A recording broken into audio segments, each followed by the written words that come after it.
there, welcome to our Data Analytics using our full course by Simplilearn. In today's digital age, data is everywhere. Every click, purchase, and interaction generates information that holds valuable insights. But raw data on its own doesn't mean much until it's analyzed and transformed into something useful. That's exactly where data analytics steps in. In this course, you will learn how to use R, which is one of the most powerful tools for data analysis, to uncover pattern, create impactful visualization, and even apply advanced methods like time series analysis. We'll also break everything down step by step. So whether you're just completely new or looking to sharpen your skills, you will feel right at home. You'll not only explore the core features of R, but also see how it compares to Python, discover the top tools in the field, and even get practical tips to ace your next data analyst interview. And by the end of this course, you will be equipped to handle real-world data challenges with confidence and start building a strong foundation for a career in the growing field of data analytics. So let's dive in. Also, if you are interested to supercharge your career in data analytics, the Professional Certificate Program in Data Analytics and Generative AI by ENICT Academy IIT Guwahati is the perfect choice for you. This 11-month live online course offers interactive masterclasses by IIT Guwahati faculty and industry experts, combining cutting-edge tools like Generative AI, ChatGPT, Python, Tableau, SQL. You can experience hands-on learning with real-world projects and immerse yourself in the campus environment with a special session at IIT Guwahati. Plus, you'll be earning executive alumni status from IIT Guwahati and IBM recognized certifications to stand out in the job market. So what are you waiting for? Hurry up and enroll now, and you can find the course link below. Welcome to Data Analytics with R from Simplilearn.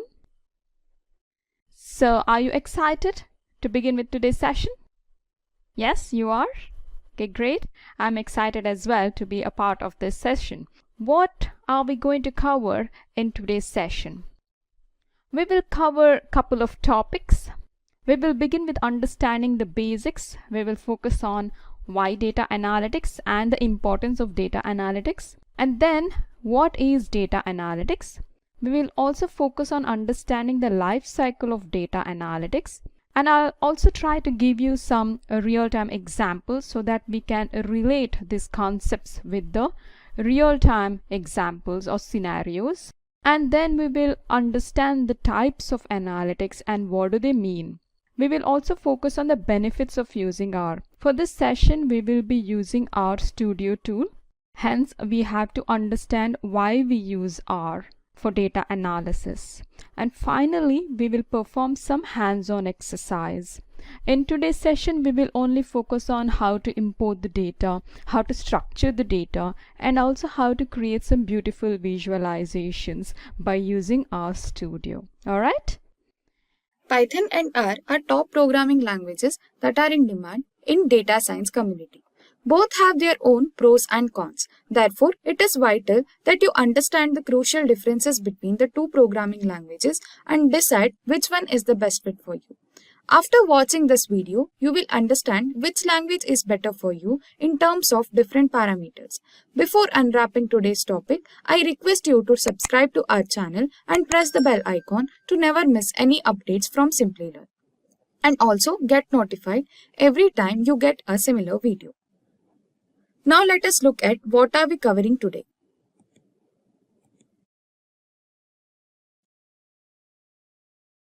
We are covering Introduction to R and Python, Parameters in R and Python, Best Tools and Libraries offered by Python and R, and Conclusion to the topic. Introduction to R and Python. Let me ask few queries regarding Python and R. R language is superficially related to Python, C, C++, Java. Please leave your answer in the comment section below and stay tuned to get the answer. And another question is, which one of the following is a Python file extension? .p, .python, .py, and .pyt. Please leave your answer in the comment section below. Coming to Introduction to Python and R. R is a statistical programming language and environment that integrates statistical computing and graphics.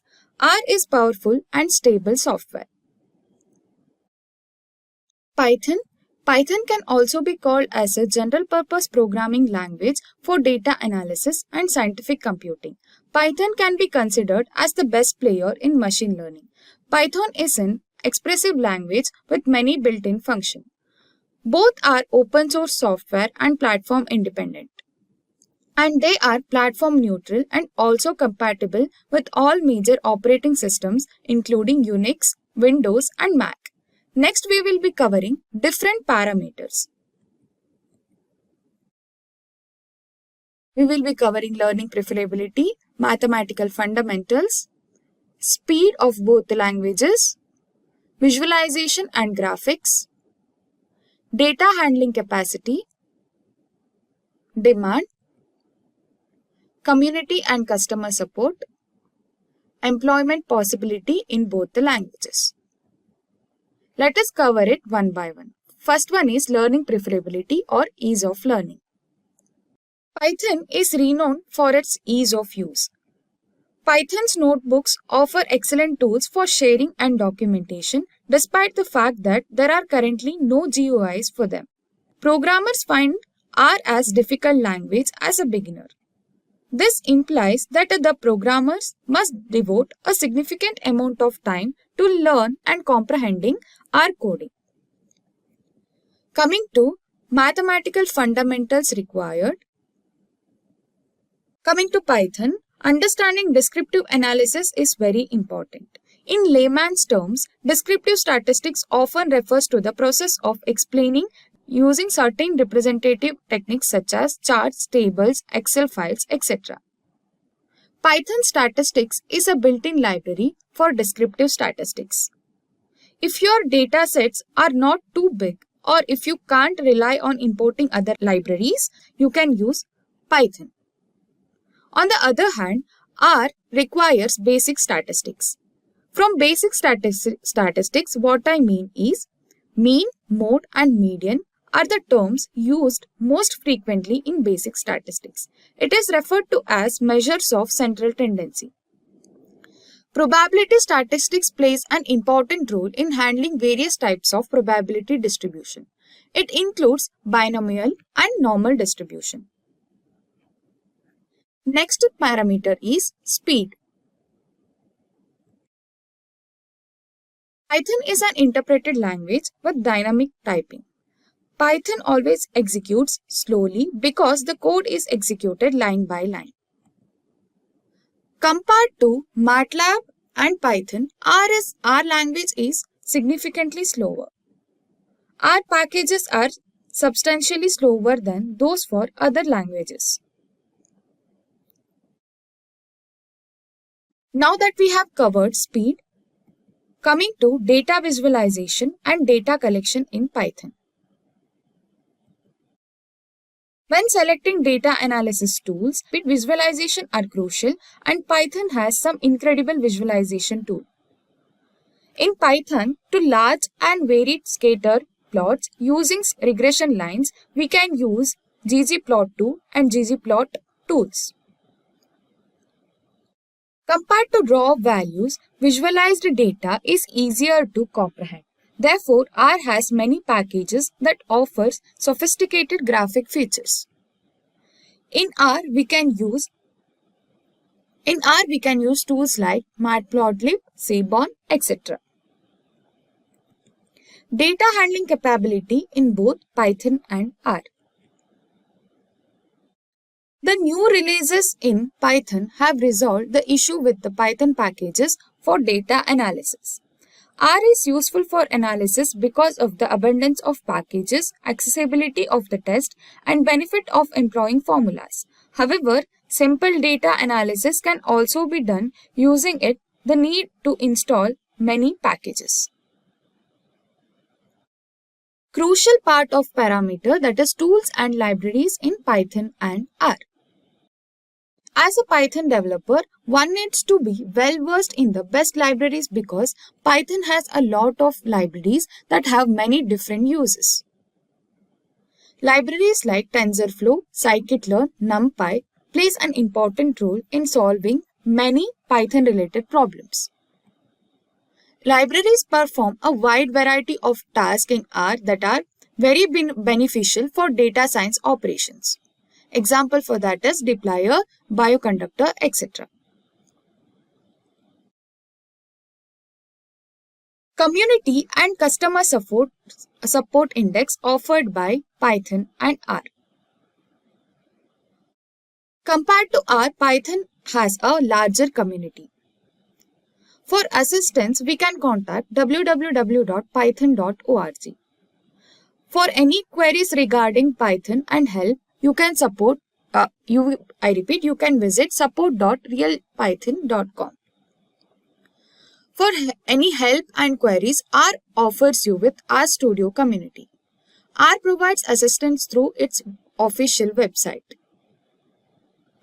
For queries and community-related issues, we can contact www.r-project.org. Next is job opportunities in Python and R. A recent survey from Indeed.com predicts that at least 55,000 Python jobs in the USA with exponential pay rates are available.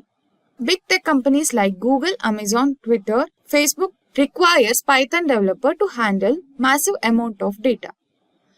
Position provided for a Python developer is software engineer, data analyst, data scientist, and many more.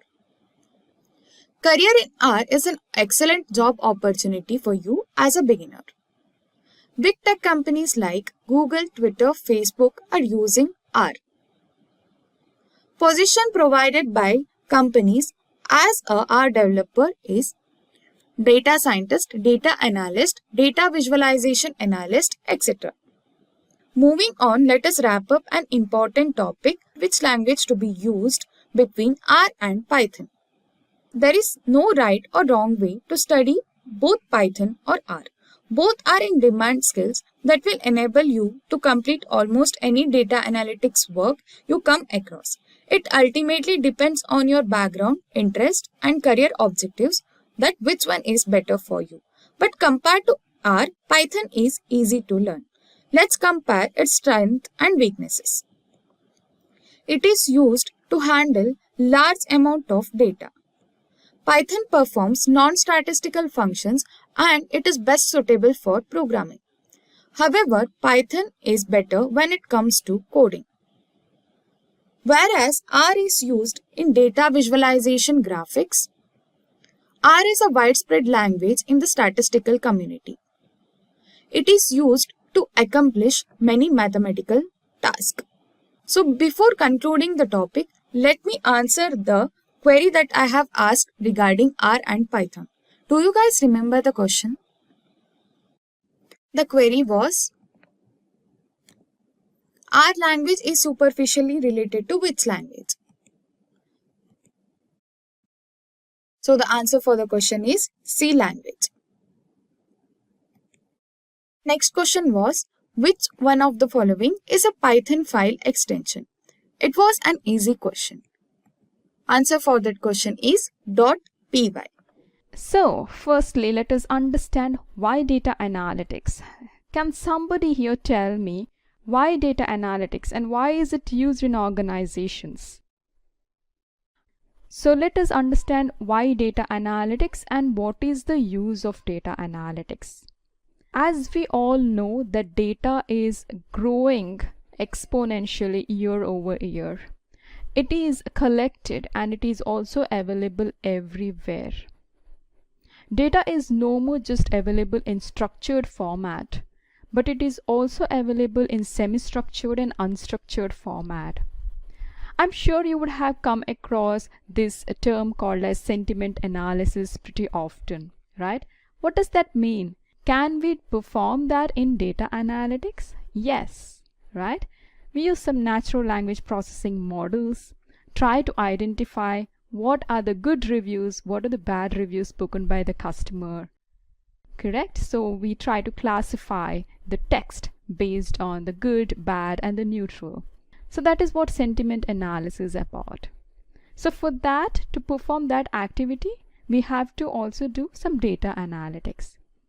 Now that companies have realized the importance of these informations, not just structured but also unstructured data format, the companies have started utilizing these data to take some crucial business decisions, which can boost their business and also which can increase the efficiency of the business. So now that the raw data is accessible to the organizations, it becomes very important that the data is also stored well. I'm sure you all have pretty much heard about data warehouse. In the last few decades, the trend was mostly on the data warehouses, the business intelligence tools.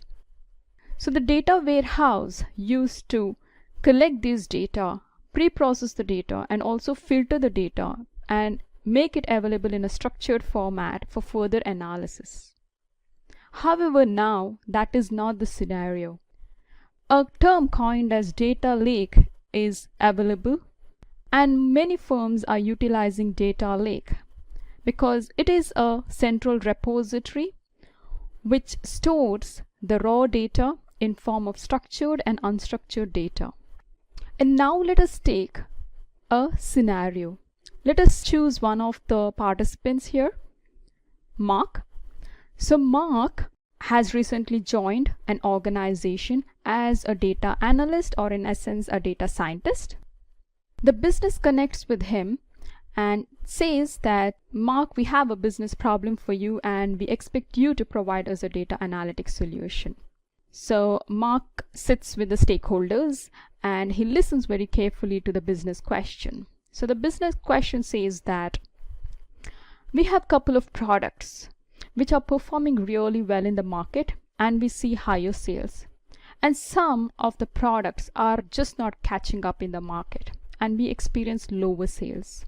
Can you help us identify what are the factors driving these higher sales and the lower sales?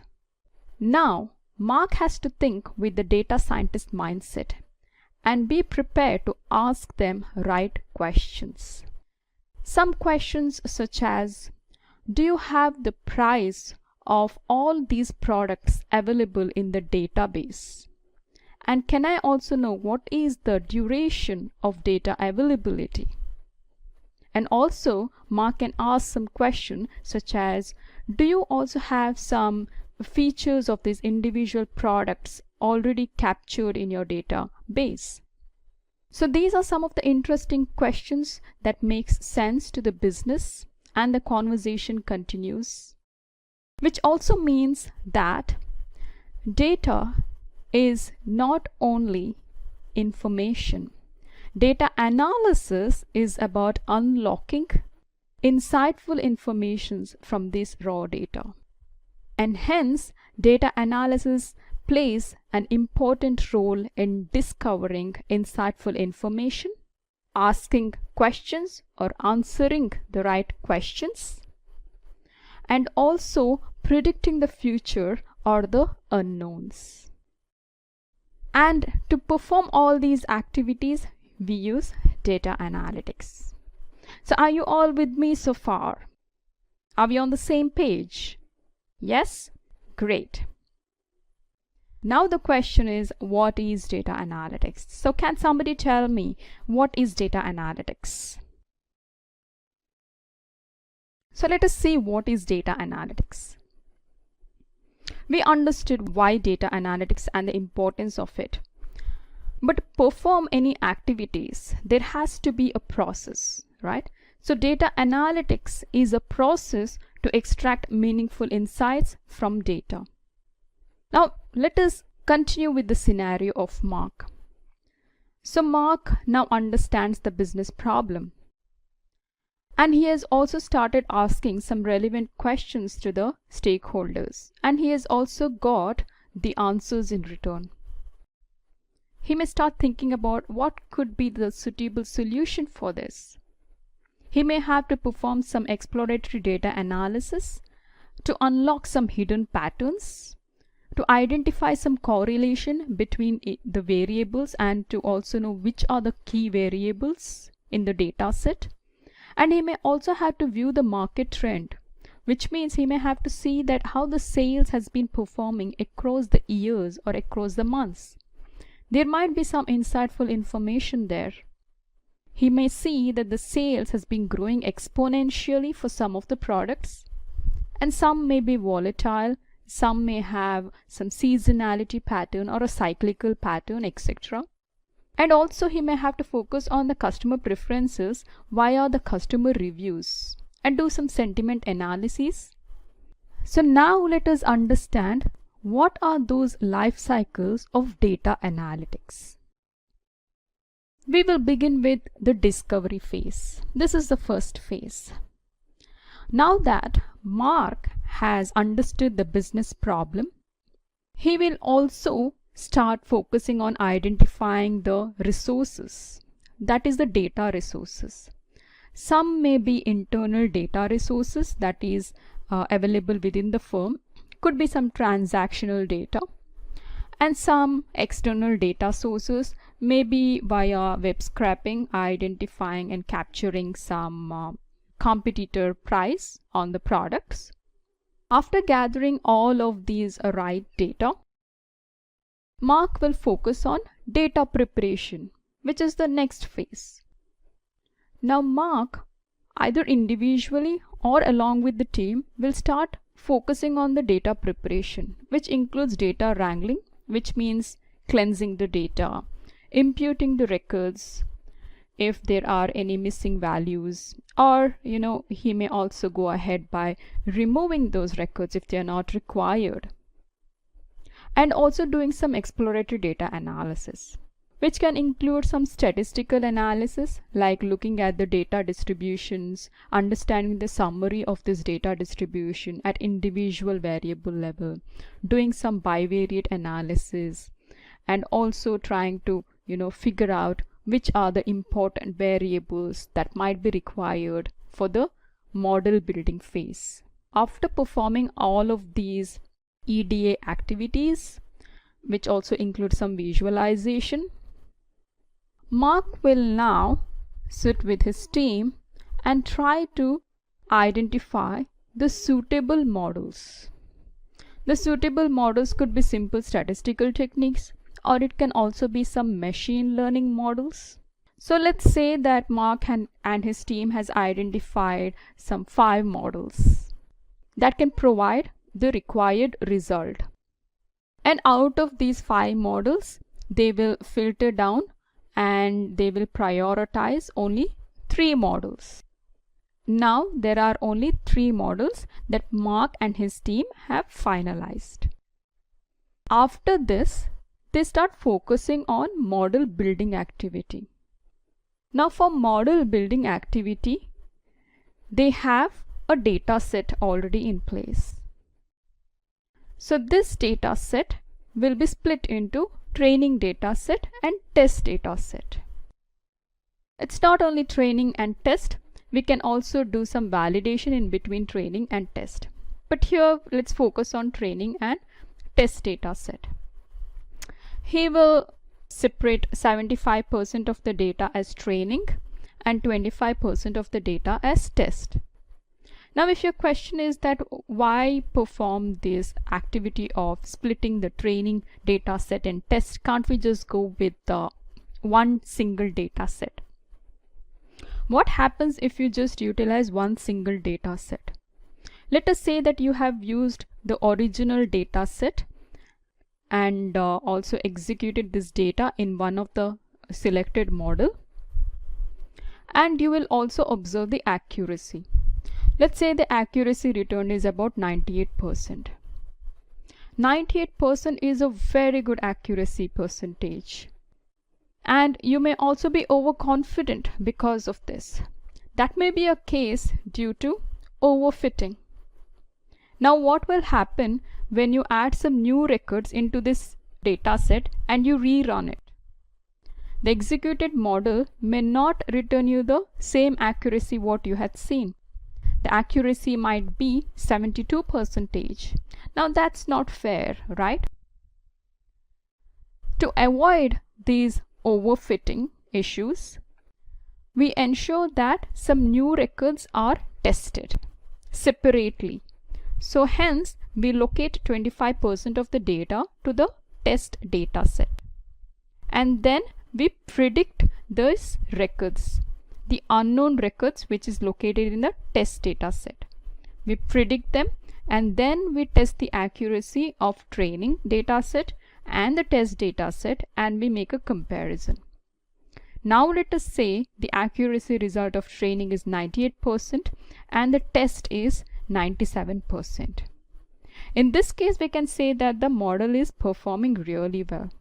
However, while executing the model, there are certain things that has to be considered. For example, inclusion of the parameters, tuning the parameter, which also will execute the optimal results. So this is very important. Now let's say after performing this model building, the time comes to analyze the results. That is the next phase. Now the team will sit and analyze the result, and they will notice that out of the 3 filtered models, only 2 models are returning excellent accuracies. They will sit with the business team and they will also explain them the result and what are the activities that they have performed to obtain this result. Some of the stakeholders may be technically savvy, some of them may be non-technical people. So it has to be very important that you also communicate these results accordingly. Alright, now that you have the results, you will also gauge them based on the business objective, which was developed in phase 1. Looking at the results of the 2 models, now the business might select one of the model and say that, okay, this particular model seems to be returning some right information and it also appears valid to us. Let's go ahead with this one model. So finally, the result and the model needs to be operationalized. And that is where the team will start documenting the business problems, the steps that were taken for executing the models, and they will include all the codes and the findings. And finally, they will implement this model so that the business can view the results and also utilize them for strategic decision making at your firm. So are we good so far with the understanding of the life cycle? Alright, great. Now let us focus on the types of analytics. What are the types of analytics? Can somebody tell me which are the types of analytics you are aware of? Okay, predictive analytics, great. Descriptive analytics, good. Alright, good enough. Now let us focus on this example of Google Maps. So as we look at this particular Google map, we understand that the blue color route is nothing but the route direction from Sacramento to Florin. And also we see a display of the duration estimated as well the distance to travel from Sacramento to Florin. As well we see another route here that is gray colored. This is a substitute route or the connecting route just to avoid the traffic, which is in orange within the blue color route. So the gray colored route as well shows us the estimated duration to travel as well the distance. Now let us understand what is descriptive analytics and why do we focus on this particular map example. As we understand the route map, the estimated duration as well the distance to travel via the blue color route as well the gray color route. This is one way of understanding descriptive analytics, as in what is happening. But there is another way of understanding descriptive analytics, that is by focusing on summarized past data. And this is a descriptive analytics. we see that what had happened in the previous year. Now let us focus on predictive analytics. What is predictive analytics? This type of analytics looks into the historical and present data to make predictions of the future. What does this mean? So Google has already suggested the best route, which is the blue color route, to travel from Sacramento to Florin, and the duration is 18 minutes and distance is 9.7 miles. Let's assume that Google Map has already collected historical data of this particular route, and based on the available data, their model has predicted the best route and also the duration that will be taken to travel from Sacramento to Florin. Now let us focus on prescriptive analytics. Prescriptive analytics describes the solution to a particular problem. What was the problem in this case on the predicted best route? Some predictions on the traffic congestions. And that's when Google Map recommends the substitute routes, correct? Now these substitute routes are also prescribed by Google Map as a recommendation. So prescriptive analytics is nothing but a solution and a recommendation provided for a problem. So in this case, we have the best route and we also have other substitute routes. So let's quickly summarize. Descriptive analytics is about summarizing the past data or to see what is happening, for example, in the Google Maps scenario. Predictive analytics is about what would happen. And prescriptive analytics is about prescribing the solution, the best solution and the recommended solutions.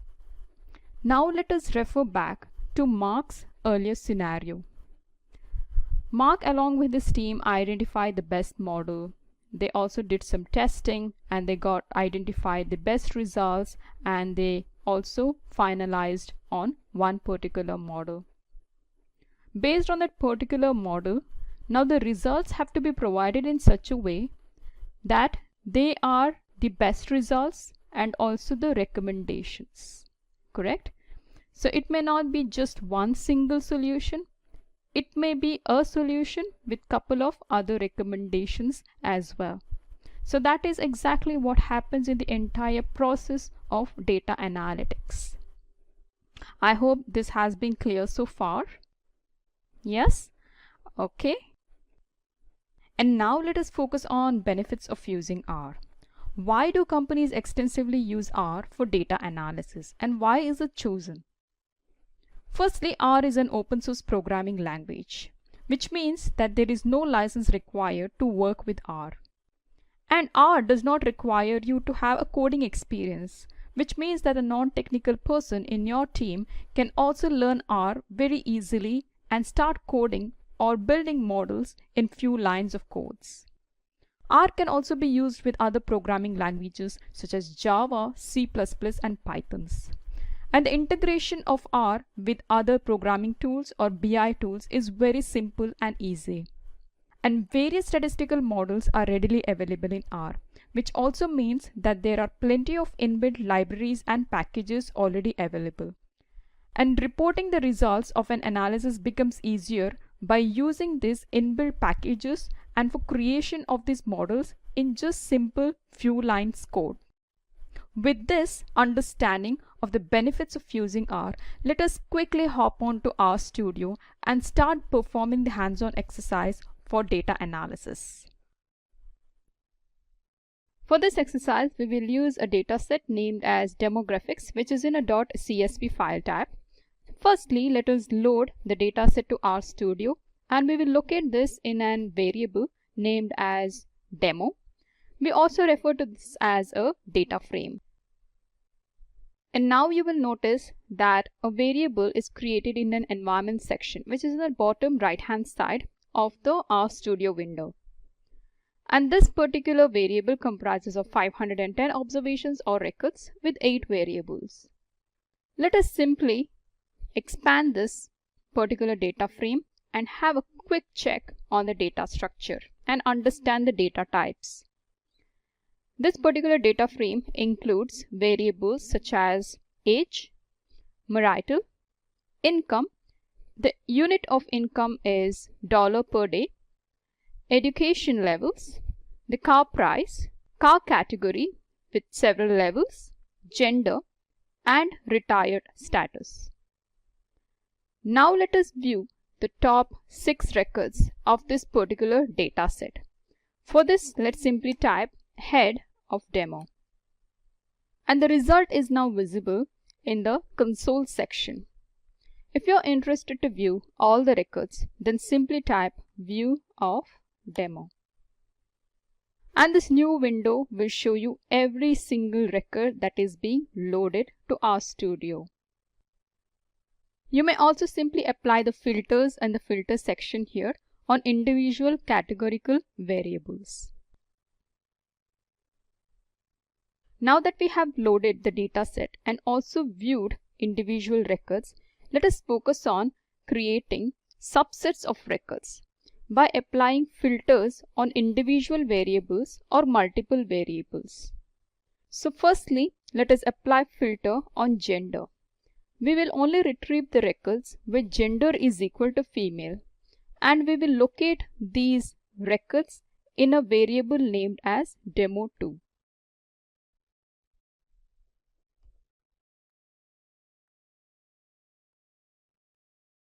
As you notice now in the environment section, the second variable is also created, that is demo. And this now is comprising of 250 observations, which means the records are filtered down to only gender female. Next, let us see how to apply a filter on income variable. Let us only retrieve the records where income is greater than 100.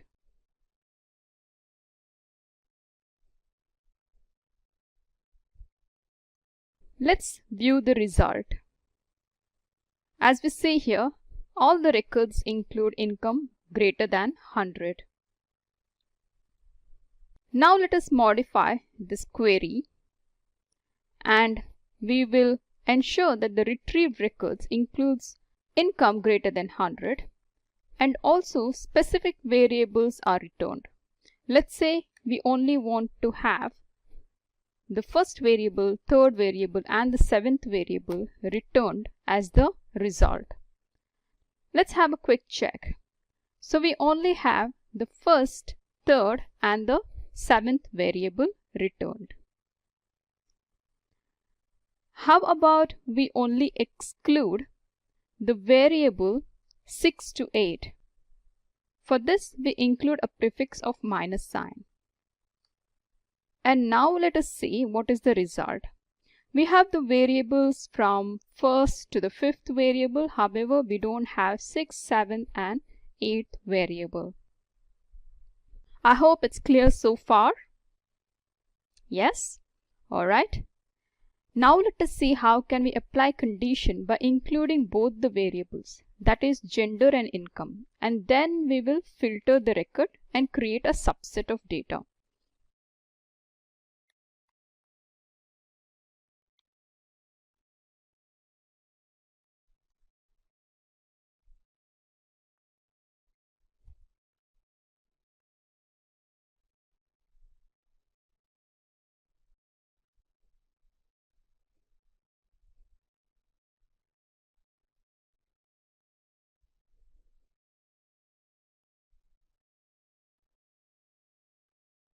Now let's view the result.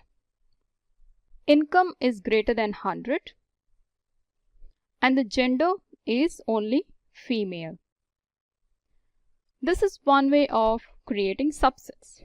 However, now let us see how to use the subset command and create the subset.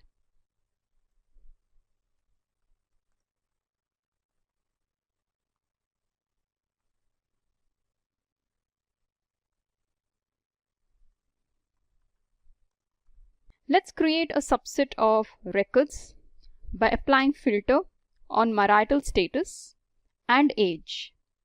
We'll only retrieve records where marital status is equal to married and age is greater than 35.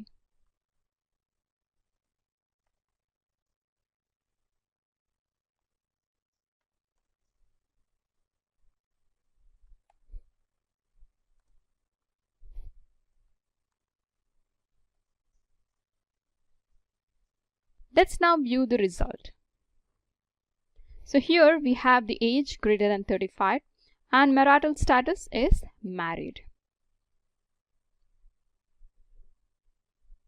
Let's use the same code, and this time we will retrieve selected variables. Let's say variables ranging from 1 to 3. Let's have a quick check. So there are 3 variables. Age is greater than 35 and marital status is married.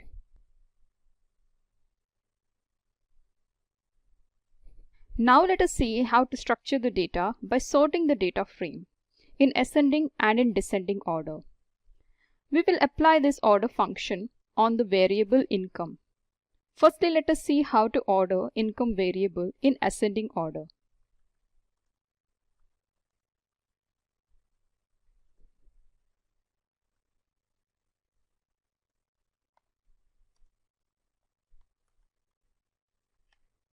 Let's do a quick check. And here we have income in ascending order. Now let's see how to modify the same code and view the records with income in descending order. So we have now the income in descending order. How about include 2 variables and sort the variables accordingly?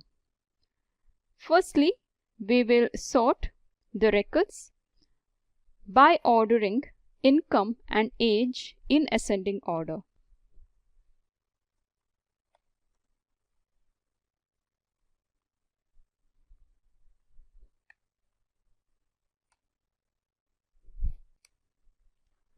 Let's quickly view the result. We have income in ascending and age as well in ascending. Let's now modify this code. This time we will order income in descending and age in ascending. Let us view the result. So the income is in descending and age is in ascending order. So hope this is clear on how to sort the data frame by ascending and descending order per variable or by using multiple variables. With this, we will focus on learning statistical analysis. How to perform statistical analysis on individual variable or multiple variable.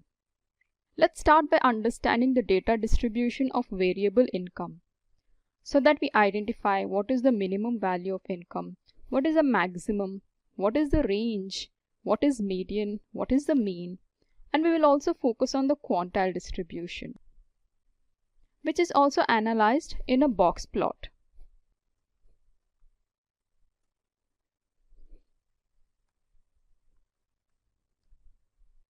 What is the minimum value in the variable income? It's 9. And what is the maximum? So we have the maximum value. Now let us see what's the range. So the range shows you the result with minimum and the maximum value. How about the difference of maximum and the minimum? Now let us focus on other summaries of data distribution for this variable income.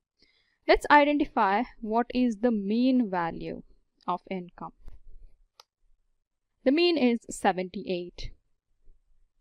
Let's also understand what is the standard deviation.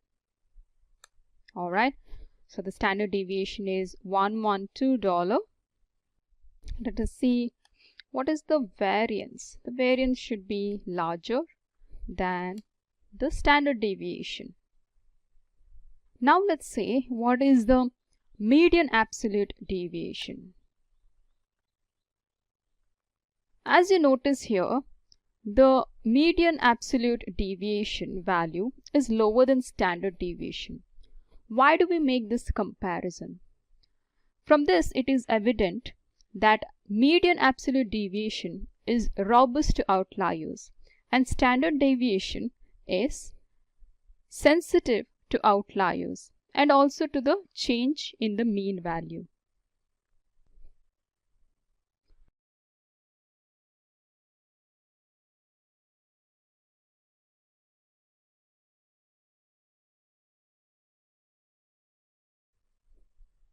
Now let us understand the quantile distribution. This is the same analysis that is visualized in a box plot, ranging from 0% to 100%, identifying the individual data points. And we can also refer and compare this to the min, the max, and the median values. Let us quickly see what is the median value of income. As you notice here, the median is 45. As well, the 50th percent of quantile is 45, which means 0% is minimum and 100% is the maximum value. Now, if your question is what is 25% and 75%, this is again used for identifying the range of interquartile. The interquartile range is nothing but the difference of 75% minus the 25%.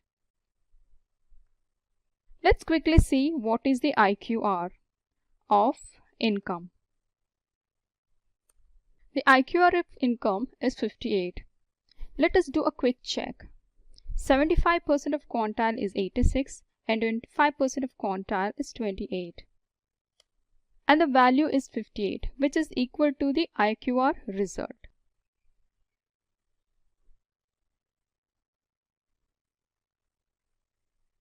Now that we have focused on the statistical analysis of the individual variables data distribution, let us focus on the data visualization. In this, we will have a pictorial representation of analysis to identify the outliers, to see what is the minimum and where do we see the data densely populated and how is it scattered, etc. We will begin with creating a histogram. Now, histogram can be used for univariate analysis, which means in this scenario, we will consider income variable and we will see how the count of income ranges gets distributed in a histogram. For this, we will have to install a package called as ggplot2 and also call this library ggplot. Let us install the package.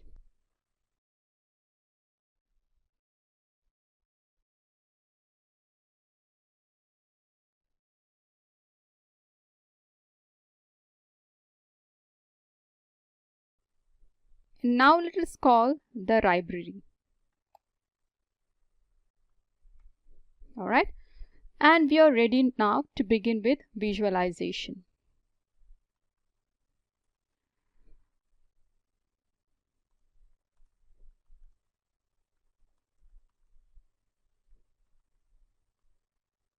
For this, we will use the geometric object histogram on the data demo data frame. Let me expand this window so that the code is visible, and also use an aesthetic mapping for variable income. This will be helpful for filling colors or filtrations, etc. And only include 30 bins with individual bin size width of 100, which means there will be 100 incomes in individual bins. Let's quickly look at the distribution of this histogram. As you notice, there are a couple of outliers. The counts of these income range are very limited. However, we see the densely populated income ranges with higher counts between 0 to $200 per day. This is also a way to identify and segment the customers based on their income ranges. Now let us see how to change the color of this histogram and also the border of the histogram. For this, we will include some additional options such as fill with blue color,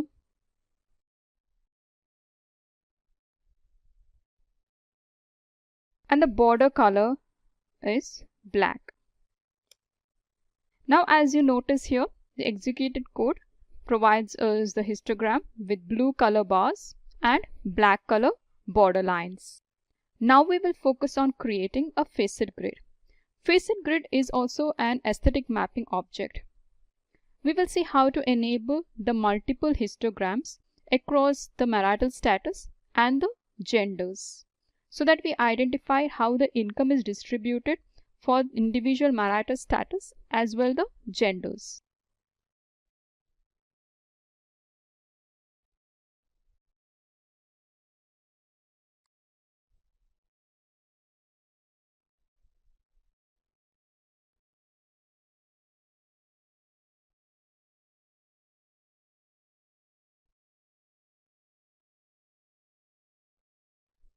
Let's zoom this view and have a look at it.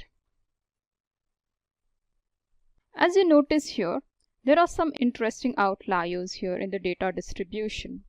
Female unmarried drawing higher income, and male unmarried and married also drawing higher income as compared to the females.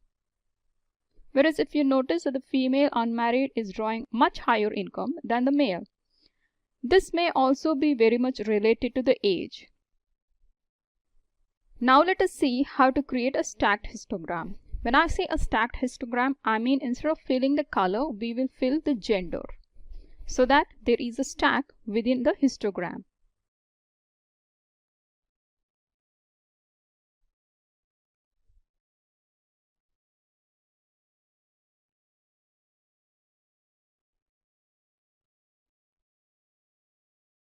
So as you notice here, I have made couple of changes.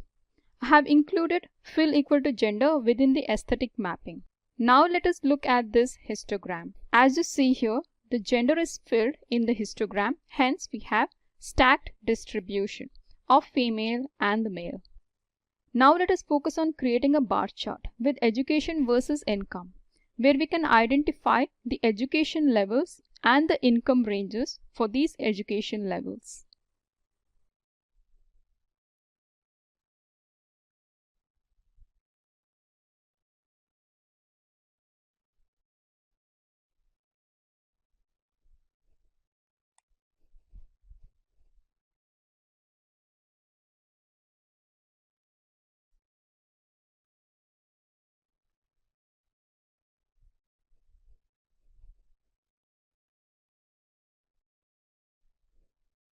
As you notice here, we are going to create a visualization where we have the aggregation in form of mean, and the geometric object used here is bar plot. Now let's zoom this view and understand which education level have higher average income. So as we see here, the blue color bar is the post-undergraduate degree, which means this education level draws higher average income as compared to other education levels. Now let's create a histogram where we will see car price and the number of cars for individual category.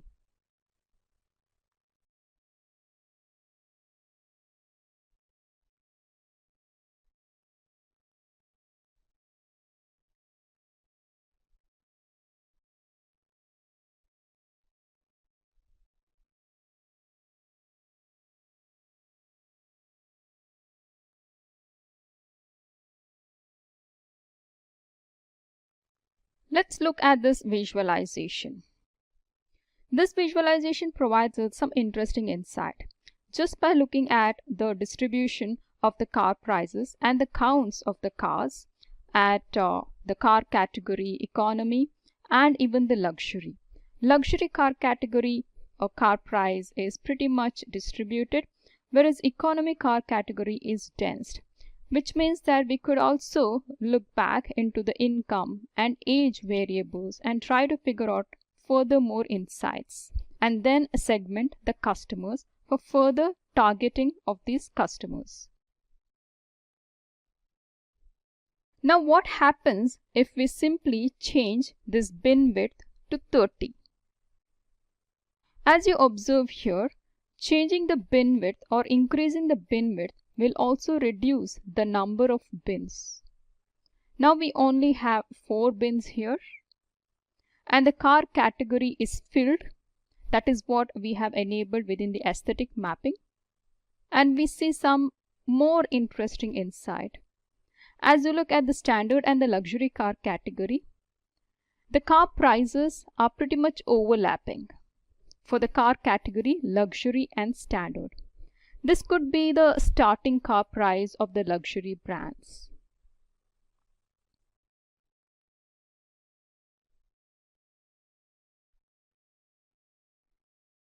Now let us create a clustered bar chart.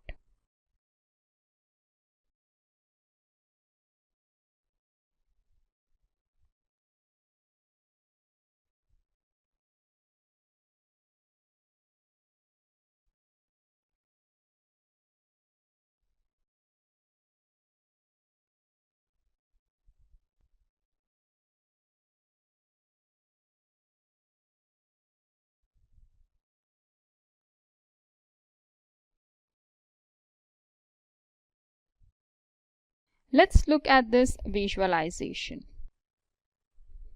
In this visualization, as you observe, though we have enabled fill equal to gender in the aesthetic mapping, we do not have the view in stacked form, but we have the bars one besides the other. It is also because we have enabled a position called as position equal to dodge in the code. Now, what is the insight that we can draw from this visualization? As you see, postgraduate degree with female gender is drawing higher average income as compared to any other education level.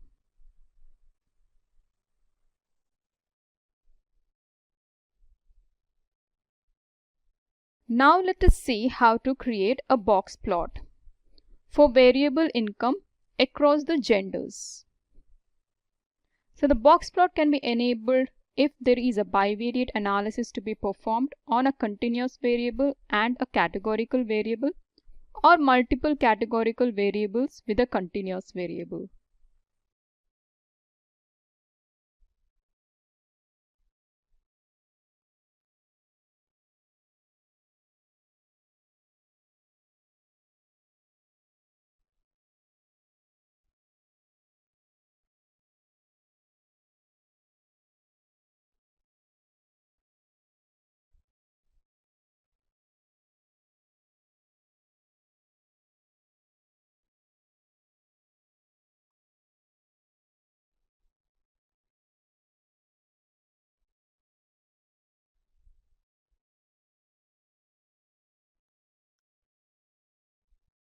Now let's look at this visualization.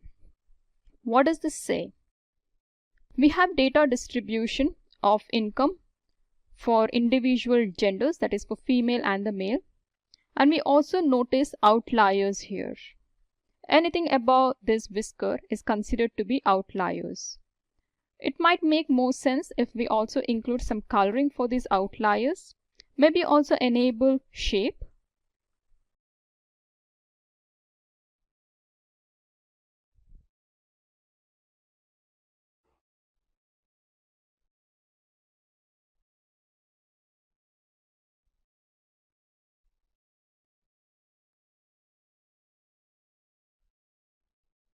So now we have colored the outliers and it's colored orange.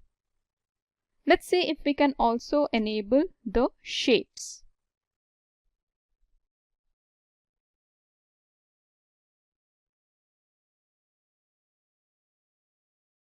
And now we have here the outlier color as well the shape enabled.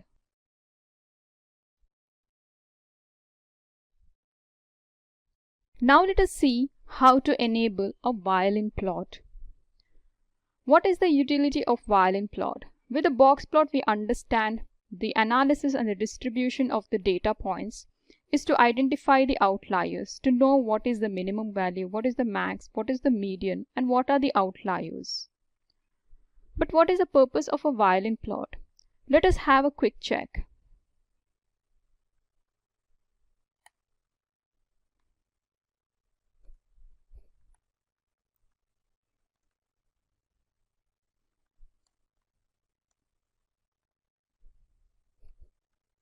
As you observe, there is some concentration of data points in the bottom of every car category.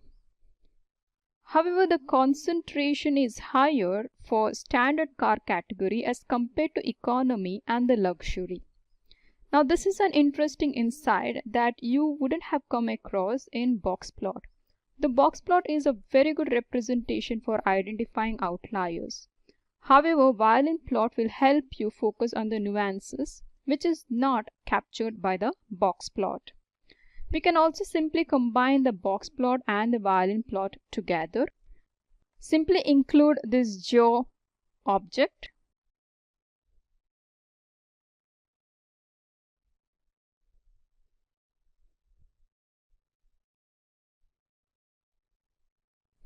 Let's zoom this. Now you have a representation of box plot and the violin plot, both combined in a single visualization. Interestingly, you notice the outliers as well the concentration in the bottom of this violin plot. So this could be some interesting insights that you draw and focus on these data points and understand what exactly is happening there. Now let's focus on the density plot, that is density estimate of the histograms rather than just viewing the frequencies.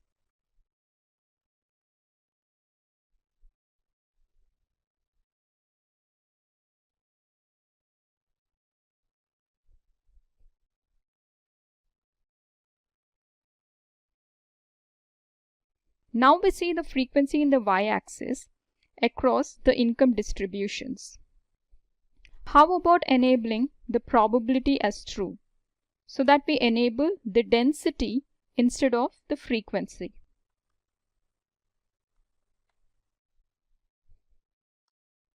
So now we have the density in the y-axis and in the x-axis we still have the income distribution.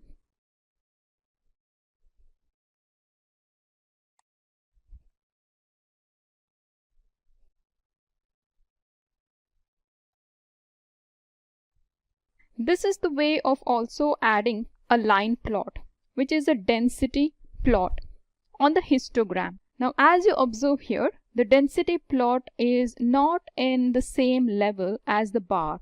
So let us adjust this line. For this, we will include adjust, let's say equal to 3. And now let us see how the visualization appears. Now the density plot is on the same level as the bar. Now let us see how to create a cross table for car category and gender. For this, let us call the library DESCR. Now let us create the visualization, enabling cross table for car category and gender. Let's look at the result in console. As you see here, now we see the counts of the gender for individual car category. The values over here represents that there are 67 females falling within the car category economy and 80 males within the car category economy. And for luxury, we see that the count of female is higher than the male. As well, the proportions. Now, how do you understand what proportions are presented here? We may simply turn off some of the proportions like the t-test, the chi-square, etc. Let us see how to enable that.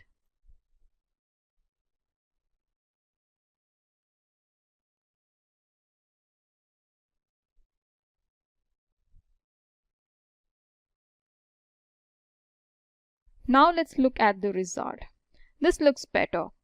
Now that we have the counts, the female counts and the male counts across individual car category, we also see the percentages rather than just looking at the absolute value. So there are 45.6% of female within the car category economy and 54.4% of male within the car category economy. Similarly across rest of the car categories. This kind of cross table or a contingency table is also helpful when you want to analyze the different categorical variables and identify the counts or the proportions. Now let us see how to use a scatter plot of age versus income. Scatter plot is a visualization used for bivariate analysis. When you want to perform some analysis between two continuous variables at a data point level, rather than performing the analysis at an aggregated level, such as sum or mean.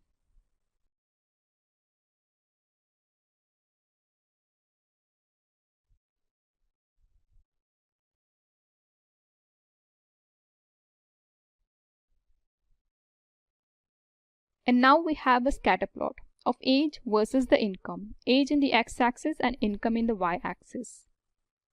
Though we do not see any kind of a positive correlation or a negative correlation, but we still see some interesting insights over here. Some of the data points are pretty much scattered and much away from densely populated data points. I hope the learning has been informative and interesting so far. We have covered the concepts of data analytics. As well, we have performed some hands-on, doing some statistical analysis and also creating interesting visualization. To learn more and further on data analysis with R, please watch the video above. Everyone. So welcome to this session where we will learn on time series analysis using R programming language. So this is basically a mini project where we will look at time series data and how we can analyze it, visualize it to basically find some important information or gather insights from the data. Now, when you talk about time series analysis, time series is basically any data set where your values are measured at different points in time. So when you talk about time series data, data is usually uniformly spaced at a specific frequency. For example, hourly weather measurements, you have daily counts of website visits, monthly sales total, and so on. So when you talk about time series, that can also be irregularly spaced and sporadic. For example, timestamp data in computer systems, event log, or history of 9/11 emergency calls. Now, when we work with time series data, for example, here I'm taking an energy data set, we can see how techniques such as time-based indexing, resampling, rolling windows can help us explore variations in electricity demand and renewable energy supply over time. Now, here we will look at some aspects of this data set which I am considering. So this is open power systems data set, and here is the data set I have. We can look at the data set. Now this is in a simple format. It has time. It basically has values for consumption, and then you have data for wind and solar and wind plus solar. So in certain cases you have only the date and the consumption. But then if we scroll down, we will also find data for wind, solar, wind plus solar, and so on. So this is a time series data set which we would want to work on. Sometimes you may also have the data collected which just does not have the time, but it may also have timestamp. That is, it would have, say, hour, minutes, and seconds, and that can also be worked upon. So let's consider this data set and let's work on this project where we will analyze this time series data set. Now here we can work on this time series data. We can basically create some data structures out of it, such as data frames. We can do some time-based indexing. We can visualize the data. We can look at the seasonality in the data, look at some frequencies, and also do some trend detection. Now, when you talk about this data set, it has electricity production and consumption, which is reported as daily totals in gigawatt hours. And here are the columns of the data, which I was just showing you. So you have data, you have consumption, you have wind, you have solar, and wind plus solar. So this is the data we have, and we will basically explore, say, electricity consumption and production in Germany, which has varied over time. So some of the questions which we can answer here is, when is electricity consumption typically highest and lowest? How do wind and solar power production vary with seasons of the year? What are the long-term trends in electricity consumption, solar power, and wind power? How do wind and solar power production compare with electricity consumption, and how has this ratio changed over time?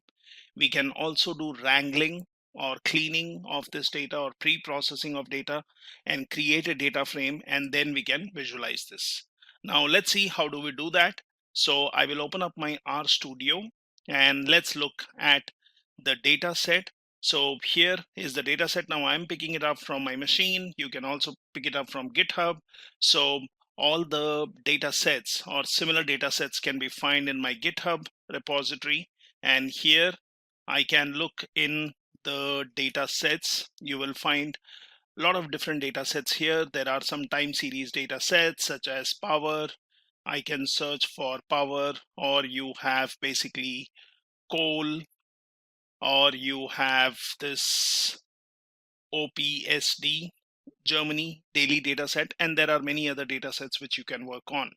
Now to get the documentation on this project, you can also look in my GitHub repository and you can search for repositories, and then basically you can look in data science and R, and here there is a project folder where I've given the documentation, sample data set, and also your time series analysis related document. This is also the code which you can directly import in your RStudio, and you can practice or work on this project. So let's see how does that work.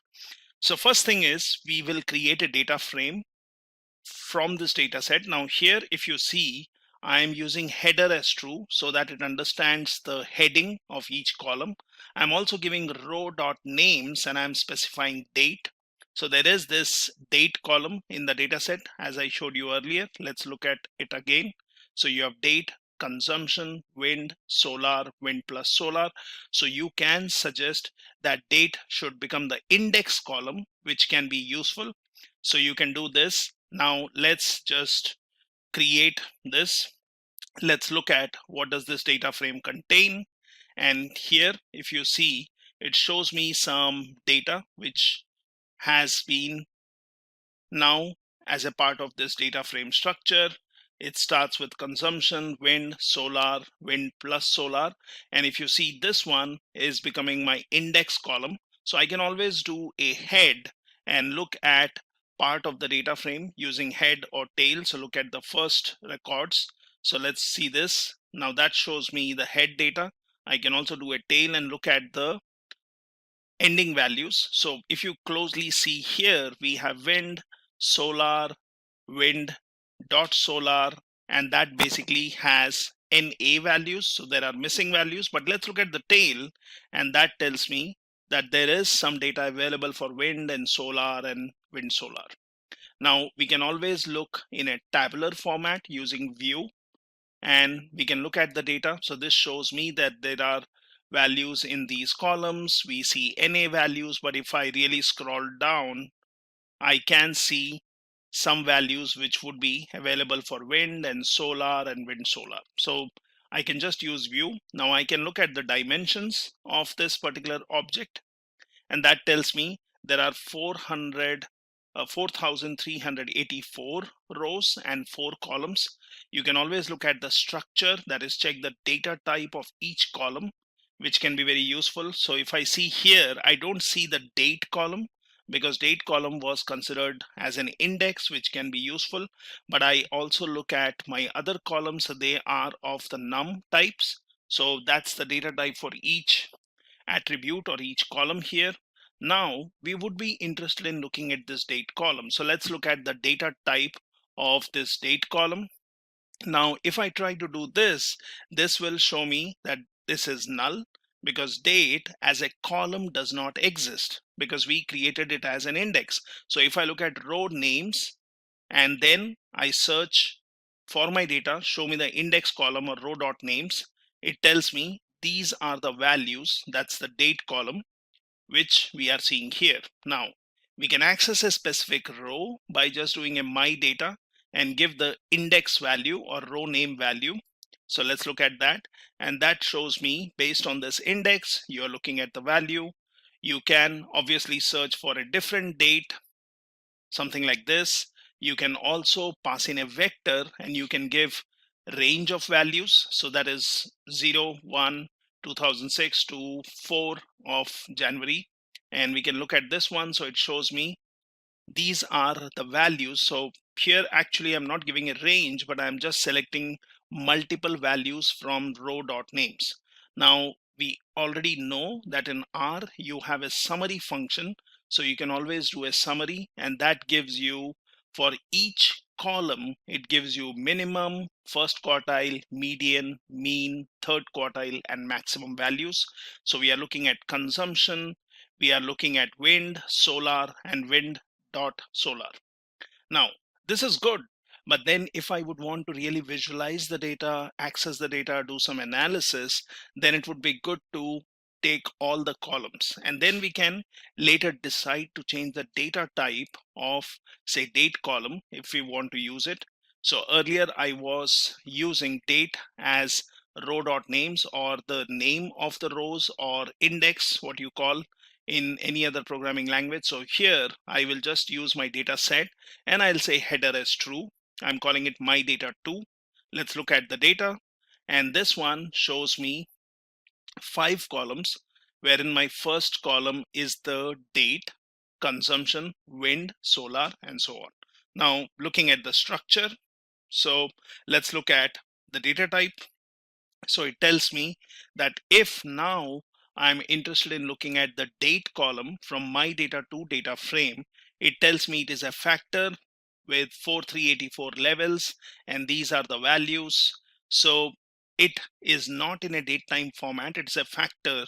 Now what we can do is we can convert this into a date format. How do we do that? So let's have a variable x, and I'm going to use as.date function, and I'm going to pass in my date column. So that's assigned to x. Now let's look at the head of x, and it shows me the values.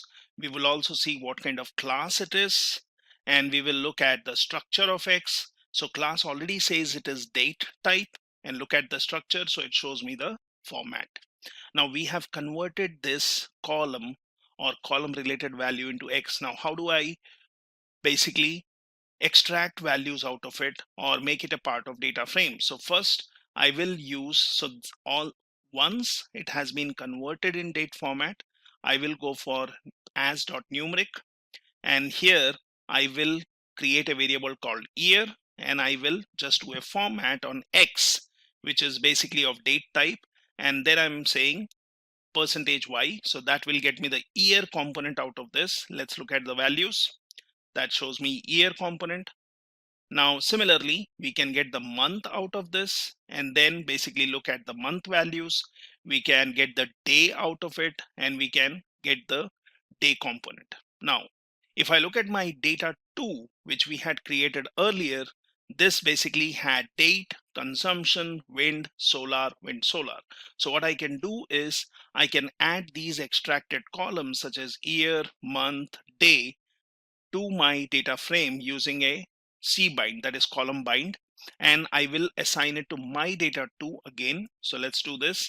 And now if you look at head, it shows me date, so that should be date format, consumption. Now this one might not be date format, but we'll see. You have consumption, wind, solar, and we have extracted the year, month, and day, which can help us for group by. We can do some aggregations, we can do a plotting, and we can do various things by these additional columns. Now let's look at first 3 rows here. So I'll say 1:3 for my data 2, and that shows me some data here. You can always do a head and look at the sample of data.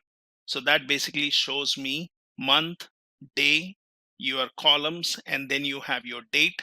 Now what we can do is we would want to visualize this data. We would want to basically understand the consumption. Now as I said, if we want to visualize the data, say for example, I want this, which is consumption of data over years, and this one is in terms of gigawatts per hour, as we were mentioning here, gigawatt hours. So if I would want to create this visual to basically understand the pattern of the data, how do we do it? So we can create a line plot of full time series of Germany's electricity consumption using the plot method. Now, how do we do that? So here, one of the option is I can straight away use the plot method. I can then say what would be in my x-axis, what would be on my y-axis, what would be the type of graph I would want to plot, what is my name on x-axis, y-axis, and this is the simplest way. So I'm saying my data 2, I'm extracting the year column, and here I'm taking the consumption. So let's create a plot. And here, if you see, we are looking at a plot. We do see some tick times, and we see that the data has been divided with every 2 years. So from 2006 onwards to 2016.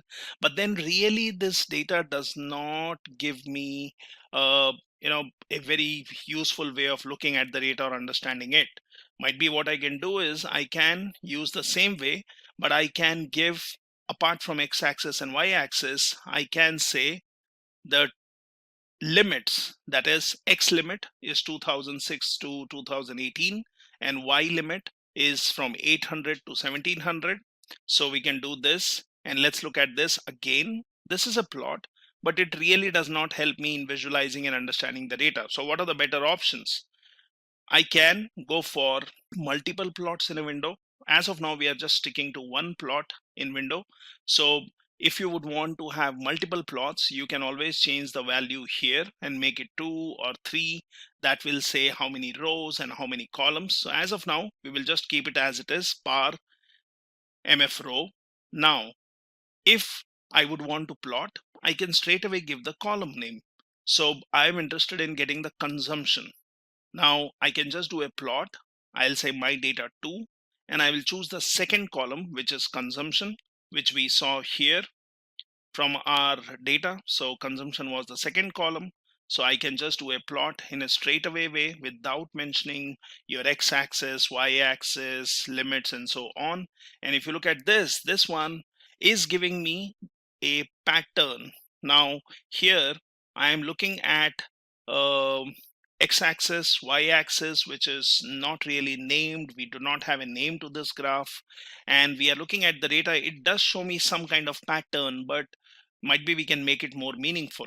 So I can do it this way, where I say my data second column, let's give axis as year, x-axis, y-axis is consumption. Now that has changed, the x-axis and y-axis. Now I can also give some more details. I can say type should be line. I have the line width. I'm saying color is blue. And let's do this. So this looks more meaningful, might be shows a wavering pattern of consumption over years. I can also give a limit of X, that is 0 to 2018, and that basically shows me the range. Now we can change that, and we can be more specific and saying X limit should be 2006 to 2018. And let's look at this. Now this one, once you have given a proper limit, it shows the line graph and it shows what was the consumption in 2006 and over a period till 2018. I can then use any of these options are fine, but it depends on what and whom you are presenting the data or what kind of analysis you're doing. So I can do a plot. I can choose column second, X lab, which is x-axis, y-axis, type is line, width, giving a X limit, Y limit, and then I'm giving a title to this, which is consumption graph. And then basically you're looking at the line graph. Now, those are the options which you can do. Either you could be very specific, or you could just give your column which you want to plot, or obviously make it more meaningful by giving all the details. Now, what we can do is, if we would want to look at this data and understand it better, rather than just looking at a simple line, I can take the log values. So here I'm saying log of my data to second column. So I'm taking log values of consumption and I'm taking the difference of logs. So I can say difference, and then you can basically increase or decrease this by multiplying it by some number. So rest remains the same. I'm changing the color, and let's look at this plot. And you see this basically is giving me a better pattern, which makes meaning. Here we see the log values. So this is, you are using a simple plot function.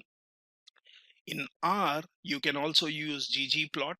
Now for that, we can install the ggplot package. It's already there in my machine, so I'll say no. I will access this by using the library ggplot2. And now I can use ggplot to plot. So the way you specify here, you can say my data2, that's the data frame. I'm saying type as O, and when I'm saying line, I am basically going to use x-axis, which is year, y is consumption. And let's look at this plot. So again, we are back to the one which we were doing earlier. Really does not make any sense.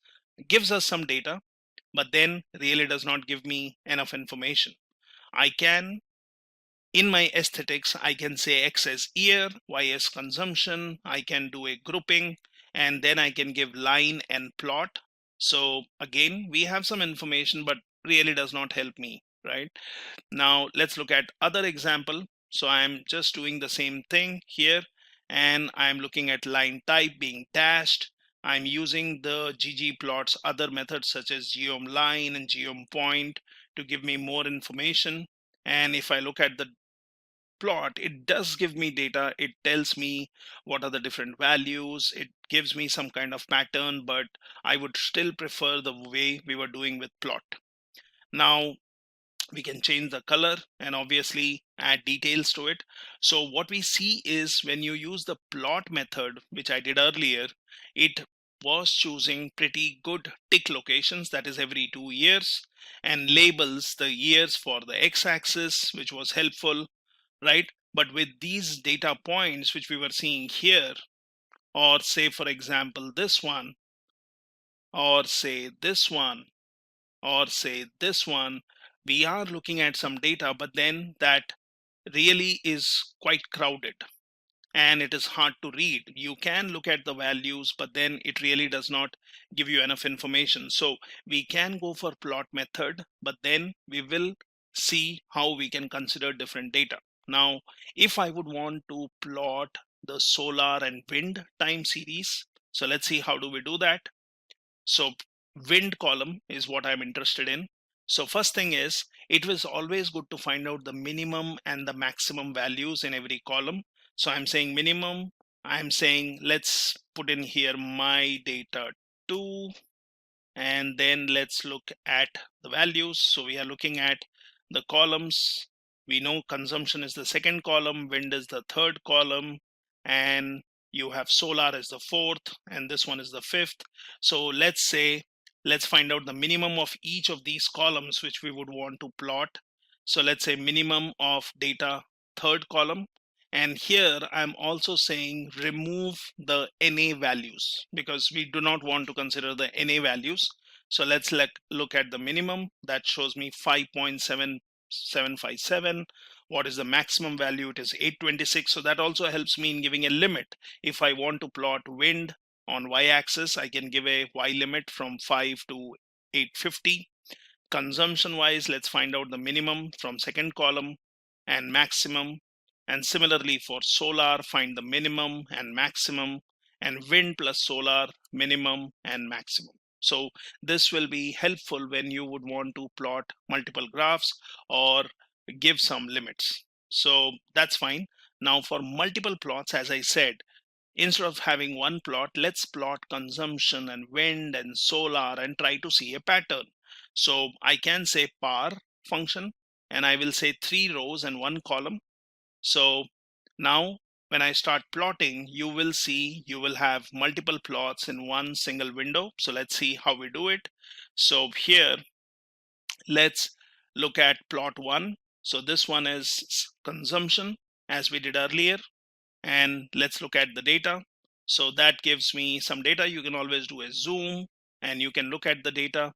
you can basically expand this graph, or you can reduce this graph to see what kind of pattern we have in consumption. Similarly, we can basically choose date being x-axis, my consumption being y-axis, right? So this is being more specific, because here we have a range, but it really does not give me enough information. So I will basically give x-axis, y-axis, I will give the name, that is daily totals, and then I will basically give consumption, color, and y limit based on my minimum and maximum limits. So let's do this, and now we can look at the data here. So let's see, this data makes a little more meaning because we are looking at the dates. And let me do a zoom. So it shows me all the dates, it shows me the data points, it shows me how the data pattern is changing for consumption. Now this is for consumption. So what we can do is we can also extract specific data. So if you see here, I have done some testing where I'm saying, okay, I would want to get a date specifically. I would want to extract some value. So we are looking at the date column, but if you remember, we did not change the data type. We just changed the data type of date column. We extracted year, month out of it. It would be good if we can convert a column into date time format and put that in our data frame. Now, let's look at the plot 2. This is mainly for your column, which should be consumption and wind and solar. So here I see it is solar data, and I can plot this one to see how it looks like. And that tells me from 2006 onwards, we have some pattern. I can be more specific where I say I would be giving date and then the column for solar, x-axis, y-axis, what is the type, what is the y limit, and what is the color.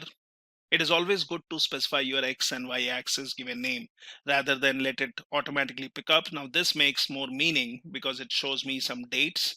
Similarly, we can do for wind.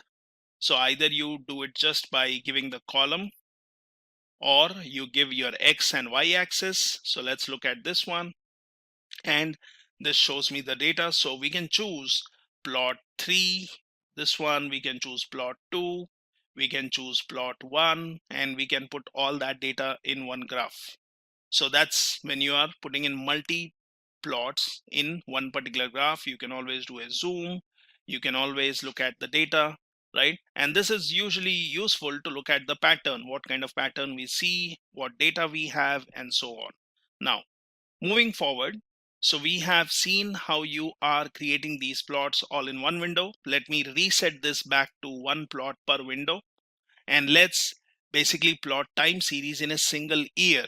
So what we have seen is that when you look at the plot method, it was quite crowded. Then we looked at solar and wind, and if you compare that, you will see your consumption pattern, your solar pattern, your wind pattern, and basically we can see from this particular data some kind of pattern. So electricity consumption is highest in the winter, where we will see what is the consumption. Is it highest in winter or is it in summer? We can see that by breaking a year further into months. We can see that, but we see a pattern which goes for every year or every 2 years being highest at a particular point of time, and then it drops down. So electricity consumption is highest in winter, and that might be due to electrical heating and increased lighting usage, and lowest in summer. Now, when you look at electricity consumption, appears to split into two clusters. We can always look at the consumption, one with oscillation centered roundly around 1400 gigawatts. So you can always look at 1400 gigawatts and you see all the values here which are in that particular consumption. Another with fewer and more scattered data points, centrally roughed around 1150. So if you really expand this, you can see you will have a lot of data points at this point. Now, We might guess that these clusters correspond with weekdays and weekends, which we can see if you break that data into yearly, monthly, weekly, and so on. Now, if you look at solar production, that is highest in summer when sunlight is most abundant and lowest in winter. So obviously when you're making or gathering some insights, when you're looking at the data, you are also using your domain knowledge, your business knowledge, your knowledge of business to understand how this goes. If you look at wind power production, that's again highest in winters and drops down in summer. So due to stronger winds and more frequent storms, and lowest in summer. So there is some kind of increasing trend in wind power production over years, which we can see here over the years. And all the time series data what we are looking at is referring or showing us some kind of seasonality. That is, we are looking at seasonality in which a pattern is repeating again and again at regular times, at regular intervals. So if you look at consumption, solar, and wind time series, that oscillates between high and low values on a yearly time scale, which we can break down and see. I'll show you that. It corresponds with the seasonal changes in weather over the year. So seasonality does not have to correspond with meteorological reasons. For example, if you look at retail sales data, that will show you yearly seasonality with increased sales in particular months. So seasonality, when we say, can occur on other time scales. So the plots what we are seeing here, they are fine, but if you look at those plots, they might show some kind of weekly seasonality also. So in your consumption corresponding to weekdays and weekends. So let's plot for one single year. Now, how do I do that?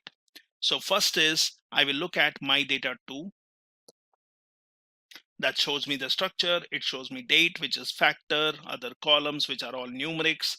Now, like we did earlier, I'll repeat this step where I'm going to convert the date column into date type, look at head of it, look at class of it, look at the structure of it, right? And then what I want to do is I want to add this to my data frame. So I will create a variable called mod data, and this one will have as data, and I'm formatting the value of X, which is date time, into month, day, and year. So let's do that. And now you look at the mod data, which I created, like modified data. So this is the format I have. It is in date type, if you carefully see here. And then I can look at the head of it. So it says me mod data. Now what we did here is when I said my data 3. So my data 3, we did a cbind and I did a mod data, which is going to add this column to my other columns of my data 2. So my new data frame is my data 3. Let's look at the structure of it. And you see there is this date column. I can delete it, I can remove it, I can let it be, right? So that depends on our choice. Might be we want to, once our analysis is done, we want to remove the mod data, right? So we can keep both of them. Now let's basically extract data for a particular year. Now how do you do that? So this is some wrangling. So I will say my data 4, let's call it my data 4, and I will use subset function. So subset will work on my data 3, that's the data. And what I'll do is I will do a subset. How is the subset found? So I'll say take the mod data column, the value should be greater than or equal to 2017 and should be less than 2017 December 31st. So I'm getting data for 1 year and I'm storing it as my data 4. Let's get the head of it, and you see we are specifically looking at 2017 related data. Now let's do a plotting of this where I will only create a plot for 1 year. So I'm saying my data 4, that's my new data what we got. So here I am going to take the first column, which is mod data. I'm going to take the third column, which is consumption. So I'm looking at the date format for 1 year, consumption values for it, and then rest of the things as we have done earlier. Let's look at the plot. And this makes more meaning, right? So when you look at this plot, it tells me Jan to Jan. It shows me some kind of pattern where I have divided the year into months, right? And it is broken down into, say, 2 months, so Jan and March and May and July and so on. But we still see a pattern, and that gives me good understanding of pattern where I've broken it down into months. So this is where you have taken time series in a single year to investigate further, and this is what we see, right? Now we can clearly see there are some weekly oscillations. What one more interesting feature is that at this level of granularity, that is when you're looking at yearly data, there is a drastic decrease in electricity consumption in early January and late December during the holidays, or probably we can assume that this is holidays. Now I can zoom in further and look at just Jan and Feb data. Let's see how we do that, and let's see how we work by zooming in the data further. So to zoom in the data further, let's see how we do it. Now here we have this my data 4, which is basically having a subset, right? So let's work on this one. So I will say my data 4, which earlier I was taking data 3, I was doing a subset and I was giving the date, but this time I will make it more narrower. So I'll say my data 4, I will say subset from my data 3, and I will choose mod data column, which we have modified with the date format. I will choose the starting date as 1701, that is Jan, and then let's go till Feb, and let's create this. Now let's look at the head of this. So it shows me we have the data which is Jan, and then you can basically look at more on this. Now again, as I said earlier, let's find out the minimum of this from the first column. So that is basically your mod data. So let's look into this one, and that basically will give me minimum and maximum. Let's look at the values. So this one tells me Jan 17, January 1, and maximum is your Feb 28th, second month 2017. So we are actually looking at 2 months data here. Let's look at the Y minimum. So this is, I will look at column 3. Now what is column 3? Consumption. So let's look at the minimum value for consumption, maximum value of consumption. Let's look at the values which can be given as our limits. Now this is the minimum and maximum. Now let's do a plotting for this data which has been narrowed down for consumption based on my data. So I'm saying my first column, which is mod data, and then third column, which is consumption. I'm giving some naming convention for, namings for your x-axis, y-axis, what is my consumption, or what is my title here, what is the color, and then you see I'm using X limit to give the minimum and maximum limit and Y limit. So let's look at this data. And if you look at this data, it is specifically for 2 months. And again, I can look at the pattern here. What I can also do is I can add some grid here.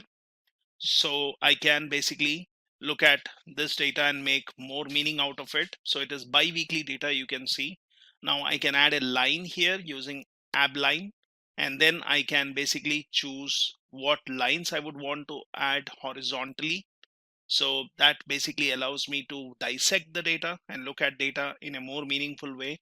I can also add vertical lines. So vertical lines is, I'm saying sequence will be minimum, maximum, and I'm saying an interval of 7. So let's do this, and this basically has added some lines every week, and you can see at the end of week it is dropping, and then it is starting again. It peaks somewhere in the mid of the week, and again it drops down. So this is, you're looking at your consumption data, right? Now what we can also do is we can create some box plots. So when we looked at zooming in data for Jan and Feb, you can add some data points like this. So consumption is highest on the weekdays, as I showed you here, and lowest on the weekends. So this is what we are seeing when we are breaking the data or zooming it further for a couple of months. So we have vertical grid lines, and we have nicely formatted tick labels, that is Jan 1st, Jan 15th, Feb 1st, and so on. So we can easily tell which days are weekdays and weekends with use of these grid lines and basically breaking it down. So there are many other ways to actually visualize your time series data depending on what patterns you're trying to explore.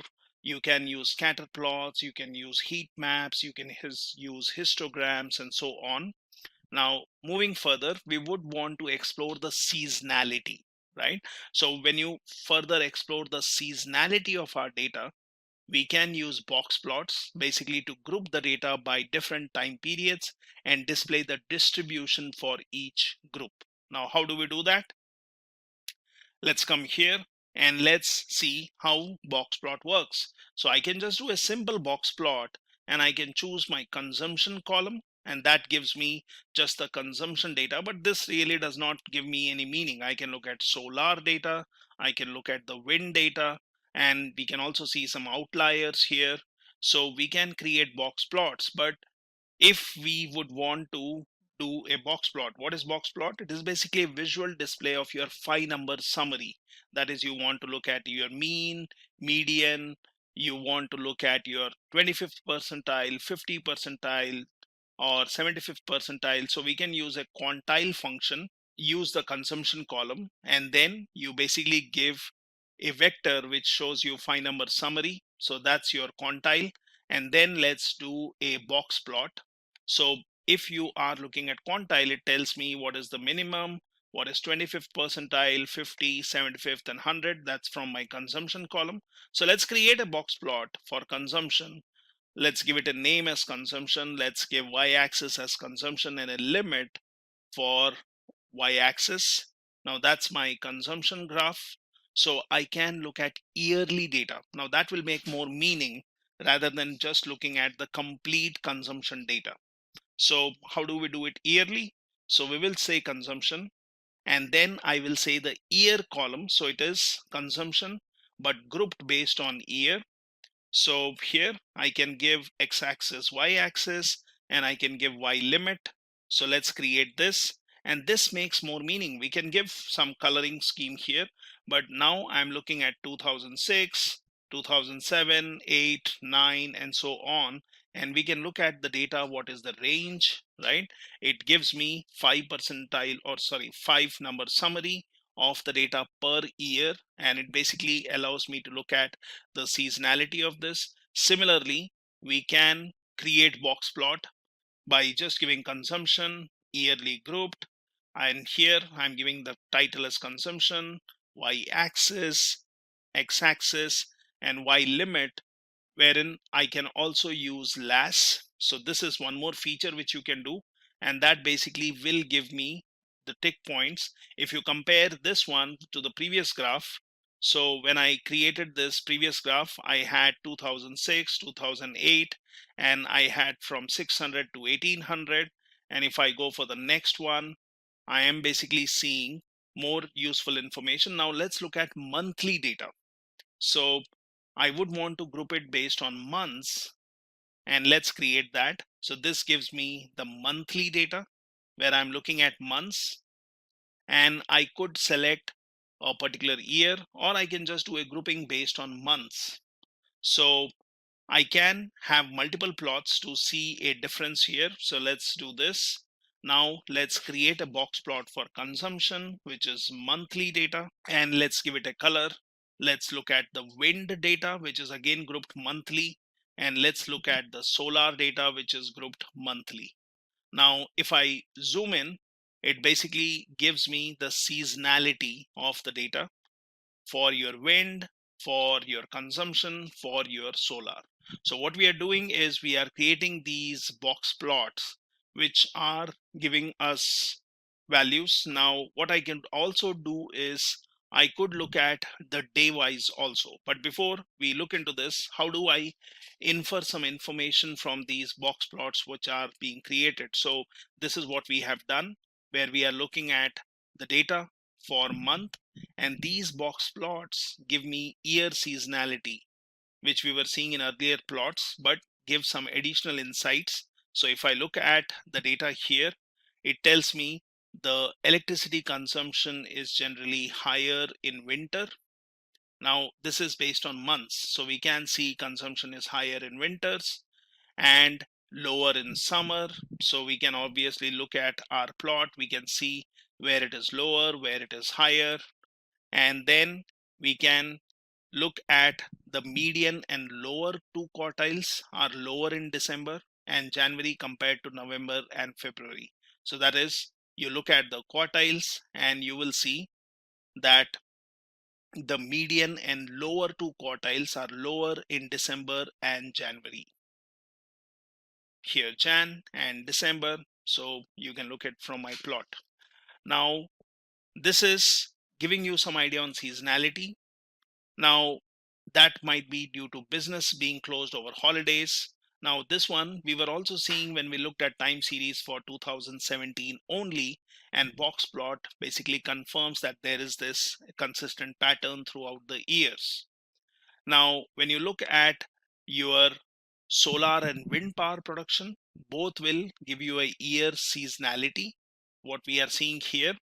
And if basically I look at the data, so it depends on what parameters you are choosing, but if you look at solar, it will reflect the effect of occasional extreme wind speeds associated with storms and other transient. And since we are grouping it based on months, we can see this pattern is quite evident every year. Now, what we can do is we can group the data day wise.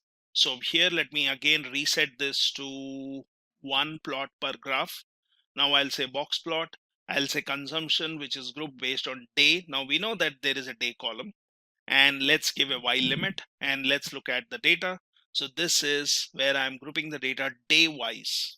So you look at 31 days and you look at the box plot.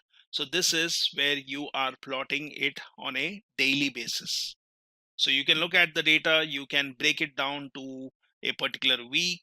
So here I have given day and I have chosen all the 31 days, but I can break it down to a week and I can look at the data. So if we look at the data per week or per day, we can basically infer that electricity consumption, where I'm doing a consumption group by day, is higher on weekdays than on weekends.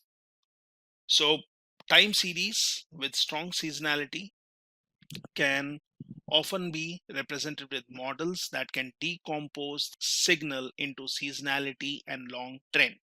Now this is an easy way. Now how do we look at the frequency of the data? That could be interesting to see. So let me look at, say, the yearly data, which we were seeing here. Now let's go further, and here we have looked at data. So what we will do is we look at the frequency. Now when you look at the frequency, when you talk about frequency in your data, so we have the modified date column, which gives me a frequency. And if we really look into the data, that will tell me that the data is on a daily basis. So for that, let's look at my data 3 again, which gives me data, and you can just see all the data or dates are in sequence. So your 22, 23, 24, 25, 26, and so on. I can access a dplyr package that is basically allowing me to work in a better way. Now I can look at the summary of this, and for all my columns, I'm seeing what is the minimum 5-number summary, date, and consumption. So date does not show me anything because this is not in a date format, it is just a factor, but other things have the 5-number summary. So we are looking at wind plus solar, we are looking at year and month and day and all these columns. Now what we will do is we will want to find out the sum of each column, how many entries does it have, and we will say the value should, NA value should not be considered. So let's look at this one. So it tells me for my particular columns. So let me run this again, and that shows me for each column how many values you have, and these counts do not include the NA values. Now similarly, I can find out specifically for consumption. I can find out, is there any NA value?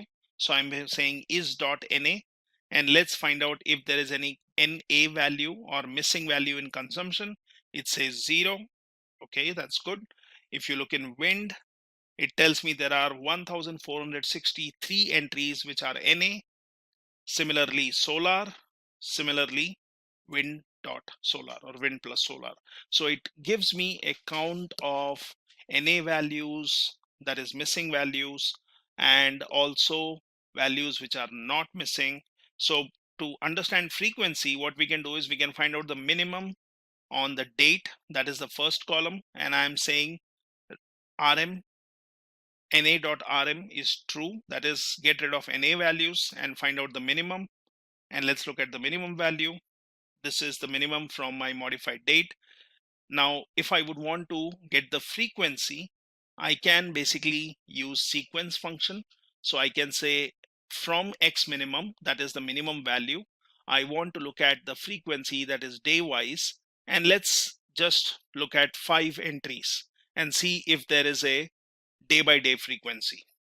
So let's look at the value of this, and obviously it tells me there is day wise frequency. So that allows me to look at the frequency, look at the type of it. It is an integer, class is a date. So similarly, we can say from X minimum, we can basically look at the frequency month wise, and I can again look at 5 records. So that shows me monthly data, right? So I can extract the data for frequency, similarly yearly data, and that's also very useful. Now we can select data which has NA values for wind. So how do I do it? I would want to find out the wind column, and I want to find out where the values are NA. So I will create a variable, and here I will say my data 3, and then I give a conditional where I say is NA in the column. So let's do this. Now once I've done this, I have said that my selected wind data from my data 3 where we said NA values, and I will give the names to this. So names should be in my data 3. I'm interested in mod data, consumption, wind, and solar. So these are the 4 columns I'm interested in. Let's look at first 10 records here, or first 10 rows. So that tells me these are the values where wind has NA or missing values. I can always do a view, and that gives me the complete data. So it basically shows me 1,463 entries, and here it shows me all NA values. So you can look at all the way to the end, and it shows me wind has NA. Solar does have some value here in the last row, but then also if you see the numbers have a difference. So you have 1461 and then you have 2174.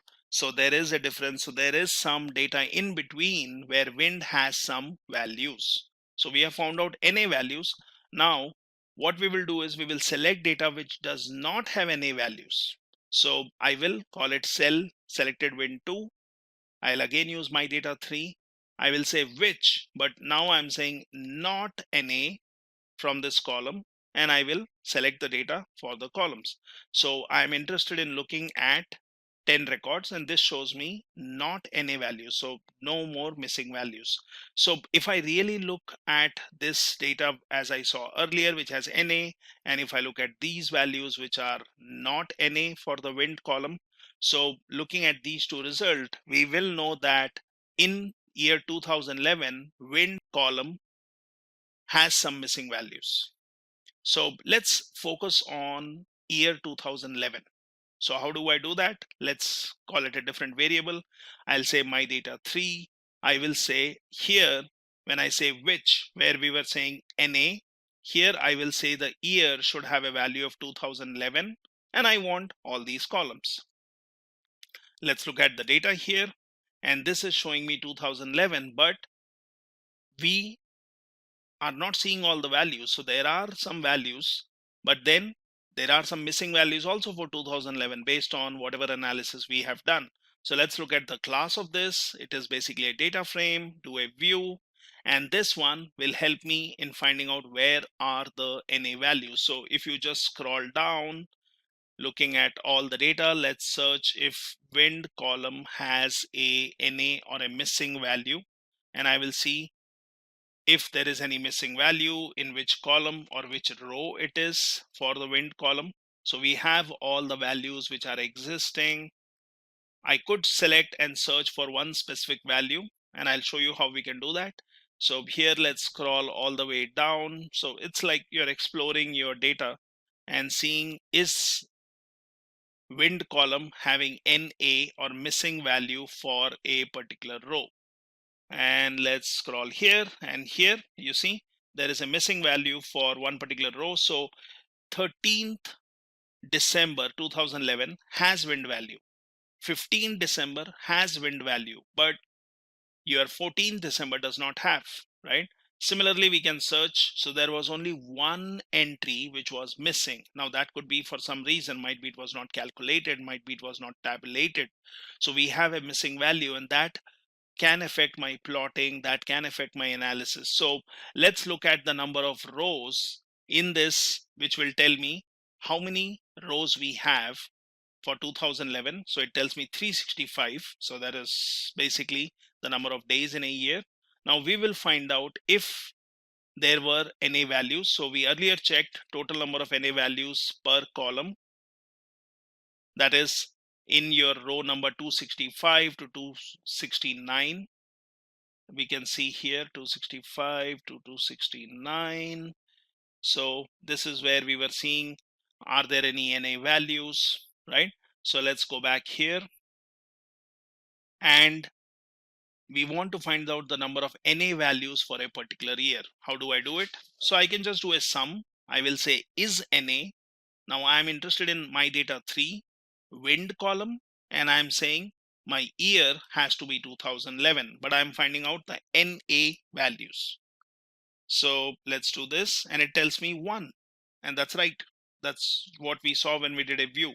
Let's see how many non-NA values you have, and that is 364. So that basically satisfies my logic. So it's 364 plus 1 missing, so there are 365. Let's look at the structure of this. It tells me you have modified date and date format, you have consumption, wind, and solar. Now let's create a variable, selected wind 4. I will say wind 3, that is which was having all my NA and non-NA values for 2011. I will say let's find out the NA value, because I'm interested in finding out that particular row. So I'm saying find out where the value is NA, and I want all the columns. Let's look at this one, and this is my specific row which has a NA value. Now we know that data follows a day-wise frequency, which we have clearly seen. Now let's select data which has NA and non-NA values. So let's call it test 1. I will use wind 3, which has NA and non-NA values. But now I will say I want the modified date, which should be greater than 12/12/2001. Now remember, we had, when we were doing a view, we saw that one particular day, or what we see here, 14th of December, there is no date. So I will select a subset of data which includes this NA and non-NA. That is, might be I can take 13th of December and 15th of December. So let's start from 12/12. So the date should be greater than 12/12. That means 13th, and it should be less than 16. So that is 15th, and the columns, right? So now we have some data. Let's look at this. So I've selected a subset of data. I could have done this using subset also. So I have NA and non-NA values. Now, why are we doing this? So sometimes you might have some data for a particular column, and you may want to find out if there are any missing values. Might be you want to fill them up or replace them with something. So that is usually useful when you are doing a trend detection.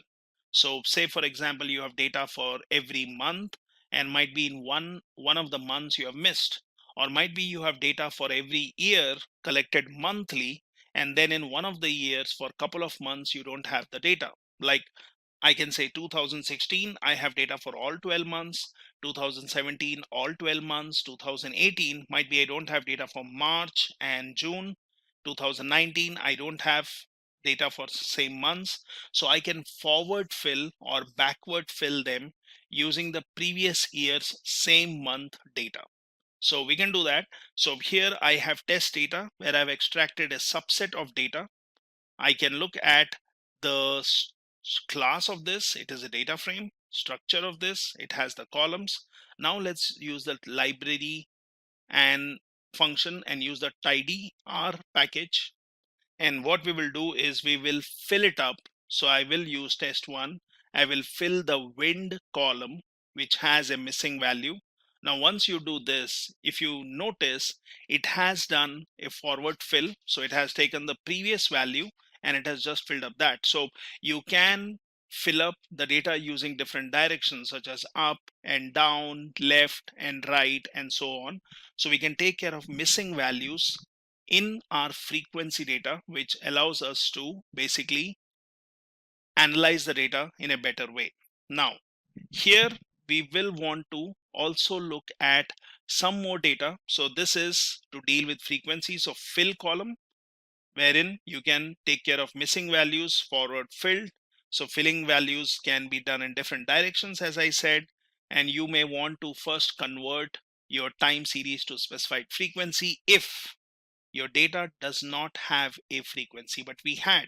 Now, if you do not have a frequency, might be you can convert it into a frequency such as weekly, daily, monthly, as I showed you, and then basically you can do a forward fill for the values. So for example, if I have my data, I can break it down into weekly and then look at the values, and if there are any values missing for weekly data, I can use a forward fill. So that can take care of my frequency data. Then let's look at the trends of the data, which is the last part of this project. So basically, let's look at the trend. So when you say trend, what does that mean? So in time series data, you always have some kind of trend. So that will exhibit some slow, gradual variability in addition to higher frequency variability, such as seasonality and noise. Now, to visualize these trends, what we do is we use what we call as rolling means. So we know how our data is spread over year or month or day. But how about looking at a rolling average and see what is the difference? So a rolling mean will tend to smooth a time series by averaging out the variations and frequencies. So this can be higher than the window size. So there is something called as windowing, where you can choose a set of time frame. You can also average out any seasonality on a time scale equal to window size. So this will allow you to look at lower frequency variation in the data. So when we are looking at electricity consumption time series, we already saw there is a weekly pattern, there is a yearly seasonality, which we saw using box plots. So we can also look at the rolling means of the time scales. How do we do that?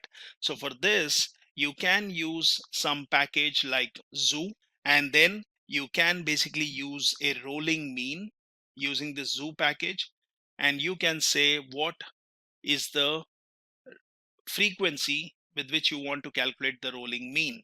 Now, how do we do this? Let's look at this data. So here I'm going to look at my data 3, which we have been using so far. Now let's call it a 3-day test. You can give it any name. I'm going to use my data 3. I'm using the pipe-in function. Now I will use dplyr and I will arrange the data descending in year. Now you can always break it down step by step and you can see the result of this. So I'm going to arrange this data in descending order of year. So obviously my last one, 2017 or 2018, will be on the top. You want to group the data by year. So it depends on how many years we have, we'll see. So you can group the data by year. Now this data is then used to basically mutate. So mutate function is going to allow me to use this rolling mean. So I'll call it as says 03 day. So I'm going to calculate a rolling mean every 3 days for my consumption column, and basically let's ungroup this. So let's see how this works. Sorry. Yeah, let's look at this. And here, when I'm doing a 3-day test, let's look at the result of this and then I'll explain this. So if you see here, we have the test 3-day column. Now this has the rolling average. Now what does that mean? So first value here, what we see is 1367 is the average consumption in 2017 from the first date with a data point on either side of it. That is, you can look at this date, so 1130, then you look at, you are looking at the value 1367 here, so you look at 1130, 1441, 1530. If I take a mean of these, so for example, if I would just do this part, and that is giving me mean, okay, because I have a comment, so let's basically add anything as comment, and then let's do this. So it says me 1367. That's what we are seeing here, right? So you're getting a rolling average every 3 days. Similarly, if you want every 5 days, it takes the 5 values and it gets the mid value, right? So you can always find out the mean, rolling mean for a particular frequency. Now, let's do that for 7 days, that is weekly data, and yearly data, that is 365 days. So how do I do it? Same logic, my data test. Now I'm using my data 3, I'm arranging it in a descending order, I'm grouping by year. So when you do a group by year, so earlier when we did a grouping by, and when we looked at the data, it was telling me how many rows we had, right? So let's do a grouping by year, and let's say test 07. So that's a rolling average every 7 days, and I'm also saying take care of the NA values. Similarly, I'm getting rolling average every 365 days. Might be you can do quarterly, might be you can do half yearly. And let's do this. So let's create this, my data test, and let's look at the result of this. So I will use my data test. I will say arrange based on modified date. Now we know there is a column called modified date. I want to just look at 2017 data. So I'm doing a filter, right? And then I will choose what are the columns I'm interested in. So I will look at the 7 and 365 day, and let's look at say first 7 records. So let's do this, and that basically gives me the consumption value, modified date, year, and my rolling 7-day average or the 7-day mean, which is for first 7 days. And then 365, you will not see the data here, but if I do a view on this, I can basically see the values. So you can always select a particular column to see the values. These are the values for every 7-day rolling average. This is for 365 days, every 365 days. So you see all the values are missing, but every 365 entry, you will have basically some data. Now, let's do a plotting of this and basically visualize this data which we are seeing rolling average. So let me first do a plotting, one plot per graph, and let's do a plotting. I will take consumption data, x-axis, y-axis, color, and give a title to this. So let's create this, and that's my consumption data, which is spread over a period of time, and that's fair enough. But now let's add some more plot to this. So I will add the 7-day rolling average to this. So for second plot to be added in the same one, in R you can use points. So I will say points. I will choose 7 data column, type is line, width, x limit, y limit, and color. So let's do this, and that's my pattern 7-day rolling average, which basically gives me some kind of trend.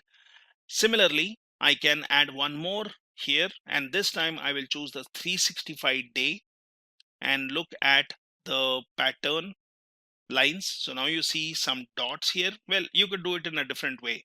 So I can just add legend to this, and I can say legend will be where in x-axis and y-axis. So I'm saying it will be 2500 and y is 1800. So my legend will come in somewhere here. I'm saying my legend will have consumption, test, and this one I can give some names. I can give what is the color.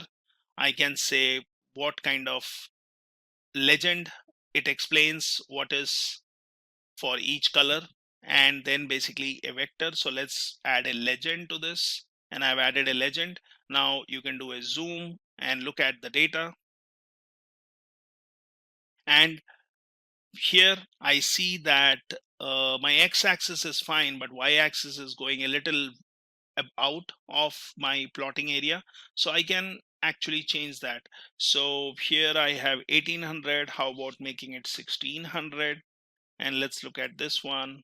So we can basically go for this one and start again here, plot and points and line, and then add a legend, right? And you can basically place your legend anywhere in the plot. So this basically is giving me the trend, what I'm looking at, my rolling average. So similarly, you can look at the trend for wind and solar data. So what we are seeing here is, when you look at trend, this is one more way of looking at it. You can always create plots in different ways. So 7-day rolling mean has smoothed out all weekly seasonality, which we were seeing here in my graph, where you look at every 7-day, preserving the yearly seasonality. So 7-day will tell that electricity consumption is typically higher in winter and lower in summer. So better is you break it down yearly. So here, if you look at every year, you can see when is winter, when is summer, what is the seasonality, what your trend, what you're seeing here, and if there is a decrease or increase for a few weeks every winter. So similarly, if you look at 365, now as I said, rolling average basically reduces the variation. So if I look at 365 rolling mean, we can see long-term trend in electricity consumption is pretty flat. Now that's what we are seeing. It's kind of pretty flat. There is not much variation over years if you really join these dots. So we can basically see some highs and lows, and that gives me a trend. Now this is how you can do a trend detection, and similarly we can do plotting for wind and solar. So this is a small project which I demonstrated using R. Now all this code which you have here in the form of a project.r file, you can find here in my GitHub page. This is the document which explains some things. Feel free to download this and you can add details to it. This is the sample data set, which you can also find in my repository in the datasets folder.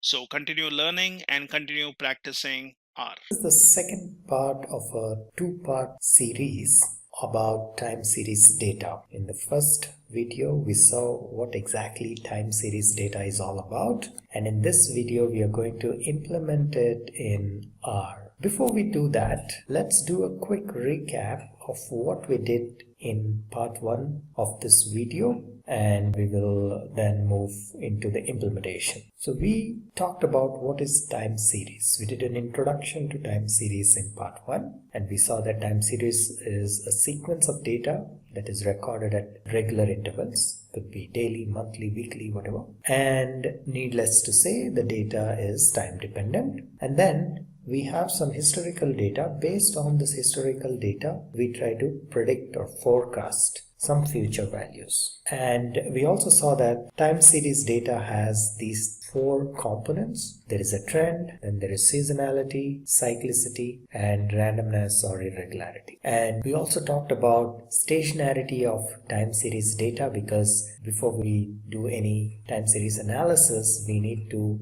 make the data stationary, and the 3 components that are responsible for stationarity are mean, variance, and covariance. This is how a stationary time series data would look. If we plot a time series data, and if we plot the mean of time series data, that would be constant like this. If it is stationary, if it is non-stationary, then it would be changing. And we also talked about how to find the moving average, the concept of moving average, how to calculate the moving average, and also in order to get a smoothen the whole thing, we talked about the centered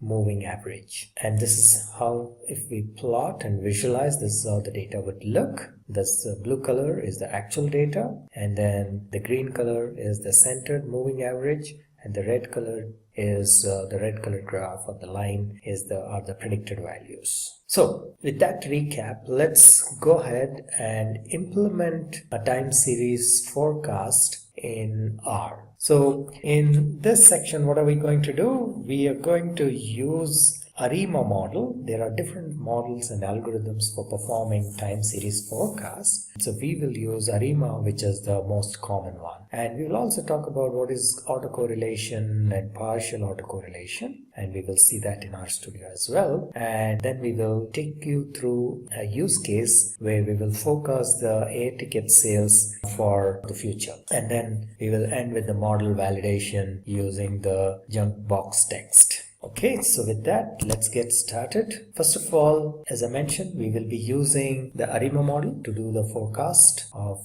this time series data. So let us try to understand what is ARIMA model. So ARIMA is actually an acronym. It stands for Autoregressive Integrated Moving Average. So that is what is ARIMA model. And it is specified by three parameters, which is P, D, and Q. P stands for autoregressive. So let me just mark this. So there are three components here: autoregressive, integrated, moving average. Okay. So these three parameters correspond to those three components. So the P stands for autoregressive, D for integrated, and Q for moving average. So let us see what exactly this is. So these three factors are: P is the number of autoregressive terms, or AR. We will see that in a little bit. And D is how many levels of differences that we need to do, or differentiation we need to do. And Q is the number of lagged forecast errors. So we'll see what exactly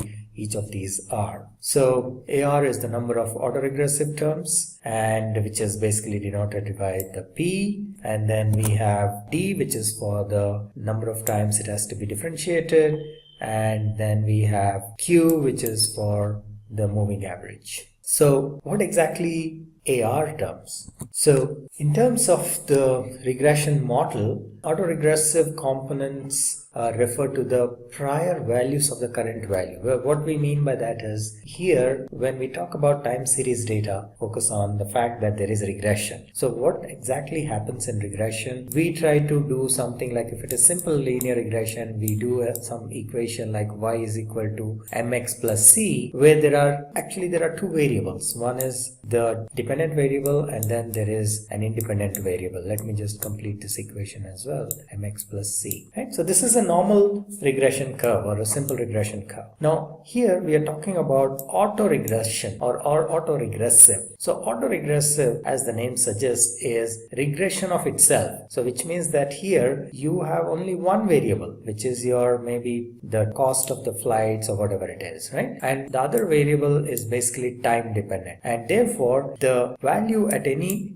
given time, and that we will denote as yt, for example. So there is no x here, there is only one variable, and which is y, and we say yt, which is basically the predicted value at a time interval t, for example, is dependent on the previous value. So for example, there may be a1 and then yt minus 1, and then there will be like plus a2 and plus a2 and yt minus 2 and alright, and then plus a3 into yt minus 3. Alright, so basically here what we are saying is there's only one variable here, but there is a regression component. So we are doing a regression on itself. So that's how the term autoregression comes into play. So only thing is that it is dependent on the previous time values. So there is a lag, let's say this is the first lag, second lag, third lag, and so on. So the current value, which is yt,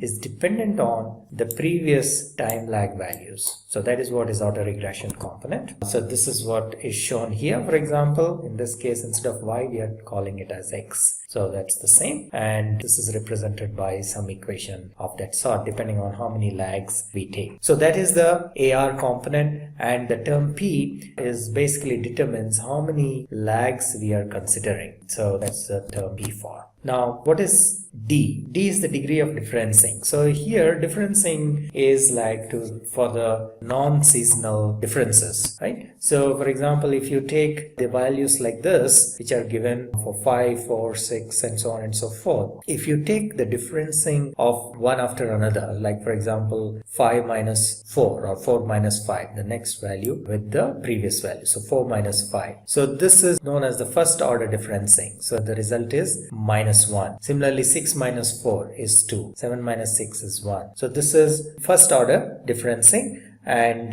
here we call it as D is equal to 1. Okay, and same way we can have second order, third order and so on. Then the last one is Q. Q is the, actually we call it moving average, but in reality it is actually the error of the model. So we also sometimes represent as ET.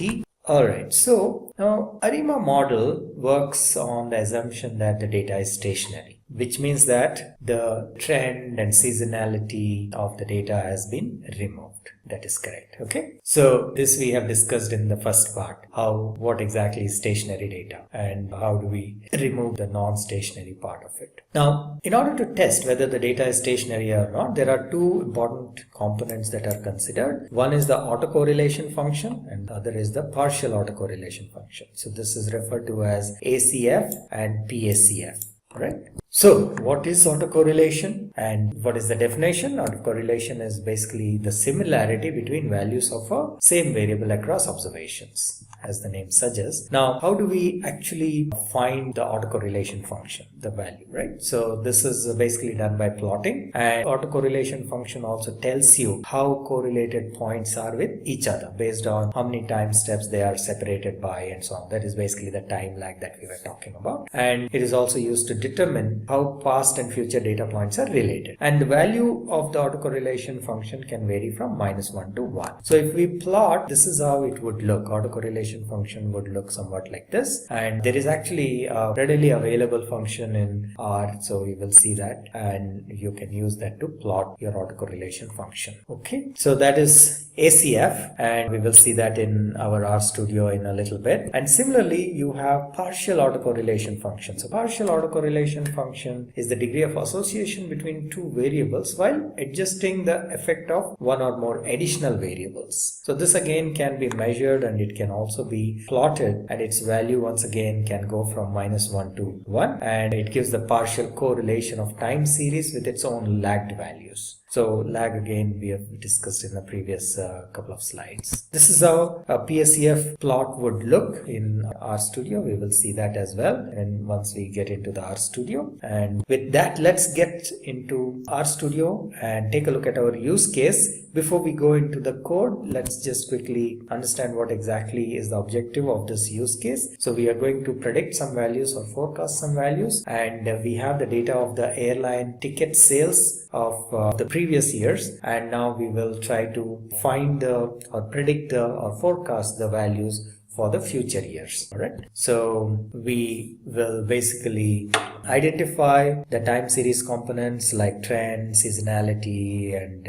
random behavior. We will actually visualize this in R Studio, and then we will actually forecast the values based on the past values or historical data. So these are the steps that we follow. We will see in R Studio in a little bit. Just quickly, let's go through what are the steps. We load the data, and it is a time series data. If we try to find out what class it belongs to, the data is actually air passengers data that is already comes preloaded with R Studio. So we will be using that, and we can take a look at the data, and then what is the starting point, what is the end point. So these are all functions that are readily available we'll be using, and then what is the frequency. So it's basically the frequency is 12, which is like yearly data, right? So every month the data has been collected. So for each year it is 12. And then we can check for any missing values if there are any. And then we can take a look at summary of the data. This is what we do in exploratory data analysis. And then we can plot the data, visualize the data, how it is looking, and we will see how the data has some trend, seasonality, and so on and so forth. All right, then we can take a look at the cycle of the data using the cycle function, and we can see that it is every month. That's the cycle. End of every 12 months, a new cycle begins. So each month of the year is the data is available. Then we can do box plots to see for each month how the data is varying over the various 10 or 12 years that we will be looking at this data. And From exploratory data analysis, we can identify that there is a trend, there is a seasonality component, and how the seasonality component varies also we can see from the box plots. And we can decompose the data. We can use the decompose function rather to see the various components like the seasonality, trend, and the irregularity part. Okay, so we will see all of this in RStudio. This is how they will look. This is the once you decompose, and this is how you will you can visualize the data. This is the actual data, and this is the trend. As you can see, it's going upwards. This is the seasonal component, and this is your random or irregularity, right? So we call it irregularity, or we can also call it random, as you can see here. Yes, so the data must have a constant variance and mean, which means that it is stationary before we start any analysis, time series analysis. And so basically, yeah, if it is stationary, only then it is easy to model the data, perform time series analysis. So we can then go ahead and fit the model. As we discussed earlier, we'll be using ARIMA model. There are some techniques to find out what should be the parameters. So we will see that when we go into RStudio. So the auto ARIMA function basically tells us what should be the parameters, right? So these parameters are the P, D, and Q that we talked about. That's what is being shown here. So if we use auto ARIMA, it will basically take all possible values of this P, D, Q, these parameters, and it will find out what is the best value, and then it will recommend. So that is the advantage of using auto ARIMA. All right. So like in this case, it will tell us if we use this parameter trace, we set the parameter trace is equal to true, then it will basically tell us what is the value of this AIC, which has to be minimum. So the lower the value, the better. So for each of these combinations of P, D, and Q, it will give us the values here, and then it will recommend to us which is the best model. Okay. Because whichever has the lowest value of this AIC, it will recommend that as our best PDQ values. So once we have that, we can see that we can potentially get a model or the equation. Model is nothing but the equation, and based on the parameters that we get. And we can do some diagnostics. We can do some plotting to see whether there is a plot for the residuals, so which shows the stationarity. And then we can also take a look at the ACF and PACF. We can plot the ACF and PACF, and then we can do some forecasting for the future years. So in this case, we have up to 1960, and then we can see how we can forecast for the next 10 years, which is 1970, up to 1970. And once we have done this, can we validate this model? Yes, definitely we can validate this model. And to validate the findings, we use junk box test, and this is how you just call box.test, and then you pass these parameters, and you will get the values that will be returned, which will tell us whether how accurate this model is, how accurate the predictions are. So the values of P are quite insignificant in this case. We will see that, and that also indicates that our model is free of autocorrelation, and that will basically be it. So let's go back and into our RStudio and go through these steps in real time. So we have to import this library. Forecast package is not installed. You have to go here and install the forecast package. Okay, so that's the easy way to install rather than, so click on this install. I will not do it now because I've already installed. So the first time, that's only one time. Then after that, you just have to load it into memory and then keep going. So we will load this data called air passengers. So by calling this data method, and if you see the data air passengers is loaded here, and if we check for the class, it is a time series data, TS data. So we can check for the dates. We can also view the data in a little bit, and the start date is 1949 and January, and our end date is 1960 December, and the frequency is 12, which is like collected monthly. So that is the frequency, which is 12 here, and then we check if there are any missing values. There are no missing values, and then we take a look at the summary of the data. This is all exploratory data analysis, and then if you just display the data, this is how it looks.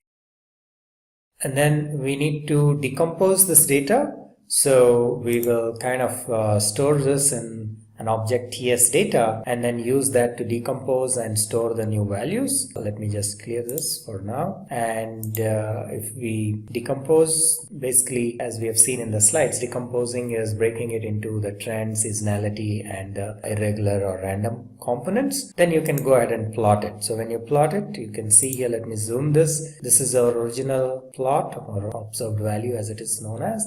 Then we have decomposed the three parts, which is basically the trend. As you can see, there is an upward trend. Then the seasonal component. So this is some regularly occurring pattern. And then there is a random value, which is basically you cannot really give any equation or function or anything like that. So that's what this plotting has done. And then you can actually plot them individually as well. So these are the individual plots for the trend, for the seasonal component and the random component. All right. So now let's take a look at the original data and see how the trend is in a way. So if we do this linear regression line, it will show that it is going upwards. And we can also take a look at the cycle that are there, which is nothing but we have a frequency of 12, right? So the cycles will display that it is January, February to December, and then back to January, February, and so on and so forth. And if we do box plots for the monthly data, you will see that for each of the months, right? And over the 10 years that the data that we have, we will see that there is a certain pattern, right? This is also in a way to find the seasonality component. So while January, February sales are relatively low, around July, August, the sales pick up. So especially in July, I think the sales are the highest. And this seems to be happening pretty much every year, right? So this is every year in July, there seems to be a peak in the sales, and then it goes down and slightly higher in December and so on. So that is again part of our exploratory data analysis. And once again, let's just plot the data. Now, as I said, in order to fit into an ARIMA model, we need the values of P, D, and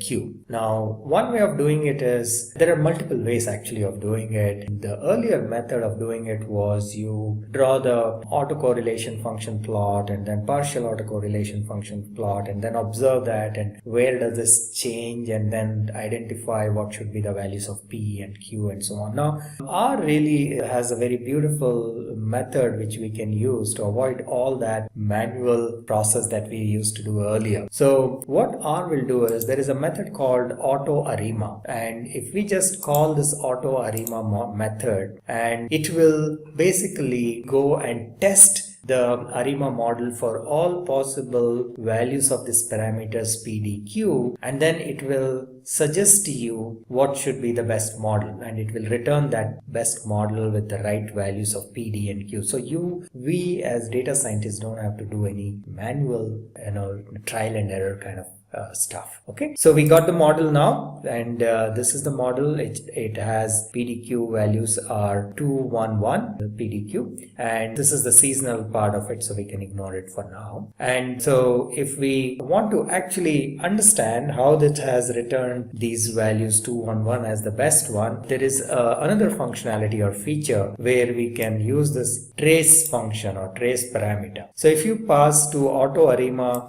the trace parameter, what it will do is it will show you how it is doing this calculation. What is the value of the AIC? Basically, AIC is what defines the accuracy of the model. The lower, the better. Okay. So for each combination of PDQ, it will show us the value of AIC. So let's run it instead of me talking so much. Let's run this. If we run auto ARIMA with trace, you see here there is a red mark here. That means it is performing. It's executing this, and here we see the display, right? So it starts with certain values of PDQ, and then it finds that value is too high, so it starts with some 0, 1, 1, 0 and so on and so forth, and ultimately it tells us, okay, this is our best model. You see here, so it says this is our best model 211. Let's go back and see, did we get the same one? Yes, we got the same one when we ran without trace as well, right? Now, why is 211? Let us see, where is 211? Here is our 211, and if you compare the values, you see that 1017 is pretty much the lowest value, and therefore it is saying this is our best model. All other values are higher. So that's how you kind of get your model. And now that you have your model, what you have to do, you need to predict the values, right? So before that, let us just do some test of these values. So for that, you install T-Series. Again, if you are doing it for the first time, you would rather use this package and install and say T-Series and install it. And then you just use this library function to load it into your memory. Alright, so now that we got our model using AutoArima, let us go ahead and forecast and also test the model and also plot the ACF and PSCF. Remember, we talked about this, but we did not really use it. We don't have to use that, but at least we will visualize it. And for some of the stuff, we may need this T-Series library. So if you are doing this for the first time, you may have to install it. And my recommendation is don't use it in the code. You go here and install T-Series. And I will not do it now because I have already installed it, but this is a preferred method. And once you install it, you just load it using this libraries function, and then you can plot your residuals. And this is how the residuals look, and you can plot your ACF and PSCF. Okay, so this is how your PSCF looks, and this is how your ACF looks. For now, there is really nothing else we need to do with ACF and PSCF. This is just to visualize how it looks. But as I mentioned earlier, we were actually using these visualizations or these graphs to identify the values of P, D, and Q. And how that was done, it's out of scope of this video, so we will leave it at that. And then we will forecast for the next 10 years. How do we forecast that? So we call forecast, and we pass the model, and we pass what is the level of accuracy that you need, which is 95%, and for how many periods, right? So basically we want for 10 years, which is like 10 into 12 time periods. So that's what we are doing here. And now we can plot the forecast value. So you see this is the original value up to I think 62 or whatever, and then it goes up to 72. This blue color is the predicted value. Let's go and zoom it up so that we can see it better. So from here onwards we are forecasting, and you can see that it looks like our model has kind of learned the pattern, and this pattern looks very similar to what we see in the actual data. Now, how do we test our model? So we can do what is known as a box test, and we pass our model here, residuals basically, with different lags, and from those values here, the p values here, we find that they are reasonably low, the p values, which means our model is fairly accurate. Okay, great. So I hope this was helpful, and with this we come to the end of this video. Alright, so with that we pretty much come to the end of this video, and quick summary, we talked about what is ARIMA model, what are AR and D, which is for the degree of difference, and moving average. So the PDQ values we talked about, we briefly touched upon autocorrelation function and partial autocorrelation function, and we saw that in R as well. We plotted and saw it in R. We saw how to implement this in RStudio, and as a part of that we did some exploratory data analysis, and then we did the time series decomposition, and then finally we did the forecast, and then we kind of validated the model as well. Completing this course, you will be able to get a basic introduction to R, understand exploration of data, explore data using R, visualize data using R, understand diagnostic analytics, implement diagnostics analytics using R, understand the concepts above with the help of case studies. Let's start our lesson with a basic introduction to R. R has become one of the most popular tools for data mining. Let's see why, and also gain some basic knowledge on R. R is a freely available programming language for statistical computations and graphics. It is published under the GNU Public License. It is mainly used in the fields of data mining and statistical analysis. Out of its various applications, It includes time series analysis, linear modeling, and nonlinear modeling. The main advantage of using R over other such tools for data mining is its active community, the built-in packages, and the package contributions by the members of the community. Another reason for its popularity is that R needs very little programming knowledge. You can download R from its official website, r-project.org. The website has instructions on how to download and install R and the basic machine requirements. RStudio is an IDE for programming in R that is freely available. It is completely optional for you to download RStudio. The programming in the following chapters will be taught using the R command line prompt.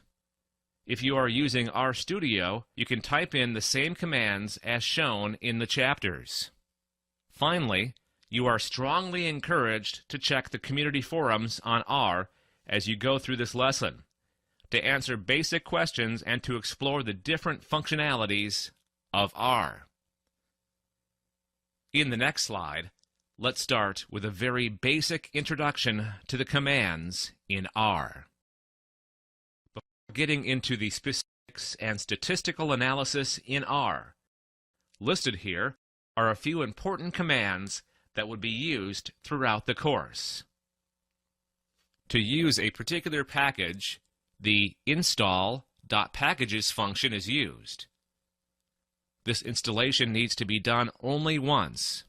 Once installed, the functions can be loaded into the current session by calling the library function.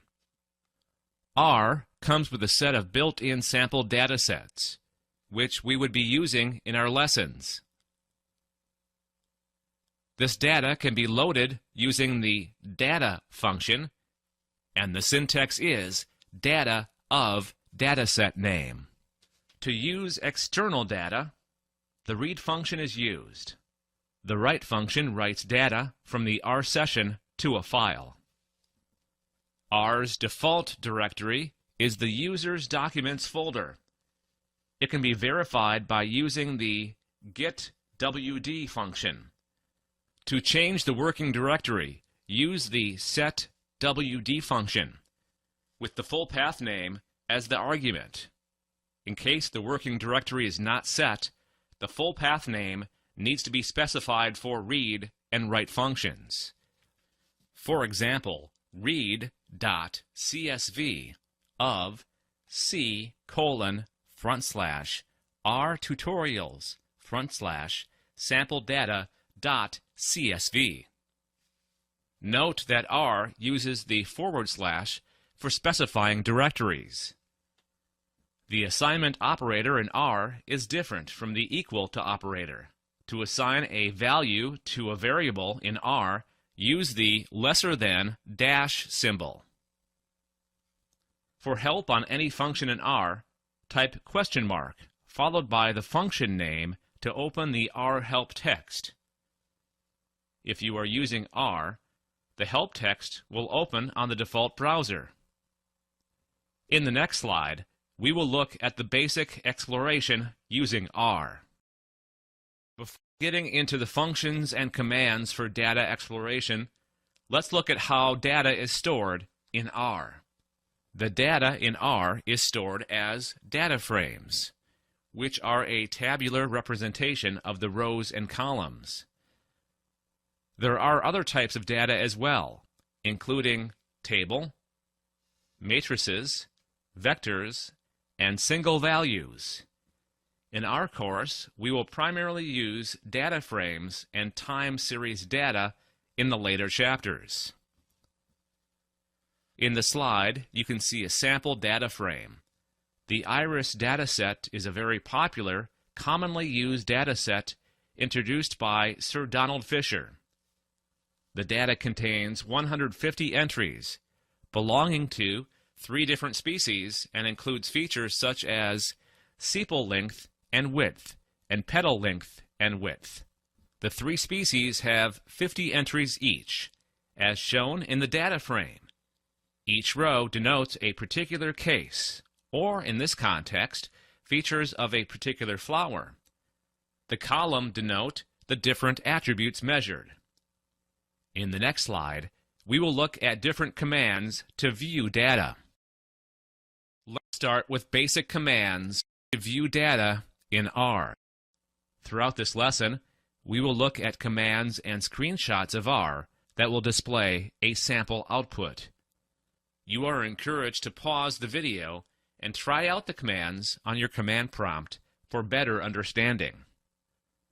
The iris dataset is loaded by default in R. To view the dataset, just type the dataset name on the prompt. To view the top few records, use the head function. The syntax is head of dataset name, comma, number of rows. The number of rows is an optional argument, and the default number of rows is 6. To view the last few records, the tail function is used. The syntax is similar to the head function. Tail of dataset name, comma, number of rows.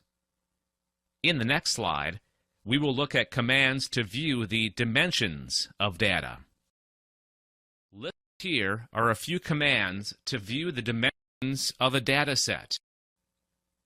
Dim of dataset name gives a vector result of the number of rows followed by the number of columns. Encol of dataset name gives the number of rows, and nrow of dataset name gives the number of columns separately. Try these commands with the sample iris dataset. In the next slide, we will look at the attributes of the data frame.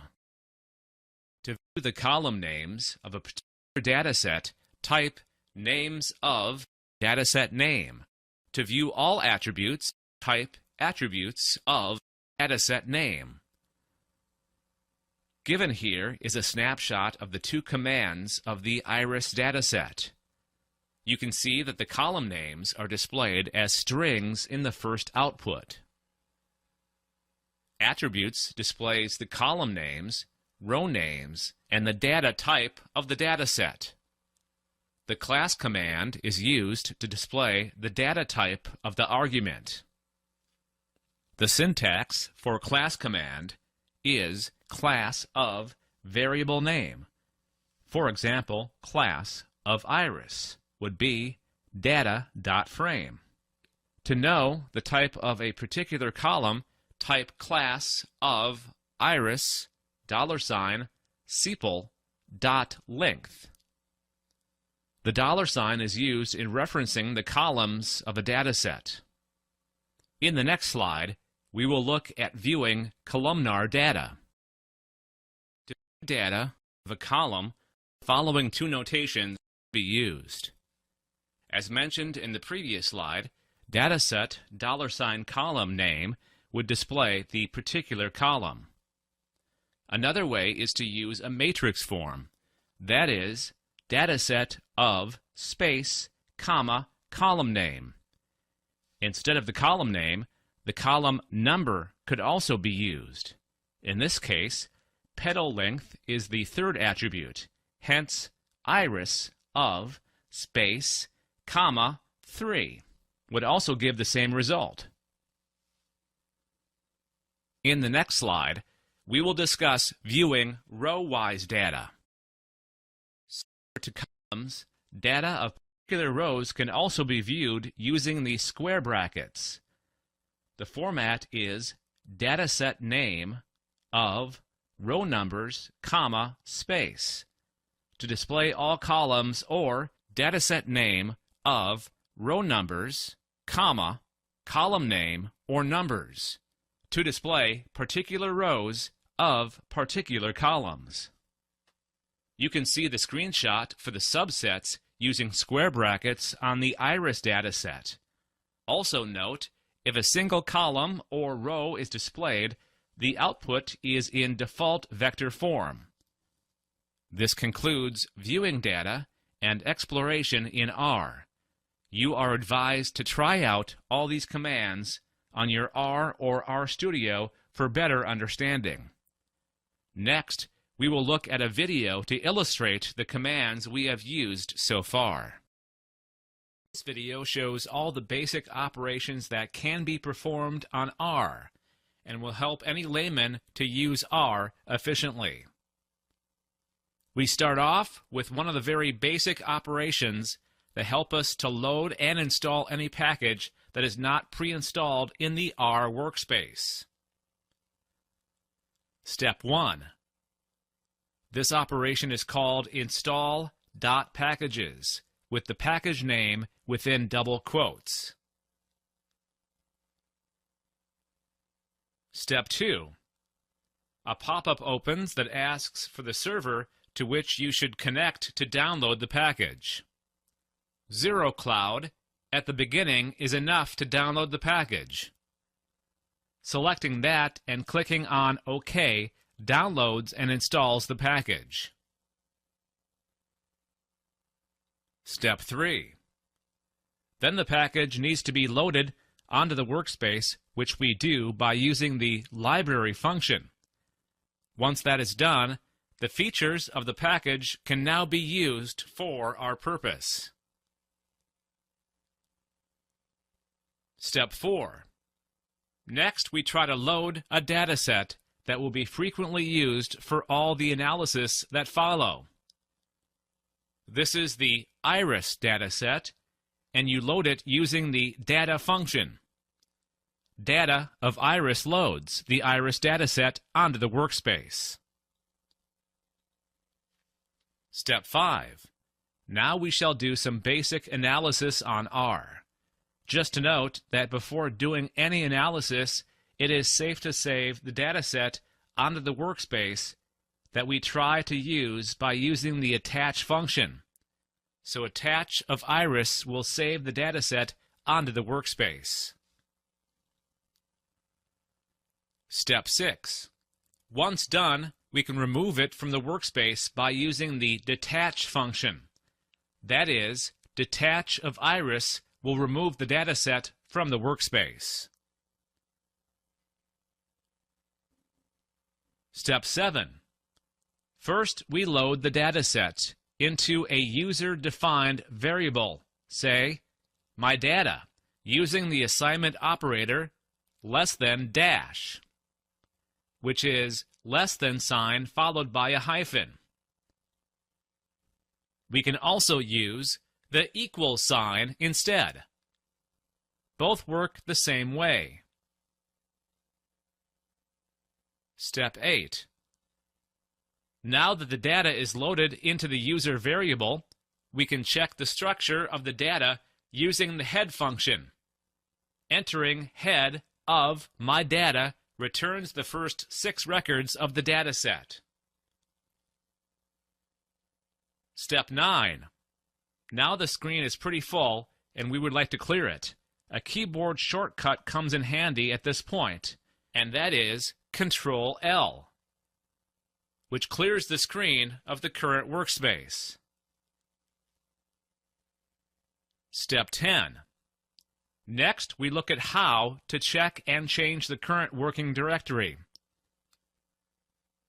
The function getWD returns the current working directory we are in, and the function setWD helps in changing the working directory, which we pass as argument to the function within double quotes. The next function that we are going to look into is the read function in R, along with the type of files that can be read. Step 1. Read.csv helps us to load a CSV file, the path for which we need to pass as argument to this function.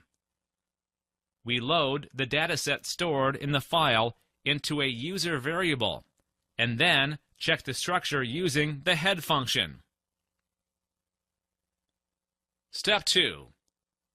We can even make a data frame of this data by using the data.frame function and passing the red dot CSV as an argument, or we can even pass the user variable that stores the data as an argument. Step 3. Just like the head function, we have the tail function that shows the last 6 records of a data set. Tail of the data set returns those records. Step 4. We can display as many records by passing the required number as an argument after the dataset name.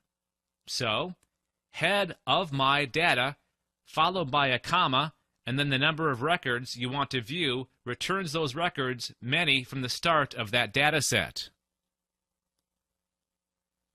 Next, we check 4 more basic functions of R, namely dim, encall, enrow, and names. Step 1. The dim function returns the dimensions of the dataset. That is, the total number of rows and columns. Run the command dim of dataset name to get the required result. Step 2. The encall function returns the total number of columns, and the enrow function returns the total number of rows in the dataset. Run the commands encall of dataset name and enrow of dataset name to get the corresponding results. Step 3. Lastly, the names function returns the title of all the columns that are there in the dataset. As usual, run names of dataset name to get the column names. Data manipulation.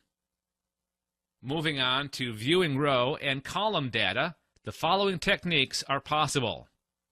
Column data can be viewed in 3 different ways. First technique. Call the column name after the dataset name using the $sign. That is, dataset name $column name. Second technique. Call the column name as a matrix attribute of the dataset. That is, dataset name, then within the square brackets, enter comma followed by the column name with double quotes. Third technique. This is similar to the second technique, with the difference that in place of the column name within the square brackets, we need to enter the column number. Row data can be viewed in the following way. Enter the row number followed by a comma within square brackets after the dataset name.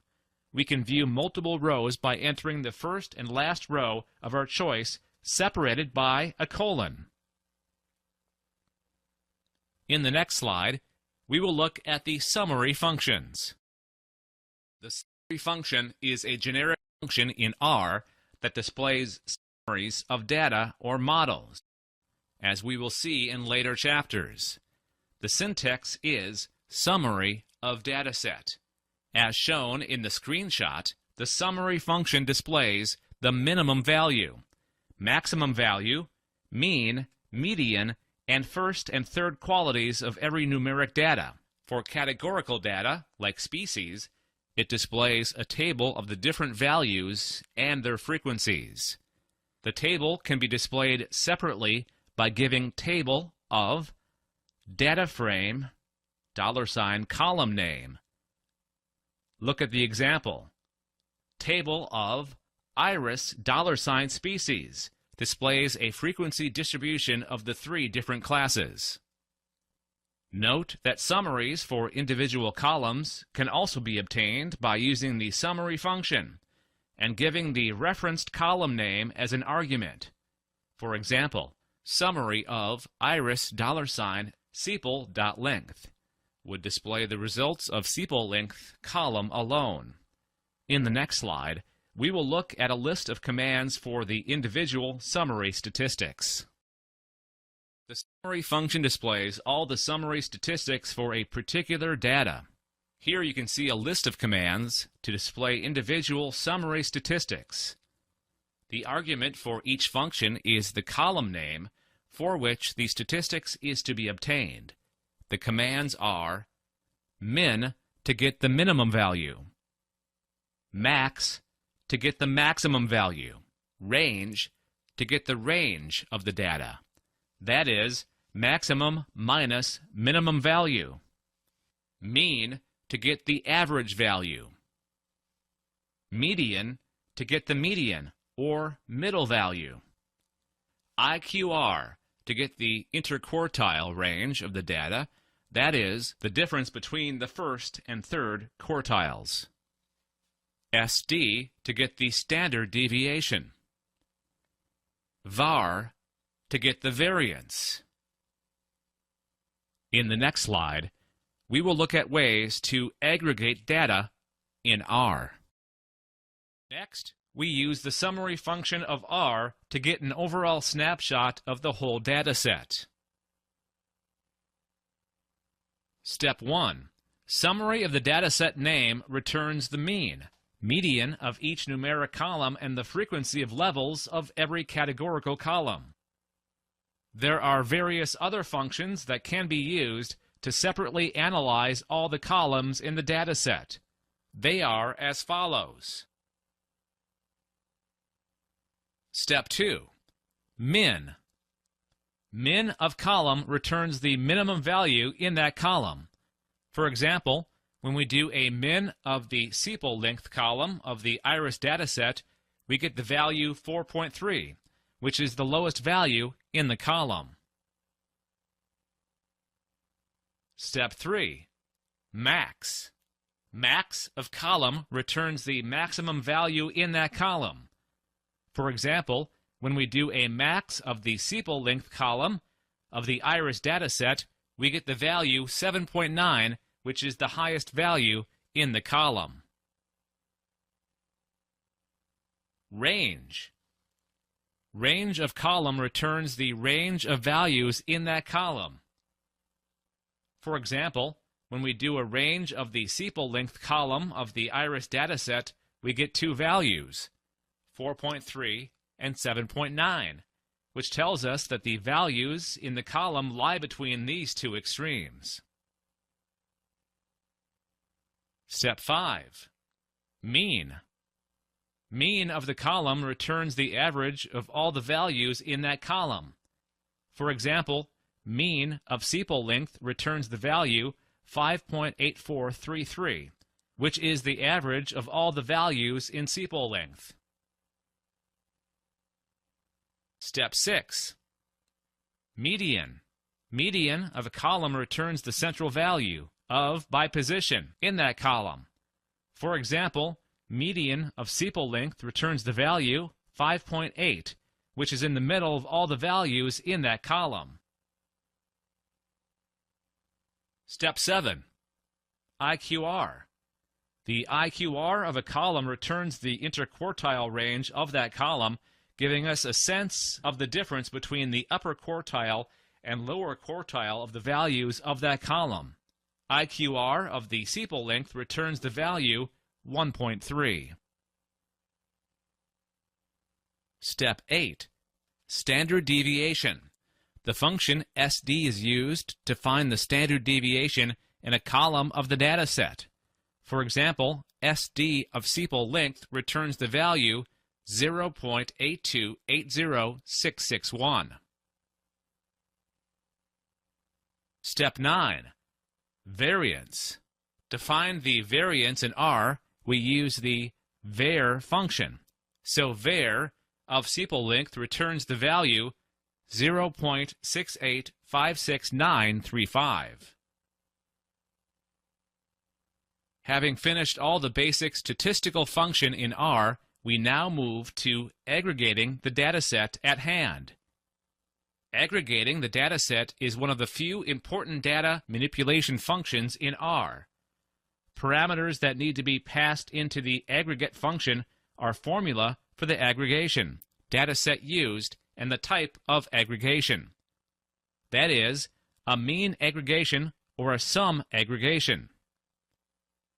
Aggregation in R can be done using the aggregate function in two ways. The two ways differ only in the formula that is used for the aggregation.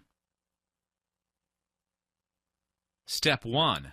In the first way, we do it across the dataset by a particular column. Like the iris dataset, we can aggregate across the dataset by species. Step 2. For this scenario, we enter the formula as dot tilde followed by the column name, which is species in our case. The enter data equals iris for specifying the dataset, and last give the type of aggregation, that is mean or sum. Step 3. In the second way, only the formula differs such that the aggregation is not done across the dataset, but only on the variables or columns used in the example. With this, we come to the end of the basic operations that can be performed in R, right from data viewing to data manipulation to basic statistics. Next, we'll focus on the visual aspects of R. In the next slide, we will look at the functions to visualize data in R. The aggregate function is used to group data values of a particular column. The compulsory arguments are the formula for aggregation and the function for aggregation. The first argument aggregates all the columns, as denoted by the dot symbol, grouped by the value of species. The next argument mentions that the data belongs to the iris dataset, and the last argument specifies that the aggregation should be done by averaging the values. You can see the result has 3 rows, 1 for each class, and the mean values for each column. The second command aggregates only the sepal length column by species, belonging to the iris dataset. In addition to the mean function, the sum function is a commonly used statistic in aggregation. You can see the other available functions by typing a question mark followed by aggregate to see the help content. Next, we will look at a video that illustrates summary statistics. Plot is a generic function used for plotting data in R. The function can be used to plot a variety of graphs on a variety of data, including data frames, time series, and even vectors. The plot function creates a scatter plot by default. Other plots can be created using the type attribute. You can check the help section for more details on the plot function. Shown here is a plot of iris data. On plotting the data frame, it creates a pairwise data plot for all the attributes in the data frame. In the next slide, we will look at a simple scatter plot. The plot function can be used to create scatter plots of one variable against another. For example, let us plot sepal length against species. We will use a few optional attributes of the plot function. Main, to specify the title of the plot. XLab, the x-axis label. YLab, the y-axis label.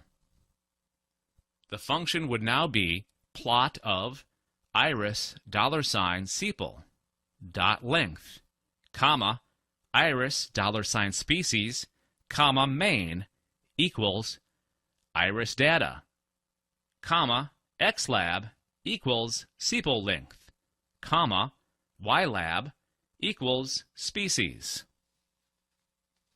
The output plot is shown on the right. From the scatter, it is easier to notice the differences in the sepal length according to species. Next, we will look at pie charts. Pie charts are the simplest form of visualizing the numerical proportion of the different classes through the sectors of the circle. The pie function is used to create pie charts in R. The table function is used to create a frequency table, and then the Py function is called to create a chart of the table. The main attribute, as mentioned before, is used to specify the title for the chart. Here is an example chart showing the different species of iris data. The circle is divided into 3 equal sectors for the 3 species. In the next slide, we will look at bar charts. Bar plots are used to depict values in vertical manner, with the height being equivalent to the value that's being shown. For this example, we will use another built-in data set, U.S. Personal Expenditure. The data set is displayed in the table. It displays the personal expenditure data for categories across years 1940 to 1960. In R, bar plots can be created using the bar plot function. As with the plot function, the main, xlab, and ylab attributes can be used for labeling. This slide shows an example function to create a bar plot using the expenditure data, and on the right, the created bar plot is shown. In the next slide, we will create box plots. Box plots are used to show numerical data with their quartile ranges, also called a box whisker plot. The boxes show the interquartile region, with the middle line equal to the median. The whiskers show the lower and upper quartiles, and the points show the outliers. The box plots are very useful in detecting the outliers. In R, box plots can be created using the boxplot function.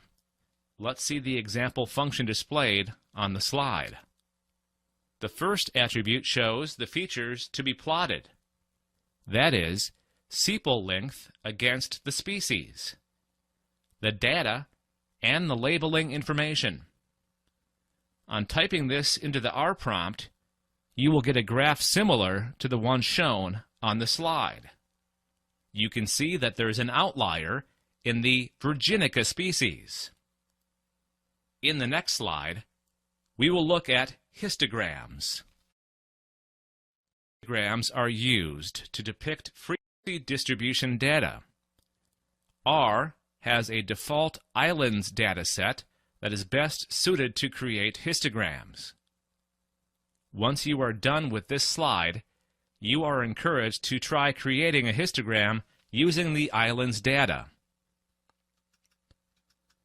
In R, histograms can be created using the hist function. The first attribute gives the vector or data frame to plot, and the usual labeling attributes can be used to label the plot. It can be seen from the plot that the sepal length is mostly concentrated around 4.5 to 6.5. For numerical data such as sepal length, the data is put into buckets and the histograms are created. This slide concludes data visualization. In addition to these attributes, plots can have other attributes such as x and y axis limits, colors for points or bars or lines, etc. They can be found in the help section for each plot. Next, we will look at a video that helps in understanding the different commands used in visualizing the data. Basic data visualization in R can be done using the plot function. Step 1. When we do a plot of the iris data set, a separate window pops up showing a scatter plot across each and every variable of the data set. Step 2. If we want a plot of any particular variable or set of variables, then we pass the variable or column names as argument to the plot function.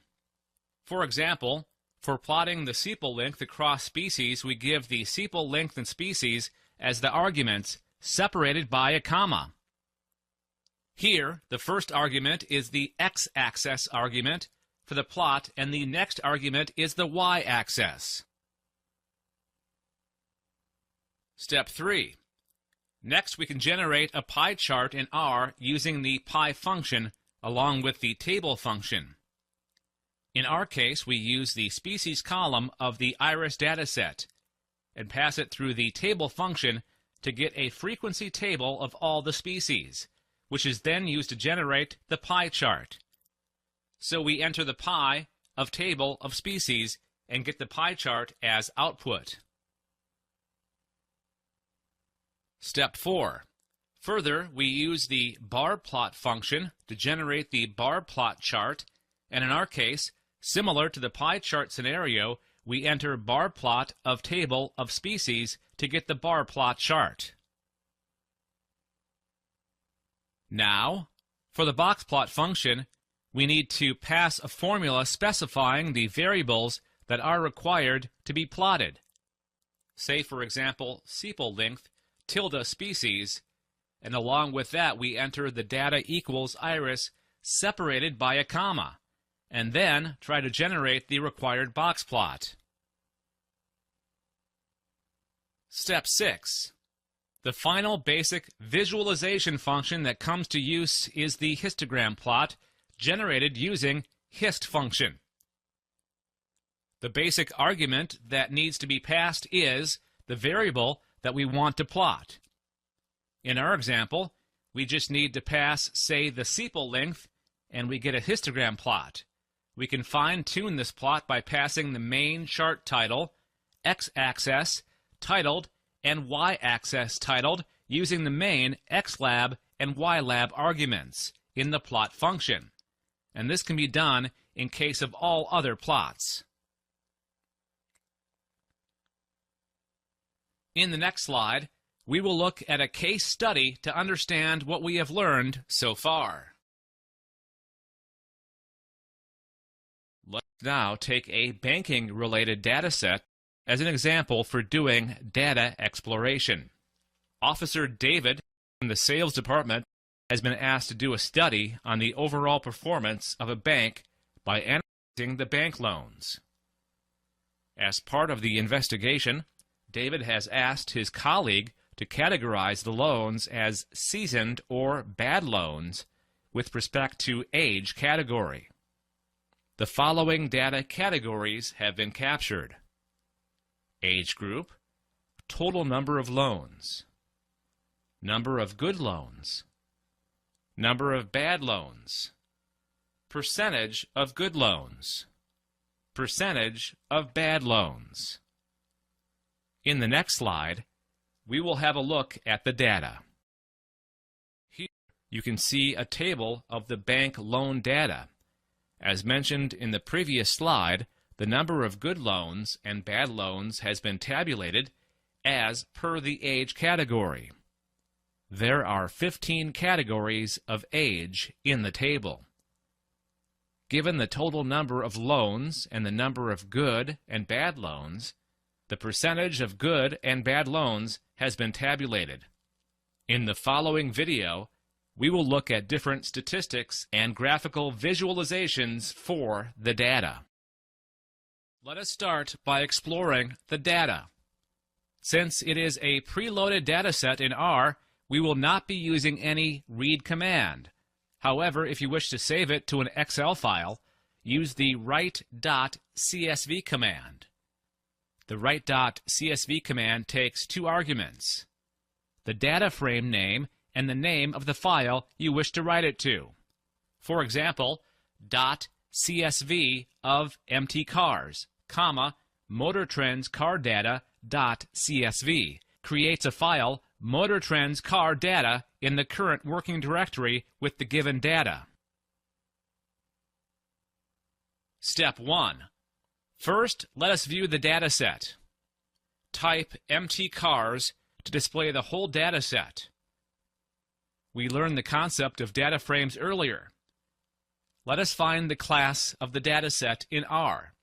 Type class of empty cars and hit enter. From the output, we can infer that the data is stored as a data frame. Step 2. let us confirm the number of columns and rows in the data set. Type dim of empty cars. The output shows 32 and 11 separated by a space, implying that there are 32 rows and 11 columns. Step 3. Let us explore the data in detail. Use head of empty cars to display the first 6 rows. Though we already established the types of the variables, let us confirm it by looking at this data. We can see that VS and AM have either 0 or 1 values, and thus have been rightly classified as categorical data. The number of cylinders, gears, and carburetors has discrete numerical values, and the rest of the data are in continuous numeric format. Step 4. To look at all the types of cars, type attributes of empty cars and press enter. The first section gives the column names, which we have already discussed. The second section has row names, which consists of the model names of all 32 cars. Finally, the class of the variables displayed, that is, data frame. Step 5. Let us find what all values that the variable number of gears can take. Type empty cars $gear. All the values of the column are displayed. You can see that the values 3, 4, and 5 are repeated in the data set. Similarly, you can check the number of cylinders and carburetors too. Step 6. Suppose you would like to know the attributes of a particular car. For example, the Ferrari Dino. We will use the format to view the row data here. Type empty cars of Ferrari Dino and a comma within square brackets and press enter. You can now see the attributes of Ferrari Dino displayed in a single row. Step 7. Now that we have explored the data, we will now look at summarizing to get some meaningful insights. Before doing this, let us first convert the data type for versus and AM to factor. They are numeric by default. To convert the data type, use the as.factor command. Type empty cars $AM equals as.factor of empty cars $AM. Do the same for the versus variable as well. Step 8. Getting into the summarizing part, as seen earlier, type summary of empty cars to display all the summary statistics. From the first section, we can infer that the maximum miles per gallon is 33.90, and the average is 20.09. The minimum miles per gallon is displayed as 10.40.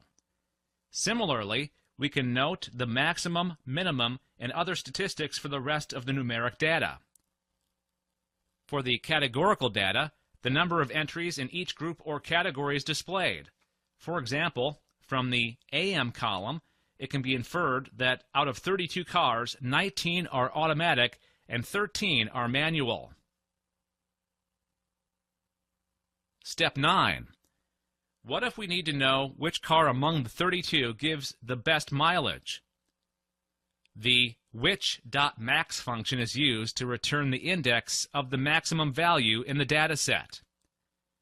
For example, type empty cars of which.max of empty cars $mpg and a comma.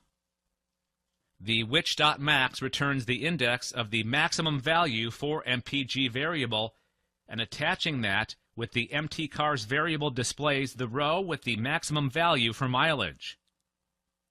You can see that Toyota Corolla has the maximum mileage in the given set of cars. Step 10. Similarly, the row with the minimum value can be found using the which.min function.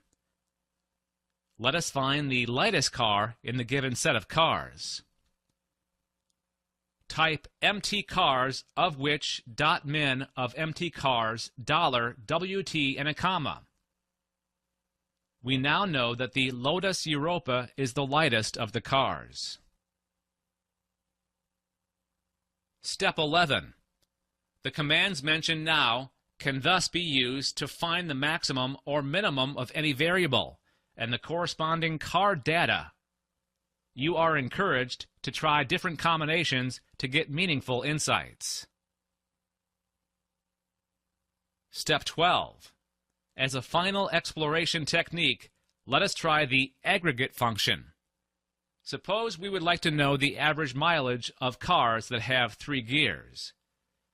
We will use the aggregate function to aggregate the MPG variable by the variable gear, and the aggregation function would be average.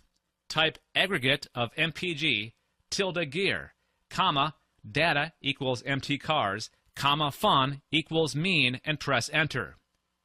The output consists of 2 columns, the number of gears and the mean of the mileages. We can infer that the cars with 3 gears have a mileage of 16 on average. The cars with 4 gears are the best in terms of mileage, giving the highest average mileage. The aggregate function can similarly be used to find the average speed of manual and automatic transmission vehicles, and so on. Following mathematical exploration techniques, we will now visualize data and try to support the inferences made through the earlier commands. Step 1. Let us start with a scatter plot that includes all the factors in the dataset being plotted against each other. Type plot of my data and hit enter. The new window shows a plot with all the variables plotted against every other variable in the dataset. Step 2.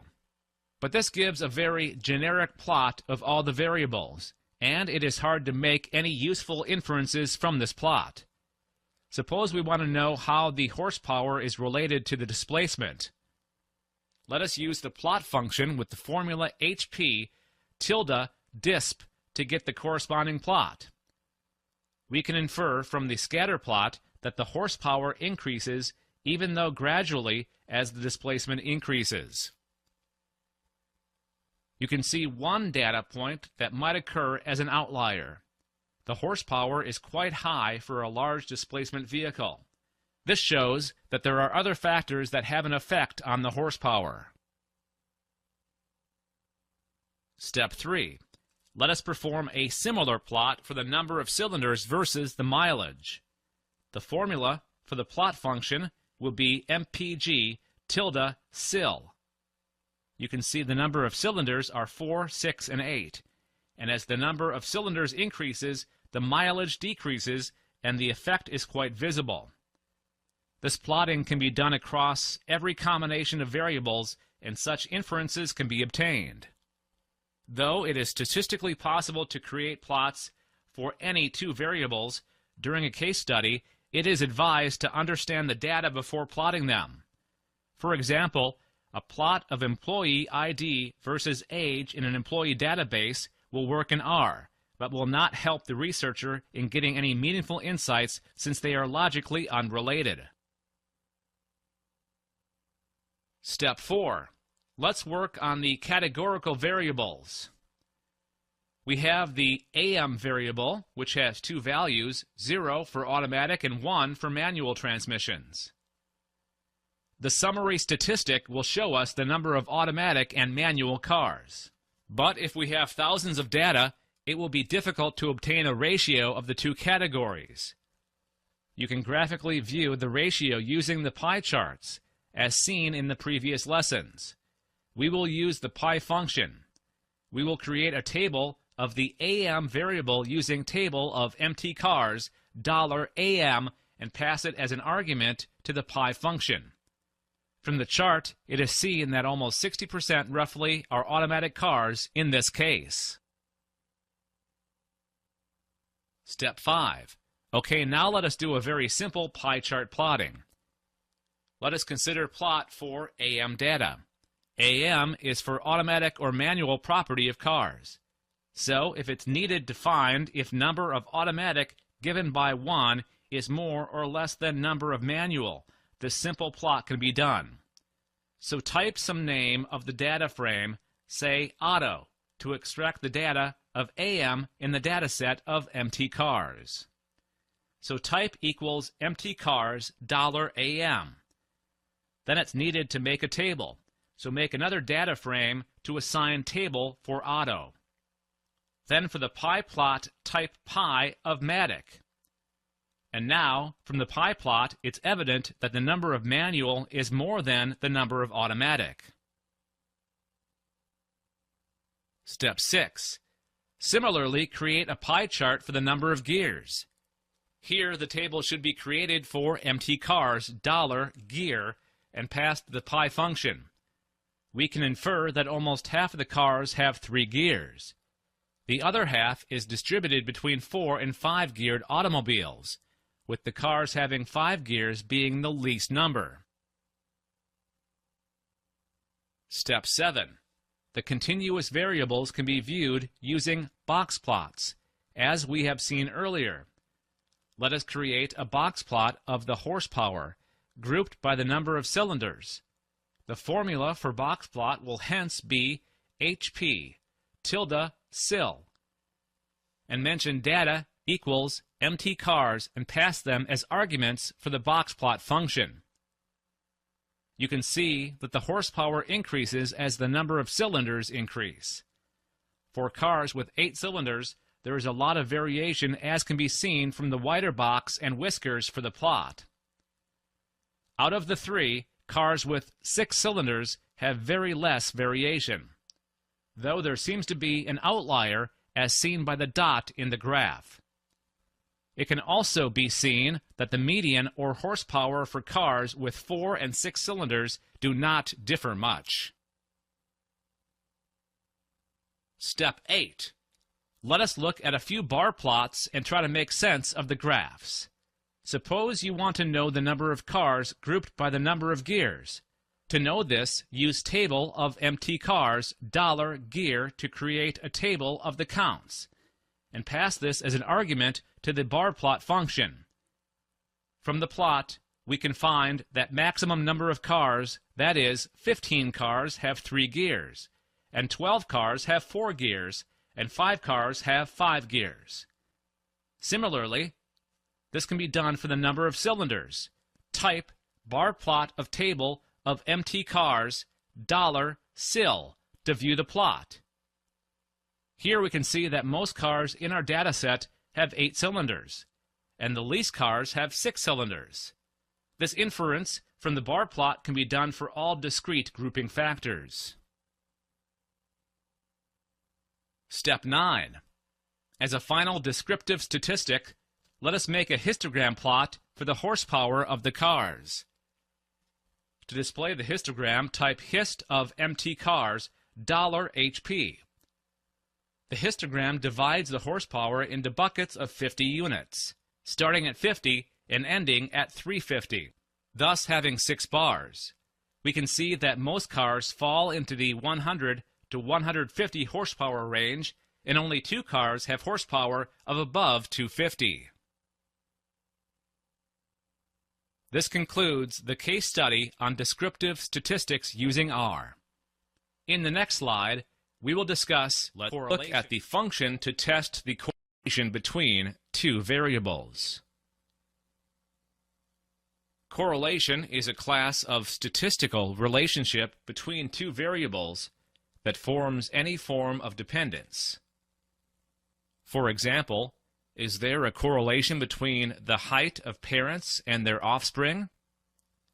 In the example given, we try to find if there is a correlation between the sepal length and width of a flower. In R, correlation can be calculated using the cor.test function. By default, the function calculates the Pearson's correlation coefficient. Let's look at how to interpret the results. The output shows the correlation method used and the data. The important output for this test is the p-value, which is calculated using the t-statistics and degrees of freedom. As seen in earlier chapters, if the p-value is less than 0.05, we can conclude that the null hypothesis is rejected. That is, there is no correlation between the two variables. The correlation coefficient is given as 0.1175698. This means there might be a negative correlation between the two variables. But since the p-value is quite high, we conclude that the result is not significant. That is, the correlation is almost zero. Next, we will look at a video to understand correlation using R. In this video, we perform a correlation test on two variables on a dataset to ascertain the significance of the relation in values of the variables. We will use the anorexia dataset from the mass package for the correlation. Load the package by typing library of mass. Specify mass in capital letters. We will use two variables of the dataset to perform the test. That is, pre-WT and post-WT. Run the command core.test of pre-WT and post-WT separated by a comma. The output shows name of the test, that is, Pearson's product moment correlation, in this case followed by the t-value, degrees of freedom, and the p-value. Then it tells you about the alternate hypothesis, which in our case is the true correlation is not equal to 0. Next it shows the 95% confidence values of the correlation, and finally, the mean of the correlation values. In the next slide, we will look at a correlation case study. In this slide, let's look at a case study to illustrate the concept of correlation. The business case we have chosen is about an ice cream company which maintains a database containing total sales per day and the corresponding temperature each day. Given this data for a period of 1 week, the management wants to find whether temperatures is a factor that causes difference in their sales. Looking at our data set, we can infer that there are two variables, sales and temperature. Here, sales represents the value of total sales that happens in the ice cream company each day. And temperature represents the temperature that is being recorded for the corresponding day, measured in Celsius. We will be using correlation to check whether there is any relationship between sales and temperature for this company. And the following video will walk you through the process. Firstly, save the data into a CSV file. Step 1. Import the file in R.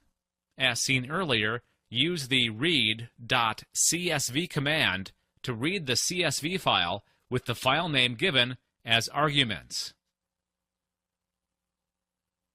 Step 2. Save the dataset in R as MyData. Step 3. To check for the data in the dataset, type MyData and press Enter. The data will be displayed, and you can check if the data has been stored properly. The data will have 7 entries across 2 columns. Step 4. Before working on MyData, attach the dataset MyData to the session by typing attach of MyData. Step 5. The correlation coefficient is now determined by using the command core.test. We need to supply the variables as arguments, so type sales, comma, temperature within parentheses and hit Enter. Step 6.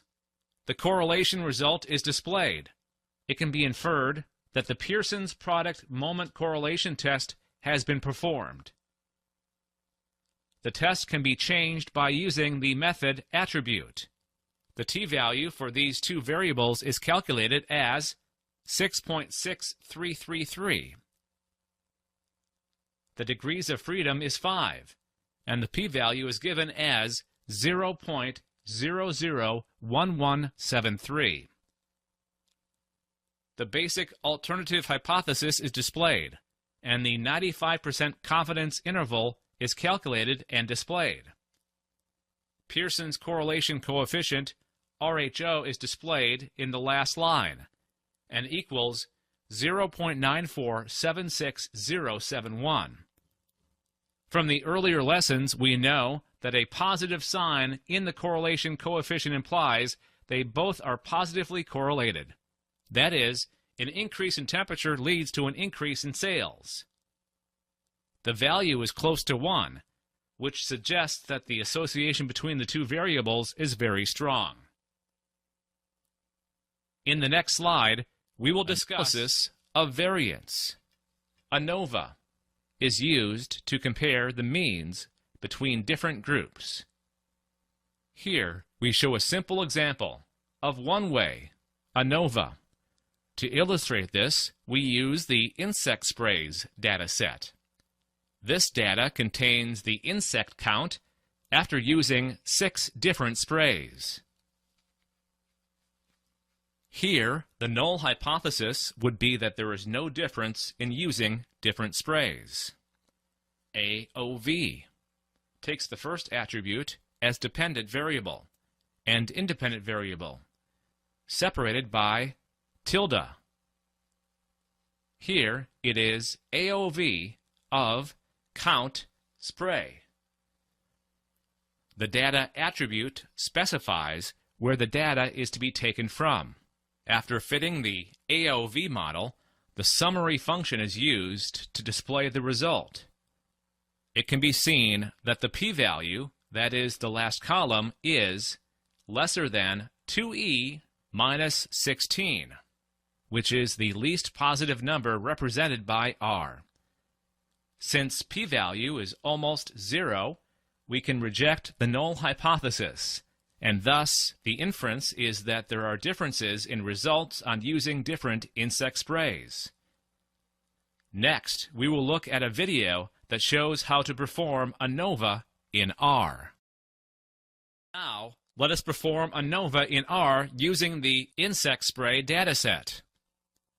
For ANOVA, a model needs to be fitted where we have to decide on a target variable and one or more independent variables. Step 1. In our case, let's take count as the target variable and spray as the independent variable. Step 2. For fitting the model, use the AOV function and save it in a user-defined model name, say fit.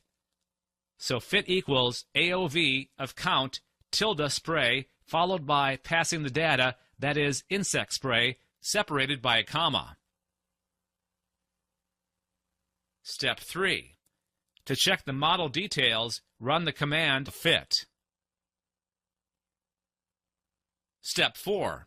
The result shows a table containing 5 major columns that are in order: degree of freedom, sum of squares, mean squared error, f-value, and p-value for each of the independent variables used in the model. Finally, the significance of the variables can be checked from the p-value in the table, and the important variables can then be used for further advanced modeling. In the next slide, we will look at a case study. Let's look at a case study for better understanding of ANOVA. A pharmaceutical company has tested 3 formulations of a body pain medication for athletes. 27 volunteers were selected, and they were split into 3 random groups. 9 members were assigned randomly to each of the medications. The athletes were instructed to take the medication while experiencing body pain and then report the pain on a scale of 1 to 10, 10 being too much of pain. Here, the table shows the pain rating for each athlete across each medication. The question the company wants to answer is there a significant difference in the effect of the different medications? Since there are more than 2 different groups, we will use analysis of variance to test the significant differences between means of all 3 medications. And the following video will walk you through the process. To start with, save the data into a CSV file. Step 1. Import the file into R. Let's name the file as MyData. To read the file, type MyData equals read.csv of the file name within brackets. Make sure the file is in the current working directory, and if not, type the absolute path of the file with forward slashes to separate the directories. Step 2. Check if the data has been imported by typing MyData to display all the data. Alternatively, you can use head of MyData to display the first 6 rows. Step 3. To apply R's ANOVA function, the data has to be in a single vector format. To do so, let us first convert the 3 columns of data into a single vector. Use the C function to do the conversion. After attaching the data to this session, that is, using attach of MyData, type C of med_1, med_2, med_3. Save it in a variable. Let us name it pain rating. Now type pain rating to see if the vector has been properly stored. Step 4. Now the medication type for each entry data needs to be specified. Create a vector that consists of the value medication 1 for the first 9 entries, medication 2 for the next 9, and medication 3 for the last 9 entries. Let us save it in a variable called types. The rep function can be used to repeat a given string for a given number of times. For example, rep of medication 1, 9 will create a vector that has medication 1 repeated 9 times. To create the types vector, type C of rep of medication 1, 9, rep of medication 2, 9, rep of medication 3, 9. You can now type types on the prompt to check if the vector has been created properly. Step 5. Finally, a data frame has to be created that contains the medication type and its corresponding pain rating. Let us save the data frame in a variable called body pain rating. Type body pain rating equals data.frame of pain rating, types. You can see the data frame by typing body pain rating to view the whole data frame. You can notice that this frame contains 2 columns, pain rating and types, and consists of 27 rows. Now we have the data frame ready. Step 6. Before using ANOVA, let us visualize the data in a graphical format. We will be using the plot function to plot the ratings as a function of the medication type. Type the command plot of pain rating, types, data equals body pain rating, and hit enter. The box plot of the ratings is displayed in a new window. Note that there is an outlier on the medication 2 rating entries. It can also be noted that the median for medications 2 and 3 are the same, and the median for medication 1 is significantly lower than the other 2. Let us now get back to the command prompt. Step 7. As seen in the earlier video, the AOV function is used to perform analysis of variances on the data. The formula for AOV function should be pane rating tilde types, which implies that the grouping is done per the types column. Let us save the result into a variable named ANOVA result. Type ANOVA result equals AOV of pane rating tilde types comma data equals body pane rating. To view the results, we use the summary function. Type summary of ANOVA results to see the results of the test. Step 8. From the previous results, you can see that the value of F statistic is 11.91, with a p-value that is equal to 0.003. Since the p-value is significantly lower than the standard value of 0.05, we can infer that the null hypothesis needs to be rejected. In the context of this study, we can conclude that different medication formulations have different impacts on the pain rating for athletes. In the next slide, we will look at the chi-squared test is used to calculate the goodness of a particular fit.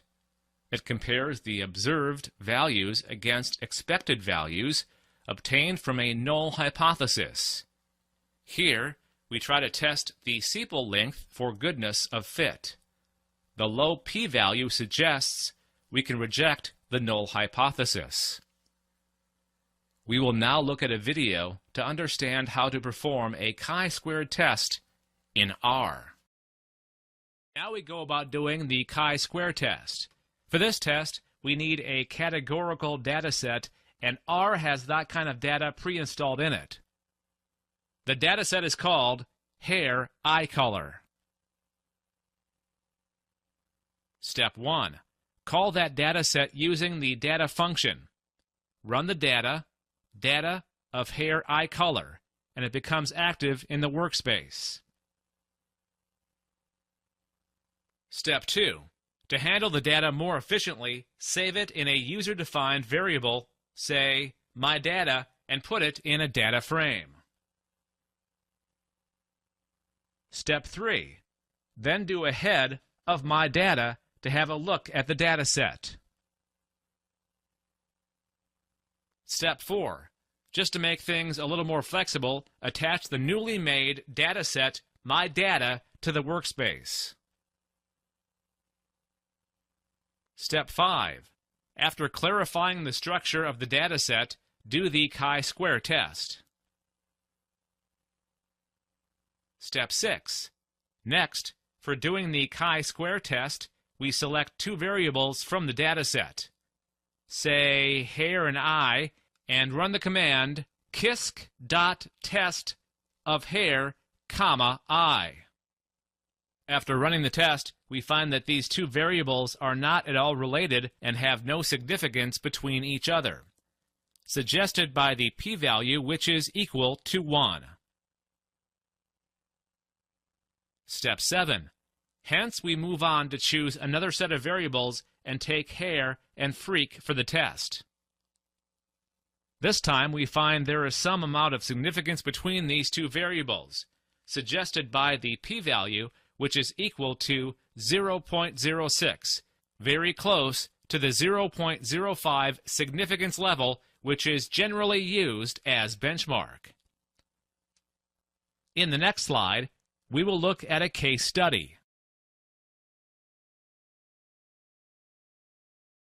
Pairwise t-tests are used to check if there is any difference in paired values. For example, marks obtained by a student before and after a training. To illustrate this, the anorexia dataset from the MASS package is used. The data contains pre-treatment and post-treatment weights of patients.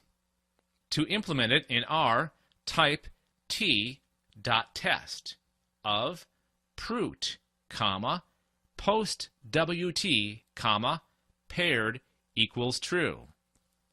The first two attributes are the features to be compared. And the attribute paired equals true specifies that it is pairwise t-test. The low p-value suggests that the null hypothesis can be rejected. That is, there is a difference between the weights before and after treatment. In the next slide, we will look at independent t-test. The independent t-tests are used in comparing two values where the value of one variable is not directly related to the other variable. For example, marks of students in two different schools. Here we implement a t-test on the sepal length and sepal width of the iris data set. From the result, it can be seen that the p-value is almost zero, and hence the null hypothesis that there is no relation can be rejected. Now we will look at a video that shows how to perform t-tests using R. Next, we try to see how to do t-tests in R. Starting off with the one-sample t-test, use the anorexia dataset for this purpose. Step 1. Choose any variable of the dataset to perform the test, say pre-WT. Step 2. Run the command t.test of pre-WT and pass the parameter mu equals 3 separated by a comma. The mu parameter corresponds to the null hypothesis. Step 3. The output shows name of the test, which is one-sample t-test, followed by the t-value, degrees of freedom, and the p-value. Step 4. Then it tells you about the alternate hypothesis, which in our case is the true mean is not equal to 3, since we passed 3 as the value for the mu parameter in our test. Step 5. Next it shows the 95% confidence values of the variable, and finally the mean of the values of the variable. Next we do the independent t-test, also known as the two-sample t-test. Step 1. Choose any two variables of the dataset to perform the test, say pre-WT and post-WT. Step 2. Run the command t.test of pre-WT and post-WT separated by a comma. Step 3. The output shows name of the test, that is, Welch 2 sample t-test, followed by the t-value, degrees of freedom, and the p-value. Step 4. Then it tells you about the alternate hypothesis, which in our case is true difference in means is not equal to 0. Step 5. Next it shows the 95% confidence value of the combinations of the variables, and finally the means of the values of the variables. Now we will do the pairwise t-test. Step 1. Choose any two variables of the dataset to perform the test, say pre-WT and post-WT. Step 2. Run the command t.test of pre-WT and post-WT separated by a comma, followed by the paired parameter, which must be entered as equal to true. So to tell the test that you are trying to do a pairwise test. Step 3. The output shows name of the test, that is, paired t-test, followed by t-value, degrees of freedom, and the p-value. Step 4. Then it tells you about the alternate hypothesis, which in our case is the true difference in means is not equal to 0. Step 5.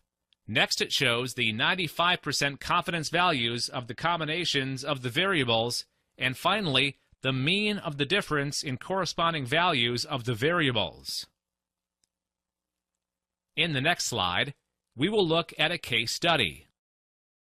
A construction company took a project of building luxury residential apartments in Phoenix City. The project head, Andrew, decided to make an analysis on other residential apartment constructions nearby Phoenix in order to avoid management difficulties and to easily compete with their competitors. So he asked his colleagues to collect all relevant information that helps him in finding useful insights. He wants to find all the business insights possible so that he can compete with all other competitors and also avoid taking much risk in terms of decision-making and investments. His colleagues started collecting relevant data. For this, he did a survey of various construction sites in and around the locality. The final data that he collected contained information on 12 variables: ID, local price, bathrooms count, area per square feet, living space per square feet, garage count, rooms count, bedrooms count, age in years, selling price, material, and level. Let us assume that you are the analytics expert in the company and have been assigned the task of working with the data to get insights. Now, we have the data gathered and ready for analysis. The first step that needs to be followed is to import the data into R. For the purpose of analysis and easier access to the data, we will store this data in a time frame and name this data frame as MyData. So, type MyData equals read.csv and give the path for the file. We will see the first 6 data entries and check if we have chosen the correct data set. To do so, we typed head of MyData and the first 6 rows are displayed. Now, let us jump into the analysis. The first thing we do to start off with analysis is descriptive statistics of the data set.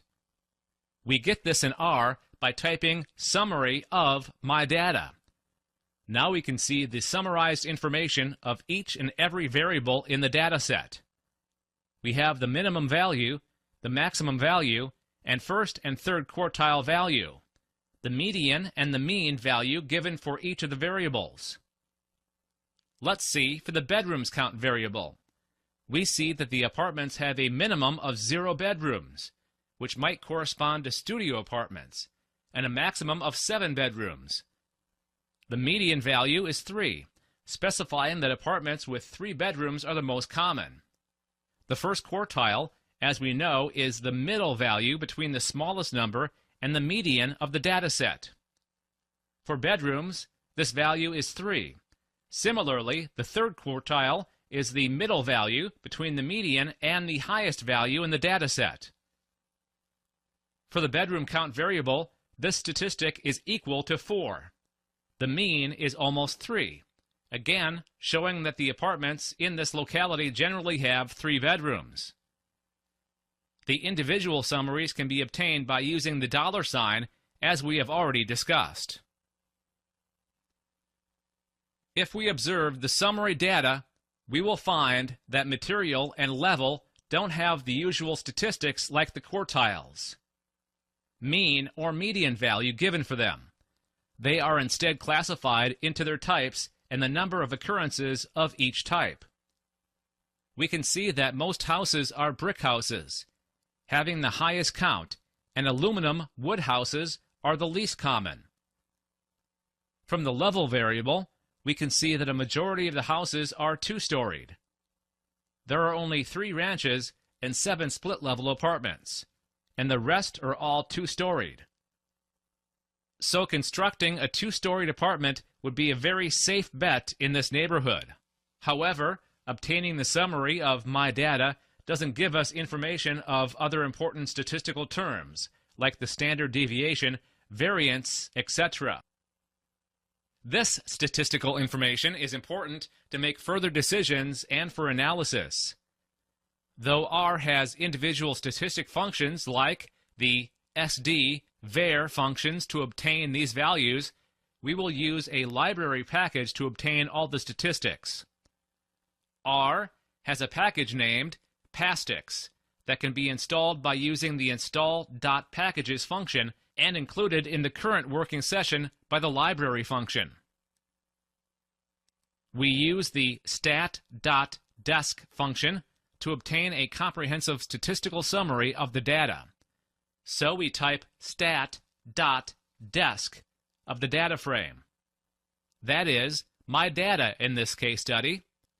And here we can see statistics like the number of values, number of nulls, number of NA values, the range of values in the variable, the sum of all the values, the standard error of the values from the mean, the confidence interval mean for a 95% confidence level, the variance value, the standard deviation value, and the coefficient of variance. Let us look into the statistical description for a particular variance, say garage count, and understand these factors. The first row, nbr.val, give the number of values, that is, 57. The nbr.null value is 6, which means there are totally 6 records in our data set that have a garage count of 0. Then nbr.na shows a value of 0, which means that there are no not applicable situations. The next row is minimum value, and it displays 0. So that means there are houses with 0 or no garages. The max column shows a value of 2. So their maximum number of garages in an apartment is 2. Next, we can see the range. Range is nothing but the difference between maximum and minimum value. We can say that there are a 0 to 2 garages in the apartments belonging to this locality. Next factor is sum, and the value displayed is 73. So in this locality, there are 73 garages. The next is median, and its value is 1 for garage count. That is, most apartments have 1 garage. We have a mean value of 1.28, however. We cannot take the literal interpretation, since the number of garages must be a whole number. The next factor is standard error of mean. It is usually estimated by dividing the sample estimate of the population standard deviation by the square root of the sample size. Next factor here is confidence interval mean. When we compute a confidence interval on the mean, we compute the mean of a sample in order to estimate the mean of the population. For our example, the standard error and confidence interval mean do not add much meaning to the interpretations, so we ignore these values. To understand these values, let us analyze the selling price variable of our data set. The selling price of apartments in the locality varies from $13 million to $84 million. The standard error mean here is 1.69 million. The confidence interval mean for a 95% value is twice the standard error. That is 3.4 million. We know that we are working on a sample data set. The mean of the sample data of apartments is around 34 million. What the confidence interval tells us is that we can say with 95% confidence that the mean of the population will vary between 34 plus or minus 1.69 million. That is 32.31 to 35.69 million. Next, we have the variance of the selling price.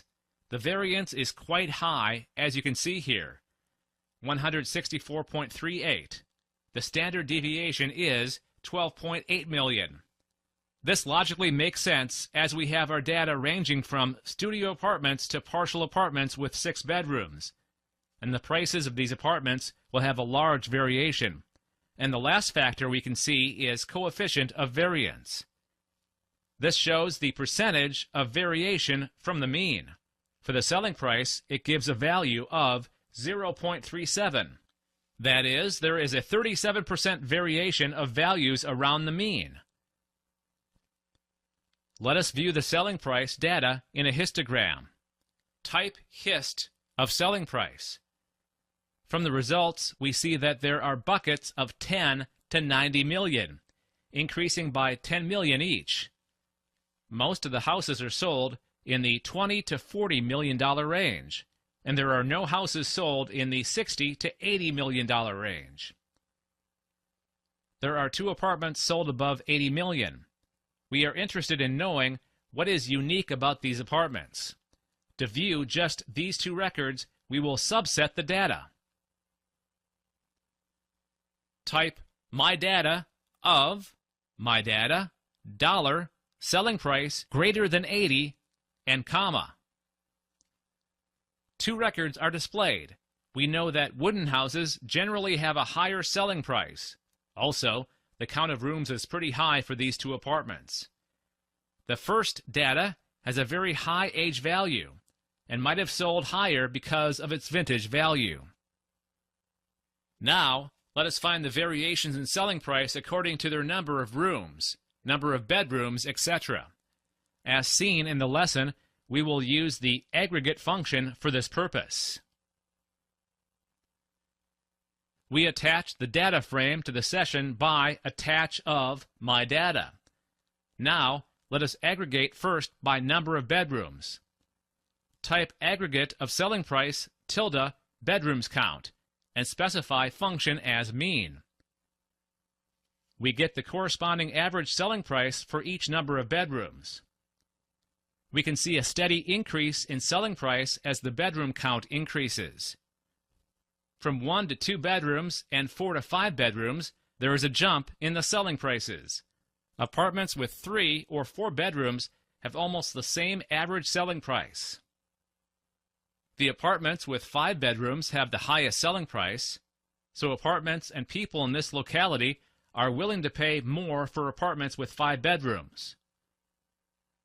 We should also remember that both apartments that sold highest had 5 bedrooms, and thus the average results might not be the right statistic due to the presence of outliers. Let us do a similar check on the selling price according to the garage count. There is a huge difference between the average selling prices of apartments with no garages and 2 garages. So adding a garage might be beneficial in increasing the selling price. The next thing that we would be doing with the dataset is to see which factor is actually affecting the selling price of the apartments. That is, whether the pricing is affected by the house material, or the number of rooms, or the living space per square feet, etc. So, to find out the variables responsible for pricing, we will do correlation. The correlation will tell us about how much the variables correlate with each other, and also with respect to the pricing factor of the houses. Here, another thing to keep in mind is that in our data set, we even have variables which are categorical. As we already know, correlation can only be performed on numerical values and cannot be performed on the other values. So how do we go about solving the issue with the categorical variables? One way to go about this is to manually select the numerical data. There is an easier option too. That is, we can specify an attribute to the correlation function which states to select only the numeric values.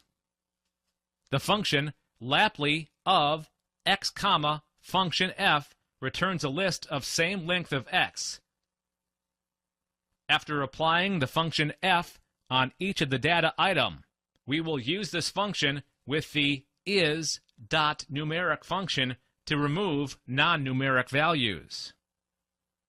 So, let's type core of my data of unlist of Lapley of my data common is.numeric. So now we can see the correlated value of every numeric variable with every other numeric variable in the dataset apart from the material and level variables. Let's check which of the variables has the highest correlation with the variable selling price. Looking at the selling price column, or row, we see that the local price has the highest correlation value of 0.79. The living space per square feet variable is a very close second, having a correlation of 0.789 with the selling price. So, the selling price is strongly correlated with the local price and the living space of the apartment, as suggested by the correlation of almost 80%. We can see that age in years has a negative correlation with the selling price with a value of minus 0.21. Thought the correlation coefficient is quite low? We can see that an increase in the age for apartments tend to decrease its market value. Performing correlation for all the variables against all the other variables is more advantageous as it compares all the variables and helps us in getting insights which might not be visible by just looking at the data. For example, we can see that garage count has a mild correlation with almost all variables. So the number of garages to be built for an apartment is quite independent of the number of rooms or bedrooms or the living space. However, the presence of a garage tends to have an increase in the selling price, as can be seen from a correlation of 0.4 with the selling price. Now suppose we don't need to correlate entire table. Need to test the correlation between two variables. In such cases, we can just type core.test and mention the two variables whose correlation we want to know. Suppose we want to know how much the number of rooms is related to the price of a house. So to correlate selling price with number of rooms, we type core.test of rooms count, comma, selling price. Here we can see the results to be 0.55. From this value, we can understand that there is about 54% relationship between the number of room counts and selling price. Also, the p-value is very less, which supports the hypothesis that the two variables are related. The next test we will perform on the data is ANOVA, analysis of variance, as we have seen in a collection of statistical models used to analyze the differences between group means and their associated procedures. The calculations of ANOVA can be characterized as computing a number of means and variances, dividing two variances and comparing the ratio to a handbook value to determine statistical significance. Here we shall perform ANOVA on selling price with two categorical variables we have in the data set. Let us first test the means per the level variable and store it in a variable called fit.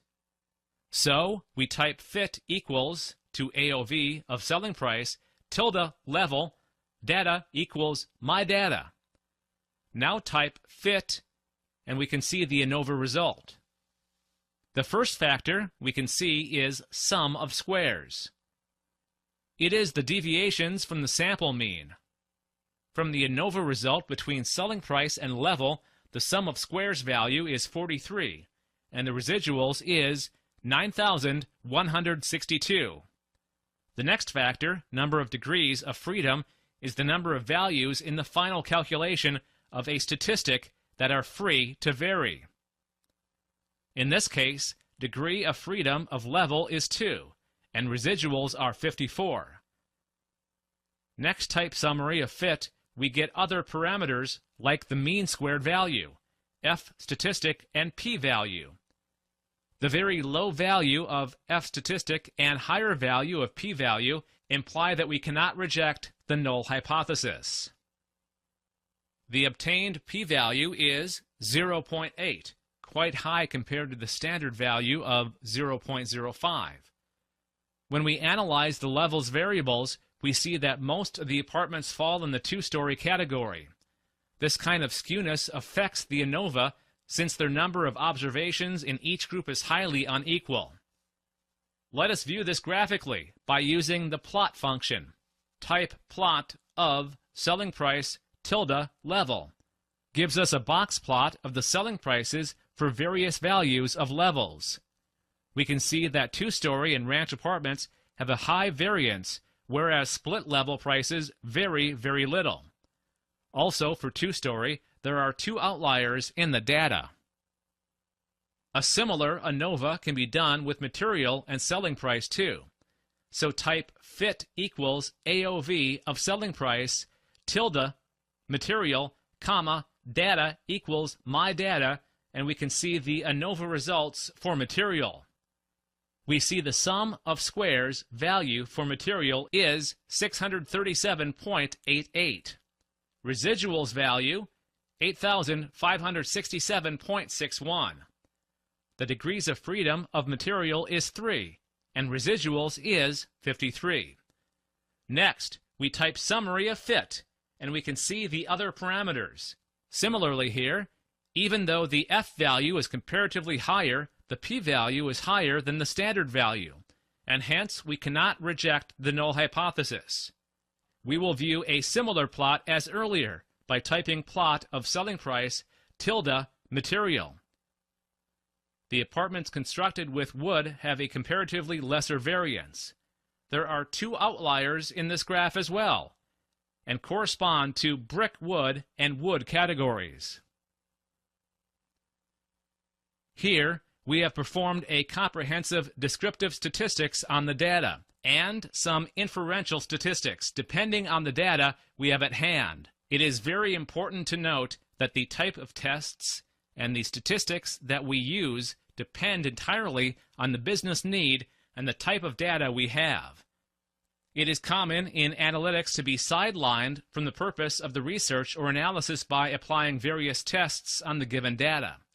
Through this case study, we have provided an example of when to apply which statistic and where to apply different tests of significance to arrive at meaningful insights. Let's look at an experiment to understand the use of t-tests. A researcher studying the effect of a drug on the growth of tumors wishes to find if the drug reduces the growth of tumors. The researcher obtains mice with tumors and divides them into two groups. One group of mice was injected with the drug, and the other group was used as the control group. After 1 week, the tumors were weighed again, and the results were noted as follows. The research question is, does the drug reduce the tumor size? In the given table, we can see the tumor size of mice treated with the drug and the tumor size of the mice belonging to the control group. Since these two belong to two different groups of mice and have no dependencies with each other, we will use independent t-tests. Let's recall the assumptions for independent t-tests. The samples are random. The measured values on a continuous scale. The independent variable is measured on two groups or categories. That is, in our case, the experiment and the control group. The observations are independent and follow an almost normal distribution. There is homogeneity of variations. And lastly, there should not be any significant outliers. Since our data adheres to all the above assumptions, we can continue with the significance test. The researcher wants to know if the use of the drug decreases the tumor size. Hence, it corresponds to a one-tailed hypothesis test. Remember that two-sided hypothesis tests will be used when the research question is whether there is a difference in tumor size as the result of the drug. In the video, we will look at how to perform a t-test for this study and if the hypothesis is proved or rejected. Let's start by loading the dataset into R. Step 1. Make sure the working directory in R is set to the directory with the data file, using the getwd and setwd commands. Step 2. Create a data frame tumor data and read the file using the read.csv command. The argument to the command is the name of the CSV file with the extension .csv. Step 3. As seen earlier, the head command displays the first 6 rows of the data. Type head of tumor data to display the first 6 rows of the data. Step 4. Before planning the t-test, let us visualize the data using box plots. Type box plot of tumor data to create box plots of the 2 columns. The plots are created and displayed in a new window. Here you can see that the median of tumor size for mice not treated with the drug is higher than the mice treated with the drug. Also, the quartiles or deviations from the median are higher for the control group. Step 5. Next, let us perform the t-test to find whether the drug has an effect on the tumor size. As shown in the previous video, the t-test command is used to perform the t-test. Before performing the test, let us attach the data frame by typing the command attach of tumor data. Now type t.test of treated with drug, comma, not treated with drug, comma, alternative equals L. The alternative equal to L is used to specify that the test is a one-sided test, and we are concerned about the lower tail, that is, if the tumor size is lesser. On hitting enter, the test results are displayed. The t-value is given as minus 2.0643, and the degrees of freedom is 13.651. Using these 2 values, the p-value is generated as 0.02927.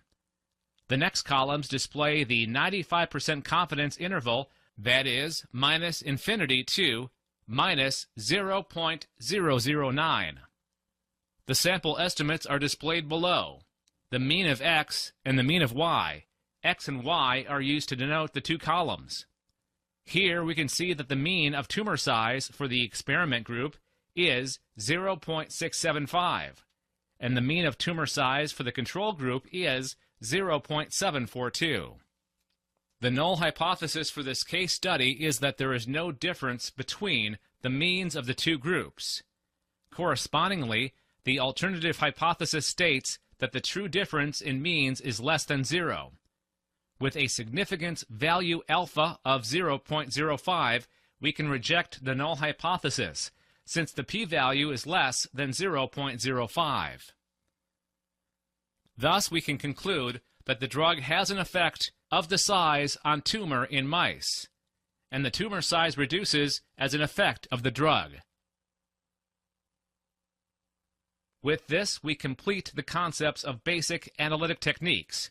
Now, we will look at a business case to illustrate the concepts that we have learned in this lesson. Let's quickly summarize what we have learned in this lesson. We have discussed a basic introduction to R, data exploration using R, data visualizations in R, pie charts, bar plots, box plots, histogram, diagnostic analytics using R, chi-squared test, t-tests, analysis of variance. The quiz section will help you check your understanding of the concepts covered. This includes Lesson 3, the Business Analytics Foundation with R Tools course offered by Simplilearn. Thank you for your attention. After completing this lesson, you'll be able to explain the various types of graphics available in R, list the possible file formats of graphic outputs, describe the methods to save graphics as files, and describe the procedure to export graphs in RStudio.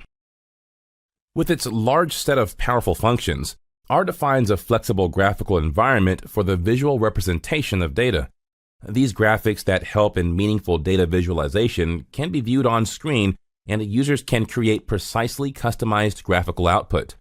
The graphics can be saved in various good quality formats, including PDF, PNG, JPEG, WMF, and PS. Typically, graphs are designed on screen, which can then be replotted on, for example, a PDF file. You can also copy and paste in case of a Word or PowerPoint file. Using R, you can produce a variety of graphical images. Basic 3D plots, scatter plots, bar plots, histograms, box plots, and pie charts are 8 standard statistical plots that R can provide. R can also support heat maps, word cloud, kernel density plots, and line charts. Let us look into details of each of these graphics in the subsequent screens. Plotted on vertical or horizontal bars, bar graphs show discrete comparisons among categorical data. The lengths of the bars, each of which represents a category, indicates the frequency, percentage, or proportion of values that fall into the categories. The syntax to create a simple bar chart is barplot x. In the function, x stands for height, which is a matrix or vector. If the height parameter is a vector, the values of the vector give the heights of the sequence of rectangular bars that make up the plot. Let's look at a few examples of how to create vertical and horizontal bar charts. Here, by using an embedded dataset of MT cars, you can plot bar graphs. To create the first bar graph, you pass gear data to the bar plot function. The default setting for bar orientation is vertical. To plot a horizontal graph, you can pass horizontal equals true as the second parameter to the bar plot function. In the next screen, we'll take a quick look at a few arguments to edit simple bar plots. You can add labels, colors, and titles to the bar plot by using specific arguments. For example, legend.text is useful when the height is a matrix. The arguments xlab and ylab provide the labels for the x-axis and y-axis respectively. Col will define the color of each bar. By default, if height is a vector, then gray is used, whereas if height is a matrix, a gamma-corrected gray palette is used. Main sub gives the overall and subtitles for the bar plot. This demo will show the steps to create a bar chart in R. In this demo, you'll learn how to create bar charts. For this data, we will use the MT cars dataset available in R.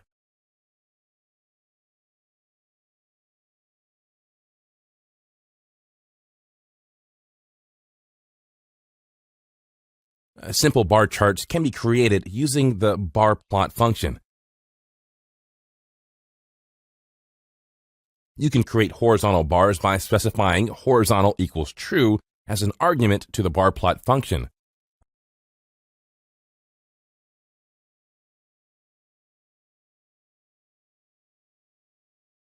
You can also add title, colors, and legends to bar plot by specifying details in an argument.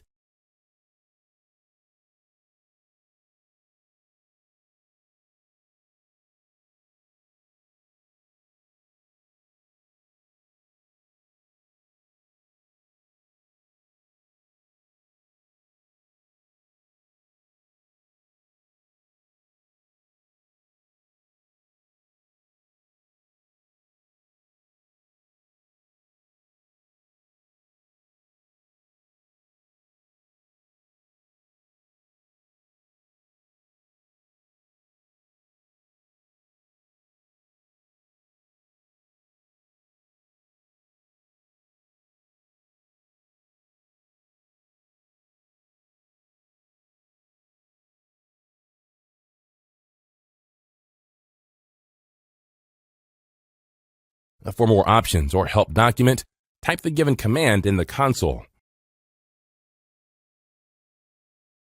You can create a stacked bar plot if the input is a matrix. The stacked bar will indicate each column on the matrix. The argument beside specifies if you want the bars to be stacked or adjacent to each other. By default, beside is set to false, and if height is a matrix, a stacked bar graph results. If you set beside to true, then you get the columns of height as adjacent bars. You can create a stacked bar plot with colors and legends as shown in the screen. Here in this example on the screen, it's a matrix of VS and gear data from MT cars datasets. Using the same example as in the previous screen, you can create a grouped bar plot. Reiterating, if the height parameter of barplot function is a matrix and beside is set to true, then the values in each column are juxtaposed rather than stacked. Here, you use the row names function to set the legend, which will set or retrieve the names of rows or columns of a matrix-like object. In this demo, we'll show the steps to create a stacked bar plot and a grouped bar plot in R. In this demo, you'll learn how to create a stacked bar plot and a grouped bar plot. For this data, we'll use the mtcars dataset available in R.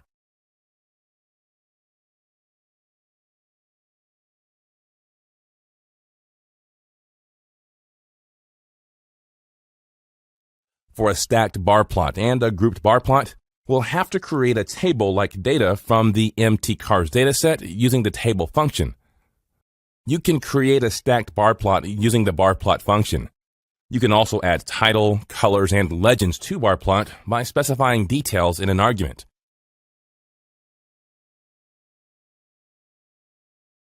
You can create a grouped bar plot by specifying beside equals true as an argument to the bar plot function.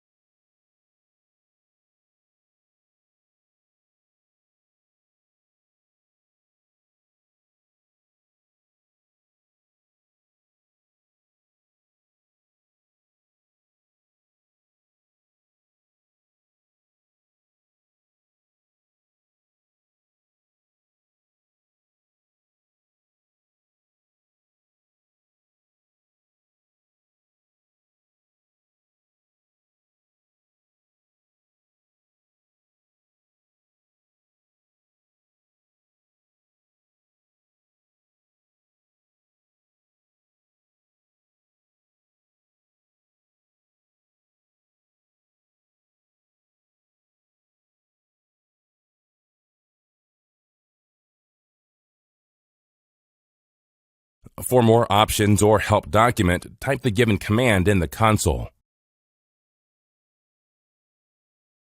Pie chart is a type of graph in which a circle is divided into sectors, each representing a proportion of the whole.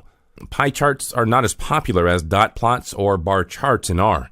You can create pie charts using the function pi x, labels equals. Here, x is a vector of non-negative numerical quantities. The value of x indicates the area of a pie slice. Labels are character strings or expressions that give names to vectors. In the example shown here, you first create the slices vector, which contains numbers 10, 12, 4, 16, and 8. LBLS is the labels vector. Then you pass both these vectors to the pie function as parameters. To set the overall title for the plot, you pass main as a parameter. In this screen, you can see how percentages can be added to the pie chart. In the given example, out of the data vector, you can create the PCT vector and a character vector, LBLS, to add actual labels to the slices. To paste data to the labels vector and add the percentage sign, you use the paste function. Another character vector, call, helps fill in or shade the pie slices. Let's now see how you can create a three-dimensional pie chart. Using the Plottrix package, which has the Py3D function, you can produce 3D representations of pie charts. There is an explode parameter that enables the pieces to be separated on the chart. However, you first have to install the Plottrix package and reference it using the library function install.packages Plottrix library Plottrix. This demo will show the steps to create a pie chart in R. In this demo, you'll learn how to create pie charts. Pie chart graphics are not available by default. You'll have to install the Plottrix package by using the given command. After installing, you'll have to load the package into R using the given command. For this demo, we'll create a custom dataset using vectors. We can create pie charts using the pie function in the Plottrix package. We can also add a title and labels by specifying the details in an argument.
You can create 3D pie charts using the Py3D function in the Plotrix package.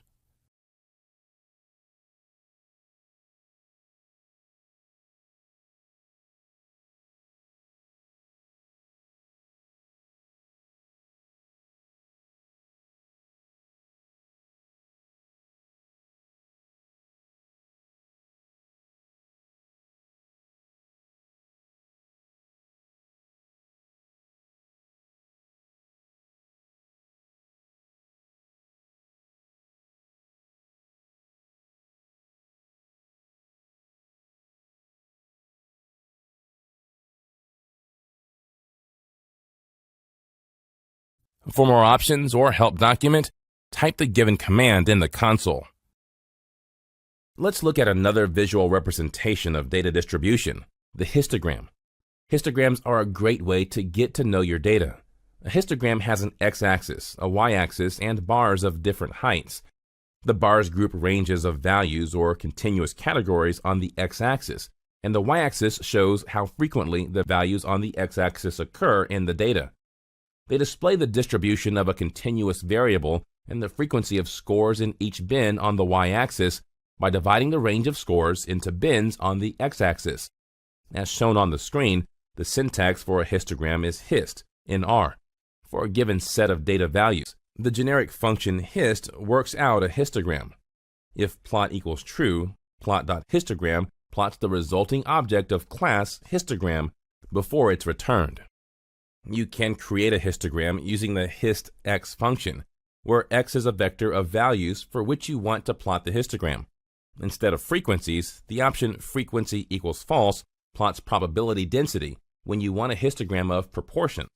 To control the number of bins, that is bars, use the breaks equals controls option. The break argument helps you control the bin width along with the number of break points you desire. In the example shown on the screen, you can see histograms for dark green colored bins that indicate the miles per gallon or mpg value of the MT cars dataset. A more effective way of visualizing numeric variable distribution, kernel density plots are created using the plot density x function as shown on the screen. Here, x is a density object. You can use the density function to compute the density parameter in plot.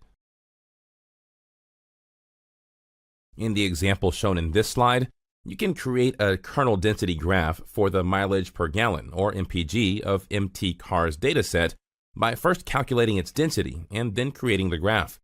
In the second figure, use the polygon function for kernel density of the data for MPG. Vertices are given in X and colors of the area and the border are given by color equals sky blue and border equals black, respectively. This demo will show the steps to create a histogram and density plot in R. In this demo, you'll learn how to create histograms and a density plot.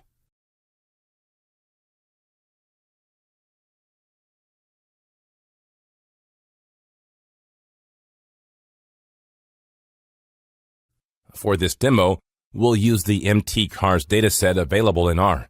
Histograms can be created using the hist function. You can also specify the number of bins and the color of bin as arguments to the hist function.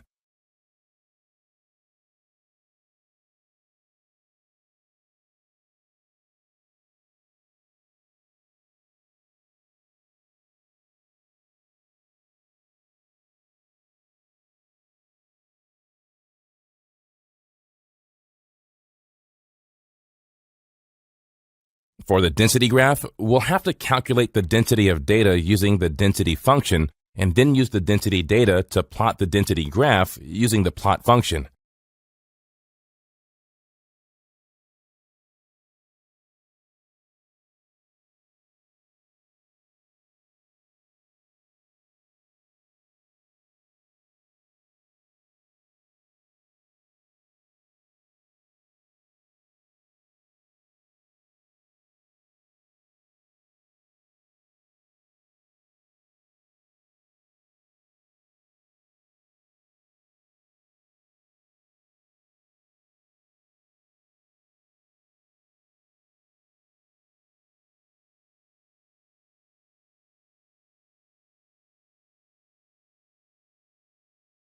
You can color the curve representing density using the polygon function.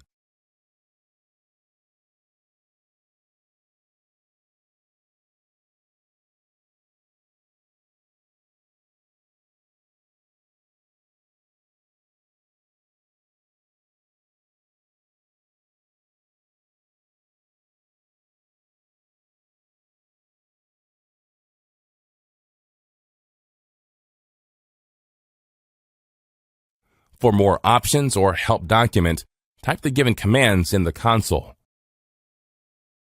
Line charts represent a series of data points, called markers, connected by a straight line. This type of graphical visualization is typically used to display data that changes over time. As shown on the screen, the syntax for a line chart is lines, x, y, type equals, where x and y are coordinates of the points. Type indicates the type of plot to be drawn, say L for line and P for points, or B for both. Let's now look at an example of a line chart.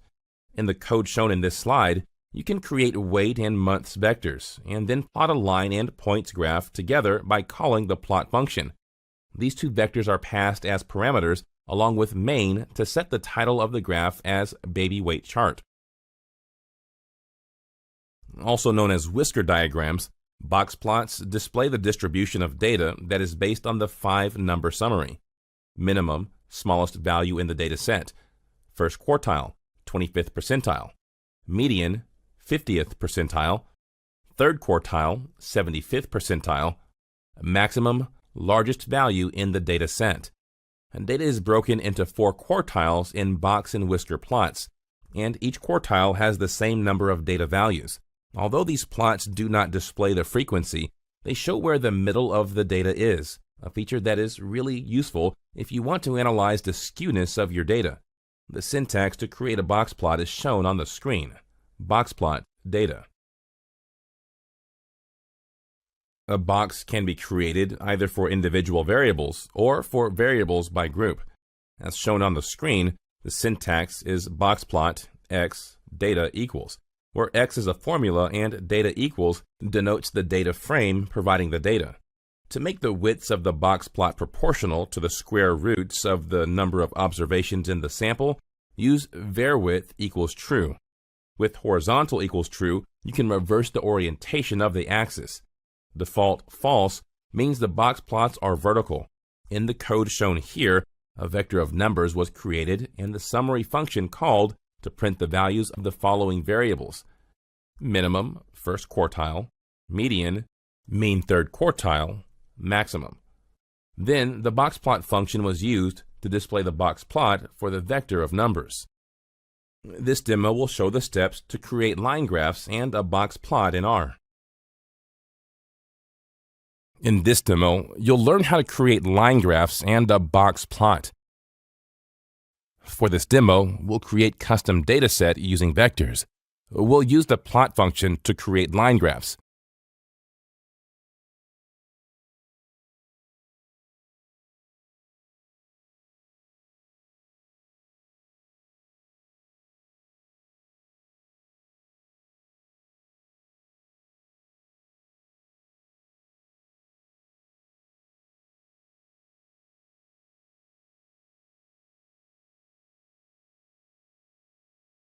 Points in a line graph can be connected by specifying type equals b as an argument in the plot function.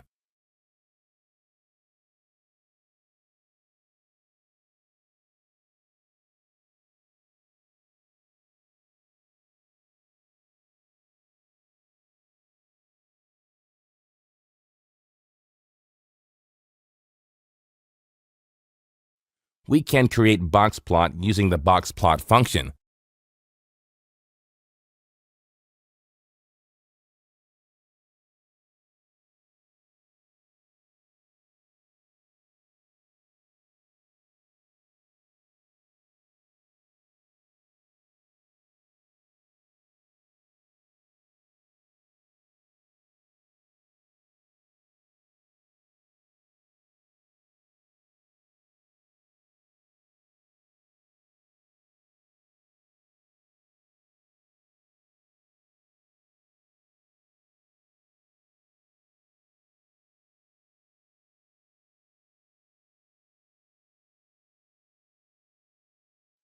For more options or help document, type the given commands in the console. Heat maps are two-dimensional representations of data in which the values are represented by colors. The two types of heat maps are simple and elaborate heat maps. A simple heat map provides an immediate visual summary of information. An elaborate heat map allows you to understand complex data sets. Rows and columns can be clustered in a heat map, and the result of the hierarchical clustering computation is shown as a dendrogram in the heat map. As shown on the screen, the syntax to create a heat map is heat map data row v equals NA, column v equals NA. Here, row v and column v decide if and how row and column dendrograms should be calculated or reordered. Data refers to the matrix of values that has to be plotted. Let's look at an example that shows you how to create a heat map. In the code shown here, you can create a data frame by reading data from a CSV file and converting it to a data frame before passing it to the heat map function. Besides data, row v and column v as not applicable, color as 256, and scale as columns to plot a heat map graph are passed to the heat map function. This demo will show the steps to create a heat map in R. In this demo, you'll learn how to create a heat map. For this demo, you'll use the custom dataset imported from a CSV file.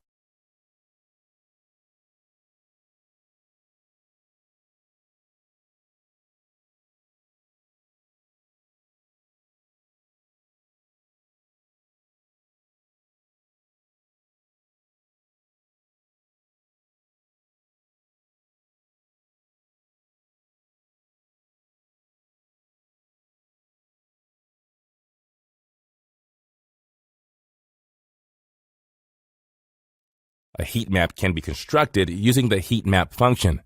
You can also specify the color and scale details as arguments to the heat map function.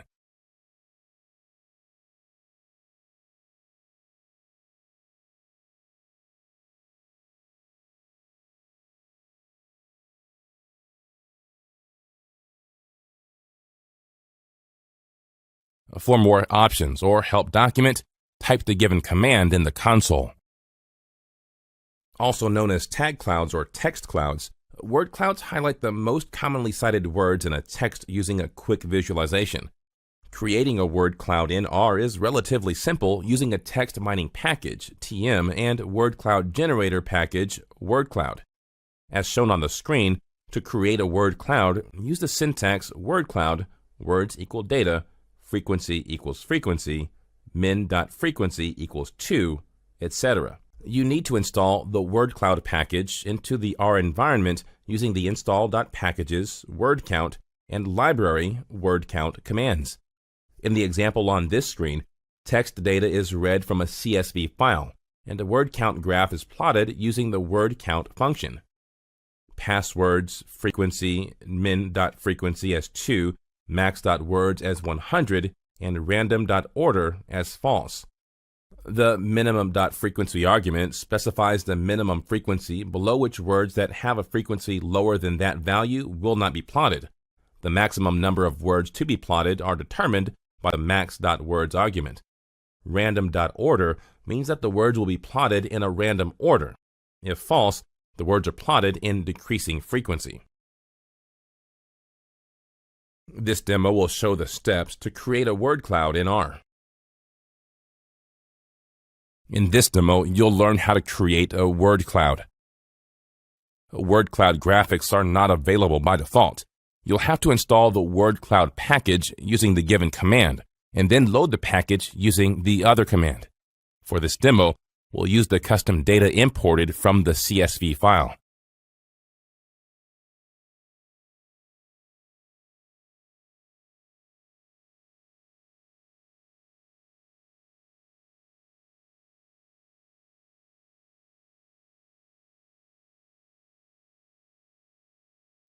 We can use the word cloud function to create a word cloud. We can also specify the minimum frequency and maximum word as arguments to the word cloud function.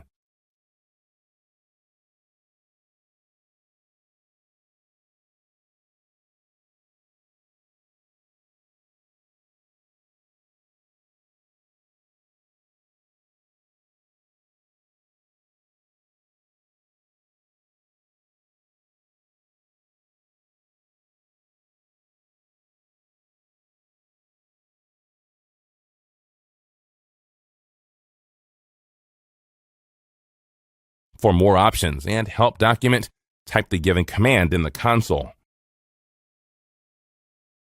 Let's now take a look at the various file formats for saving your plots. R supports several graphic formats and runs on different operating systems. Consequently, there are many formats to choose from depending on what you want to do with the graph, how you connect remotely or locally, and what operating system you use. A few of the available formats are as follows. JPEG doesn't resize and can be used anywhere. PDF easily resizable and is the best choice with PDF latex. PNG doesn't resize and can be used anywhere. WMF easily resizable and works on Windows only. Best choice with Word. PostScript easily resizable and is the best choice with OpenOffice and LaTeX. On the slide, you can see an example to save a graphic output as a file. Regardless of the way you connect or the type of operating system you use, the general method that will work on any computer that has R involves the following steps. Select the file format you want. For example, if you want to save your plot as a JPEG file, use the JPEG driver, which only requires the name of the file that you will use to save the graph. Note that your plot will be stored relative to the current directory, which can be found by typing getwd at the R prompt. Entering your plotting commands next will save those to a file. Then use the dev.off command to close the file. Either you will get a partial plot or nothing in case you fail to enter the dev.off command after you are done with the plotting commands. So if you want to save a JPEG file called myplot.jpg containing a bar graph, you will type the commands as shown on the screen. Recalling the example from the previous screen, you will see that you need to re-enter the commands to save your plot to a file after making a plot to the screen. However, in R, there is another command, dev.copy, which will copy the contents of the graph window to a file without the hassle of re-entering the commands. In this approach, produce the graph as you usually do, and then call dev.copy along with the arguments that are appropriate to the driver. For example, to create a myplot.jpg file from a graph shown by R, type the commands shown on the screen. Until you call dev.off, the plot isn't actually written to the file. This demo will show the steps to save graphics to a file in R. In this demo, you'll learn how to save graphics to a file. You can save a graphic as a JPEG file using the JPEG function.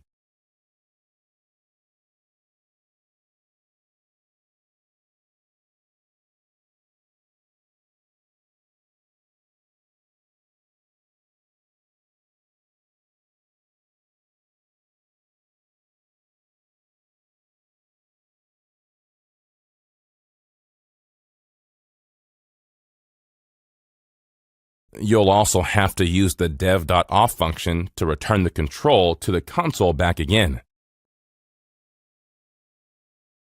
For more options and help document, type the given command in the console. In this screen, let's see how you can export graphs in RStudio. Follow these steps to export graphs in RStudio, a powerful interface for R. In the Graphics panel of RStudio, click the Plots tab. Click the Explore menu and select the Save as Image menu item. The Save Image window is displayed. Select the image format and directory to save the file. Click the Save button. Follow these steps to export graphs as PDFs in RStudio. In the Graphics panel of RStudio, click the Export menu and select the Save as PDF menu item. Select the directory to save the file. Click the Save button. This demo will show the steps to save graphics using RStudio. In this demo, you'll learn how to save graphics using RStudio.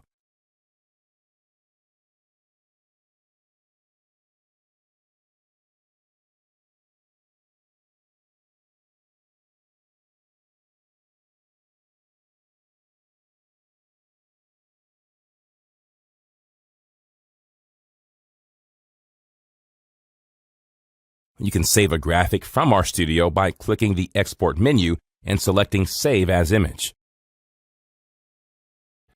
Select the directory to save the file, and then click Save.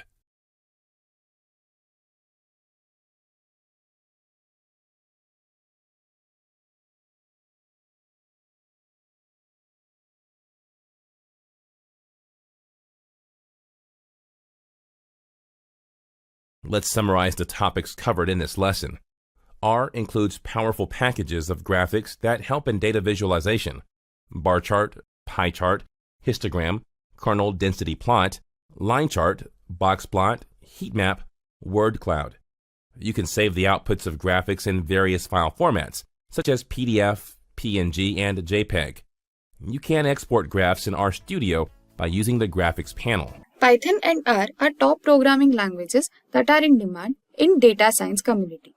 Both have their own pros and cons. Therefore, it is vital that you understand the crucial differences between the two programming languages and decide which one is the best fit for you.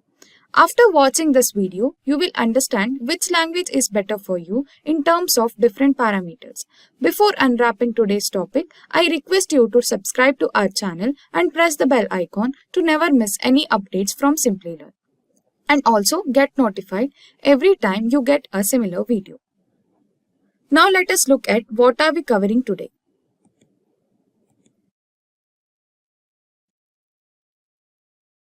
We are covering Introduction to R and Python, Parameters in R and Python, Best Tools and Libraries offered by Python and R, and conclusion to the topic. Introduction to R and Python. Let me ask few queries regarding Python and R. R language is superficially related to Python, C, C++, Java. Please leave your answer in the comment section below and stay tuned to get the answer. And another question is, which one of the following is a Python file extension? .p, .python, .py and .pyt. Please leave your answer in the comment section below. Coming to Introduction to Python and R. R is a statistical programming language and environment that integrates statistical computing and graphics. R is powerful and stable software. Python can also be called as a general-purpose programming language for data analysis and scientific computing. Python can be considered as the best player in machine learning.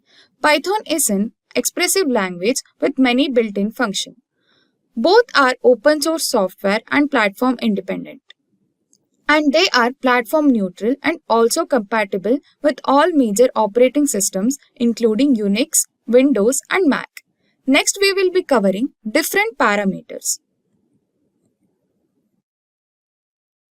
We will be covering learning preferability, mathematical fundamentals, speed of both the languages, visualization and graphics, data handling capacity, demand, community and customer support, employment possibility in both the languages. Let us cover it one by one. First one is learning preferability or ease of learning.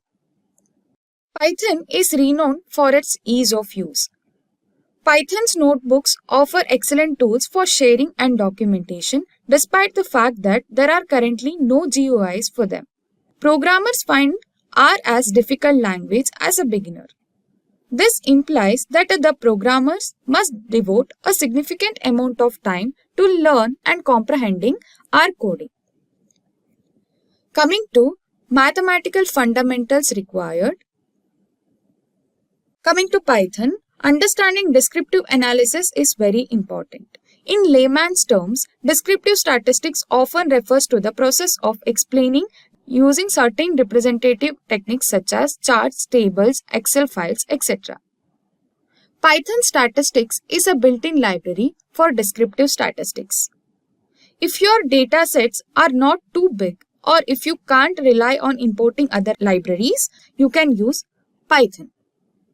On the other hand, R requires basic statistics.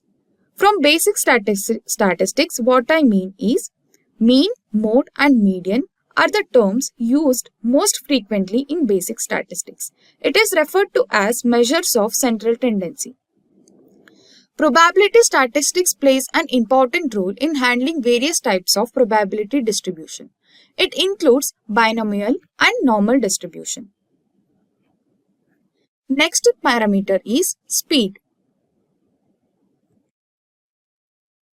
Python is an interpreted language with dynamic typing. Python always executes slowly because the code is executed line by line. Compared to MATLAB and Python, R language is significantly slower. R packages are substantially slower than those for other languages. Now that we have covered speed, coming to data visualization and data collection in Python. When selecting data analysis tools, visualization are crucial and Python has some incredible visualization tool. In Python, to large and varied scatter plots using regression lines, we can use ggplot2 and ggplot tools. Compared to raw values, visualized data is easier to comprehend. Therefore, R has many packages that offers sophisticated graphic features. In R, we can use tools like matplotlib, Seaborn, etc. Data handling capability in both Python and R. The new releases in Python have resolved the issue with the Python packages for data analysis. R is useful for analysis because of the abundance of packages, accessibility of the test, and benefit of employing formulas. However, simple data analysis can also be done using the need to install many packages. Crucial part of parameter, that is tools and libraries in Python and R. As a Python developer, one needs to be well versed in the best libraries because Python has a lot of libraries that have many different uses. Libraries like TensorFlow, Scikit-learn, NumPy plays an important role in solving many Python-related problems. Libraries perform a wide variety of tasks in R that are very beneficial for data science operations. Example for that is dplyr, bioconductor, etc. Community and customer support index offered by Python and R. Compared to R, Python has a larger community. For assistance, we can contact www.python.org. For any queries regarding Python and help, you can you can visit support.realpython.com. For any help and queries, R offers you with RStudio community. R provides assistance through its official website. For queries and community-related issues, we can contact www.r-project.org. Next is job opportunities in Python and R. A recent survey from Indeed.com predicts that at least 55,000 Python jobs in the USA with exponential pay rates are available. Big tech companies like Google, Amazon, Twitter, Facebook requires Python developer to handle massive amount of data. Position provided for a Python developer is software engineer, data analyst, data scientist, and many more. Career in R is an excellent job opportunity for you as a beginner. Big tech companies like Google, Twitter, Facebook are using R. Position provided by companies as a R developer is data scientist, data analyst, data visualization analyst, etc. Moving on, let us wrap up an important topic, which language to be used between R and Python. There is no right or wrong way to study both Python or R. Both are in-demand skills that will enable you to complete almost any data analytics work you come across. It ultimately depends on your background, interest, and career objectives that which one is better for you.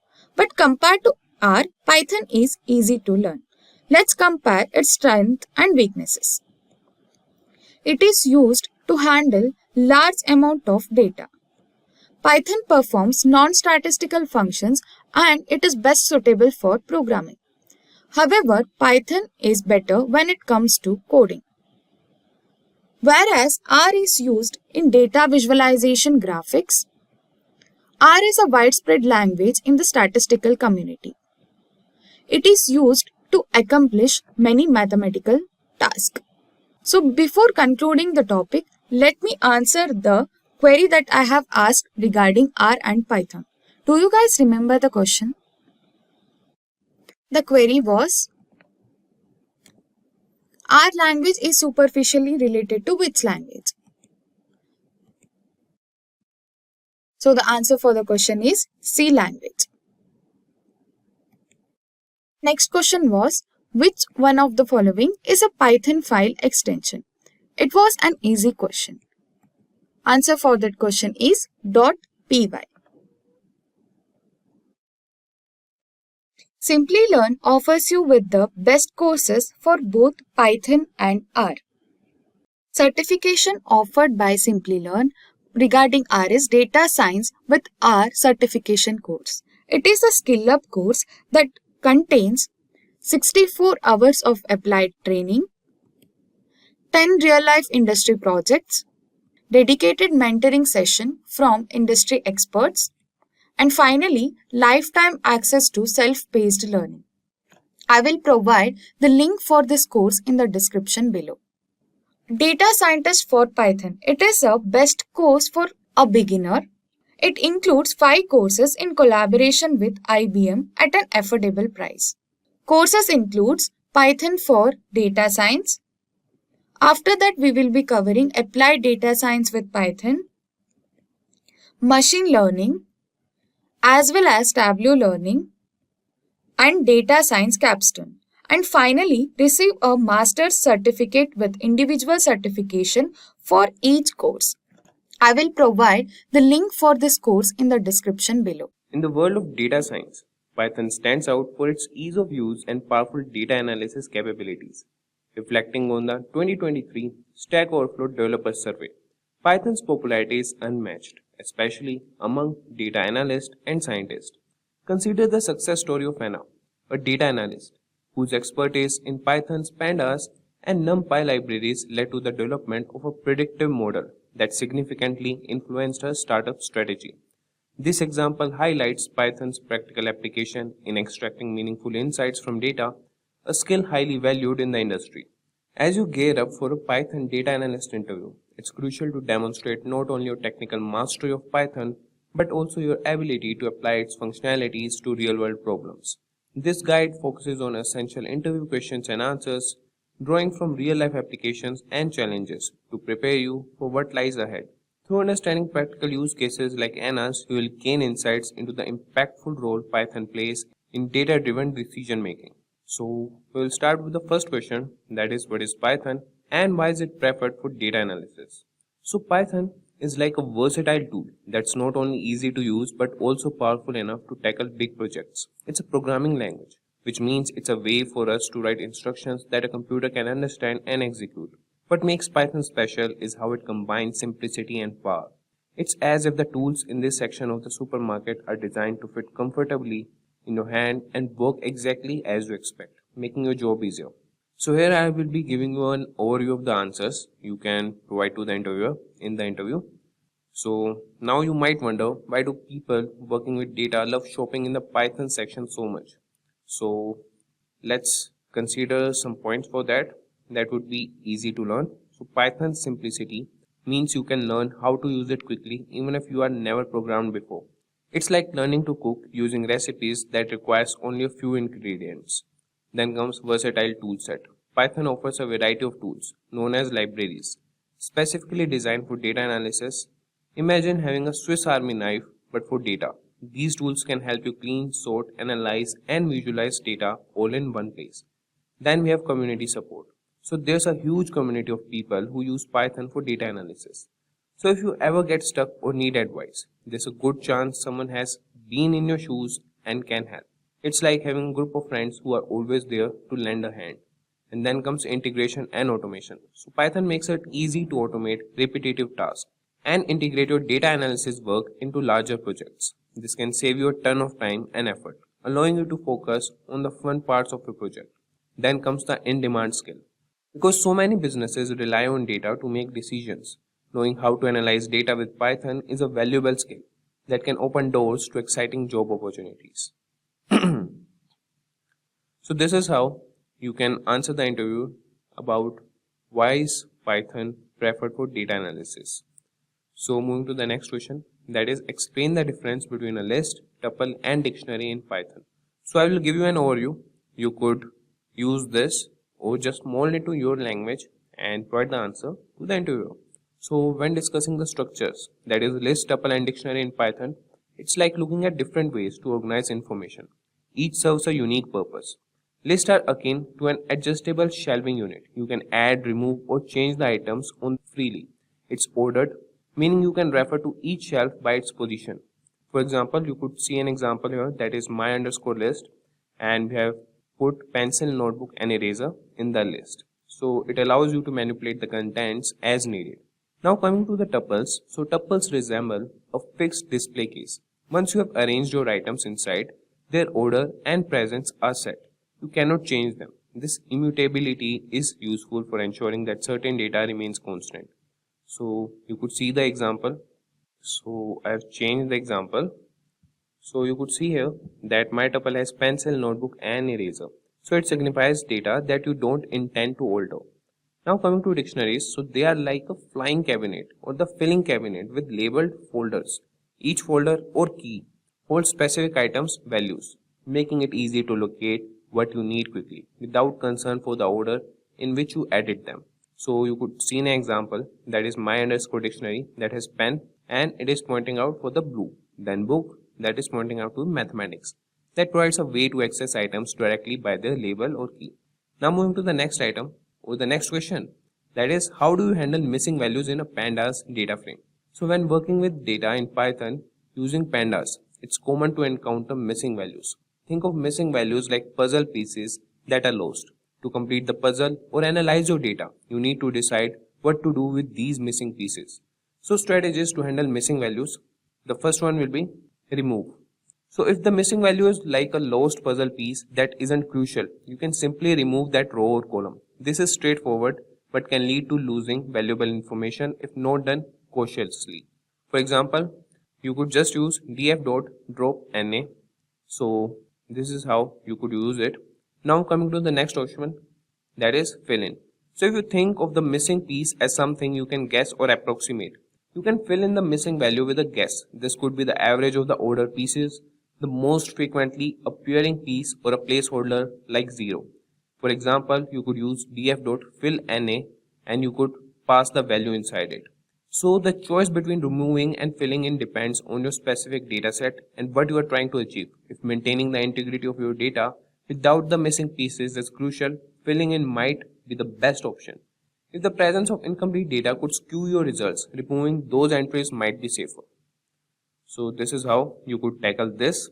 Now moving to the next question, that is what are lambda functions in Python and where would you use them? So imagine you are in the kitchen about to make a quick snack. You could pull out a big food processor for a small job, but sometimes it's easier to use a simple knife. In Python, lambda functions are like that handy knife, a quick one and a one-time tool for small tasks. So let's understand the lambda function. Lambda functions are small anonymous functions defined within the lambda keyword. They can have any number of arguments but only one expression. Perfect for when you need a simple function for a short period. You could see the syntax, that is basic form, lambda arguments, expression. Now we'll see its examples of use. Number one is sorting. Imagine you have a list of names with their ages and you want to sort them by age. Lambda function makes this simple. So you could see the code here, that is sorted, and under we have passed list, key equal to lambda x:x of 1. So this is how you could do that. Then comes the quick calculation. So you need to quickly apply a mathematical operation like squaring a number without writing a full function. So you could have a example here. So this is how you could have a square of a number. So when to use lambda functions? So now we'll see when to use lambda functions. Number one is short one-time use. That is ideal for when you need a function once or in a limited scope. And number two would be simplicity, when the operation is simple enough to be expressed in a single line. And then comes the inline operations, that is useful for inline operations that requires a function. So let's move to the next question, that is question number 5.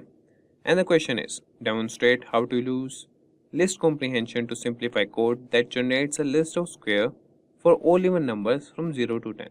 So imagine you are tasked with creating a beautiful garden path using square stepping stones. However, you only want to use stones that fit certain criteria, such as being even numbered in size. In Python, list comprehensions offer a concise way to create this path with just the stones you need. So let's understand list comprehension. So list comprehension provides a succinct way to create list. They combine a loop, conditionals, and the list operation into one line. It's like selecting specific items based on criteria to create a new collection. And now we'll see the basic syntax for that. That is, in the form, you will write the expression for item and then the iterable and if condition. So let's see an example. So we'll create a list of square for all even numbers from 0 to 10. So first we'll do this with the traditional approach. And here we have an array, and then we'll use the for loop and then if statement, and then we'll append if the number is even, we will square it. Now coming to the list comprehension approach, so you could see the expression here. So first is the condition, then the for loop, and then the if conditional. So this is how the list comprehension works. So now we will discuss about the key points of list comprehension. So the number one is efficiency. So list comprehensions make your code more readable and efficient. Number two is simplification. They simplify multiple lines of code into a single readable line. And then comes versatility, useful for filtering items or applying operations to elements. And now coming to the next question, that is 6th one. Explain the concept of deep and shallow copy in Python. So imagine you have a magical notebook. Whatever you write in it also appears in a linked notebook. If you have a shallow copy of the notebook, changes to the content like adding a new page in one will show up in the another. However, if you change something on a page already existing in both notebooks, only the original notebook's page is affected. A deep copy is like having two completely independent magical notebooks. Whatever you do in one notebook, whether adding new page or changing existing ones, doesn't affect the other notebook at all. So let's understand shallow copy and deep copy. So shallow copy creates a new object but does not create copies of nested objects found within. Instead, it just copies the reference to these objects. So changes to nested objects in the original or the copy will reflect in the other. So you could see an example for that, that is import copy, and then we have the original list, and the shallow copied list is equal to copy.copy of the original list. Now moving to the deep copy. So it creates a new object and recursively copies all objects found within the original object, nested objects included. So changes in the original or the copy do not affect each other at all. So let's see the example, that is deep underscore copied underscore list equal to copy.deep copy, and inside we have passed original list. Now we'll discuss about the key points. So shallow copy, that is good for saving memory when creating copies of large objects where nested objects aren't modified. And about the deep copy, so it used when you need a fully independent copy of an object, including all nested objects. So this was about deep copy and shallow copy. Now moving to the next question, that is what is PEP8 and why is it important in Python programming? Imagine you are playing a game where everyone agrees on certain rules to make the game more fun and fair for everyone. In the world of Python programming, PEP8 serves a similar purpose, but for writing code. PEP8 stands for Python Enhancement Proposal 8, and it's essentially a set of rules and guidelines for formatting Python code. So let's understand PEP8. So PEP8 is like the rule book for Python code style. It covers recommendations on how to format your code, such as how to name variables, how to indent your code, and other best practices. Think of it as the etiquette for Python programming. Ensure that everyone writes code in a consistent and readable way. And let's discuss why PEP8 matters. So the number one reason is readability. Just like a well-organized book is easier to read, code that follows PEP8 is easier for humans to understand and read. It's about making your code not just functional but also presentable and approachable. Then comes collaboration. When everyone uses the same style guide, it's much easier to work on projects together. This consistency removes confusion and helps prevent errors that arise from misinterpreting the code.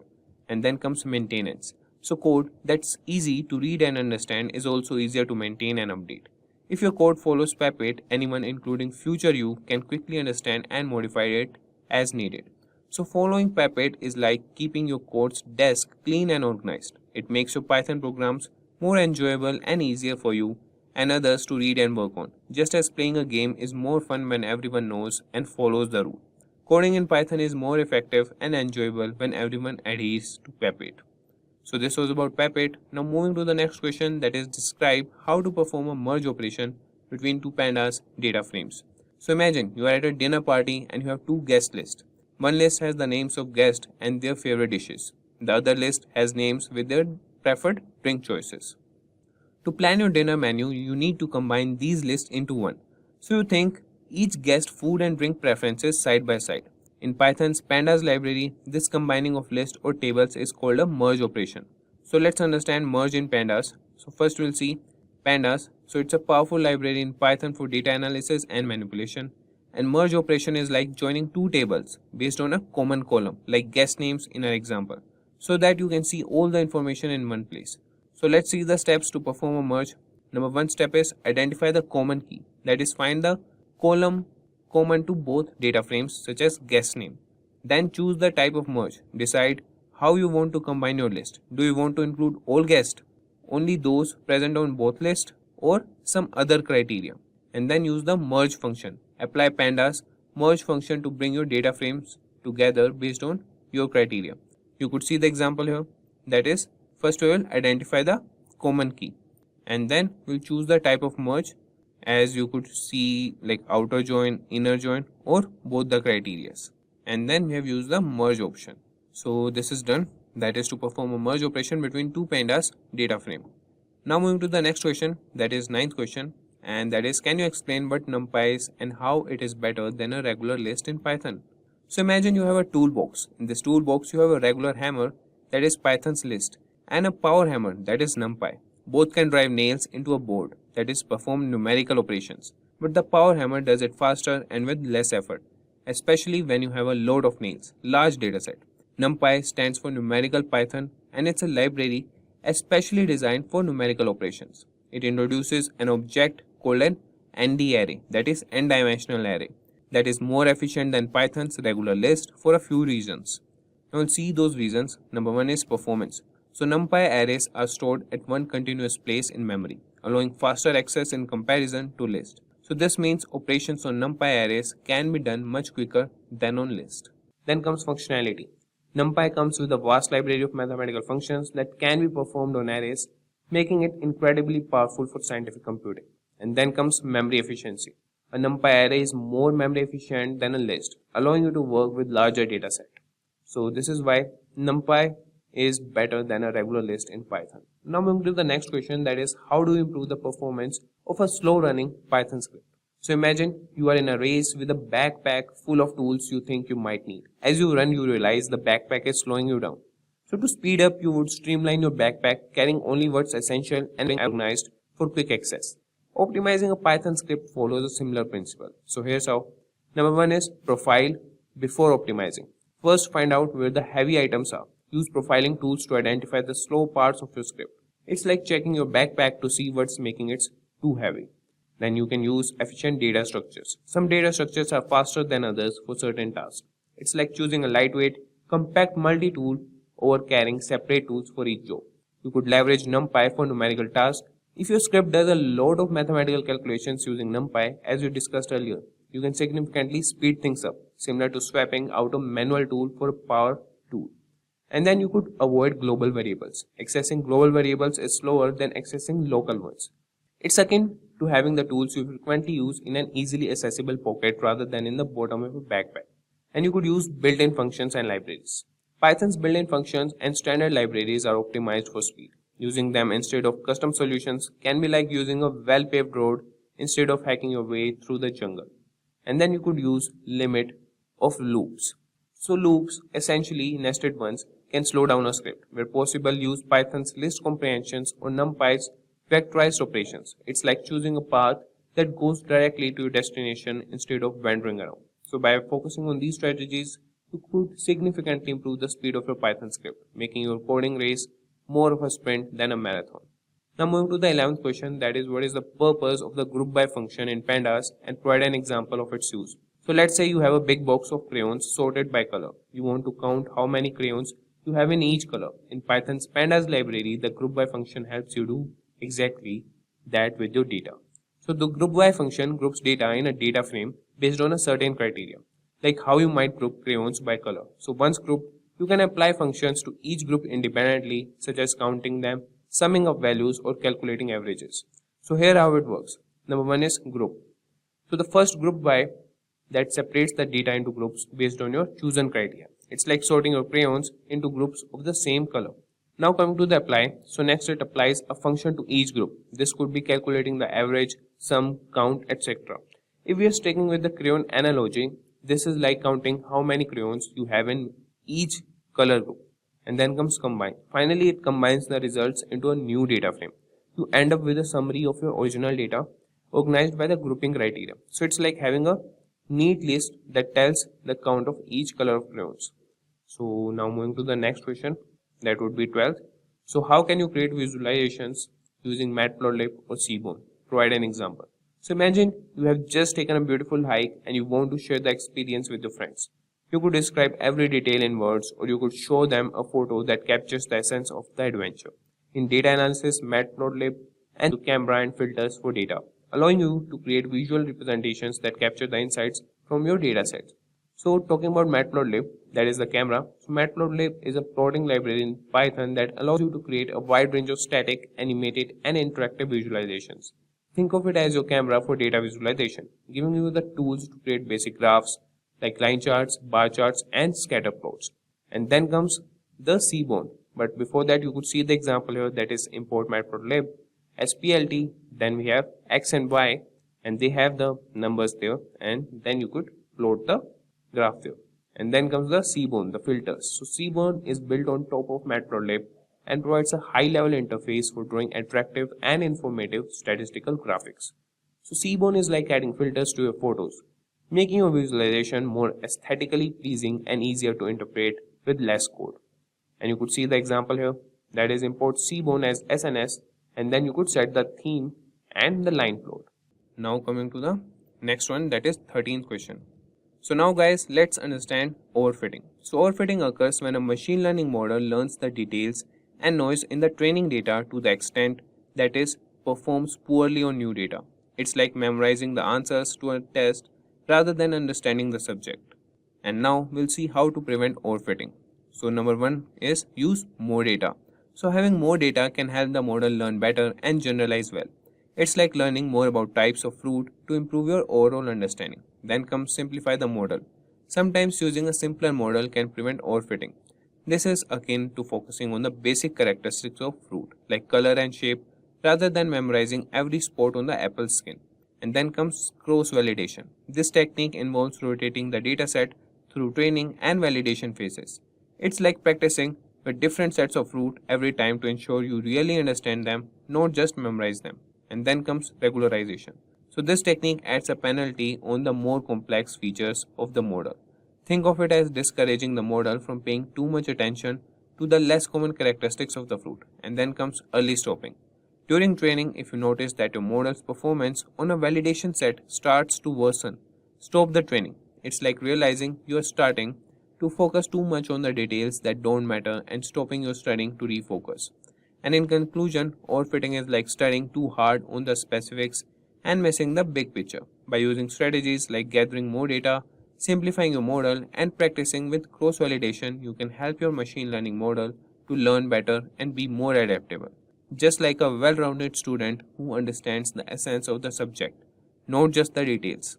Now moving to the next question, that is 14th. Describe a situation where you had to clean a large dataset, and what steps did you take? So imagine you have just been given a giant old attic full of various objects to organize and clean up. Some items are valuable and need to be kept, some are duplicates, and others are just plain junk. Cleaning a large dataset in Python is somewhat similar. you are aiming to tidy up the data so that it's useful for analysis. So we'll see the steps for cleaning a large data set. That is, remove duplicate data. That is just like removing duplicate items in the attic that you don't need more than one of. In datasets, duplicates can skew your analysis. So for that, we'll use the action as we have seen the number one step, that is remove duplicate data, and we'll see the action, that is we'll use dataframe.drop_duplicates in pandas to remove them. And then we can use another method, that is handle missing values. So imagine finding boxes that are supposed to contain items, but some are empty. You decide whether to fill them, label them as empty, or remove them altogether. For that, we could do the action, that is options include dataframe.fillNA to fill missing values, or dataframe.dropNA to remove rows or columns with missing values. And then we have correct data types. Sometimes objects are stored in the wrong boxes. Similarly, a numeric column might be incorrectly formatted as text. So for that, we'll use dataframe.asType to correct data types. And then we have standardized the data, ensuring everything is organized and labeled consistently, like making sure all book titles follow the same format. For this action, we will apply functions to clean and standardize text, numbers, and dates. And we have remove or correct outliers. If you find something completely out of place, like a snowboard in a box of summer clothes, you decide if it's an error or if it should be stored somewhere else. So the action we can use is use statistical methods to detect outliers and decide whether to keep, adjust, or remove them.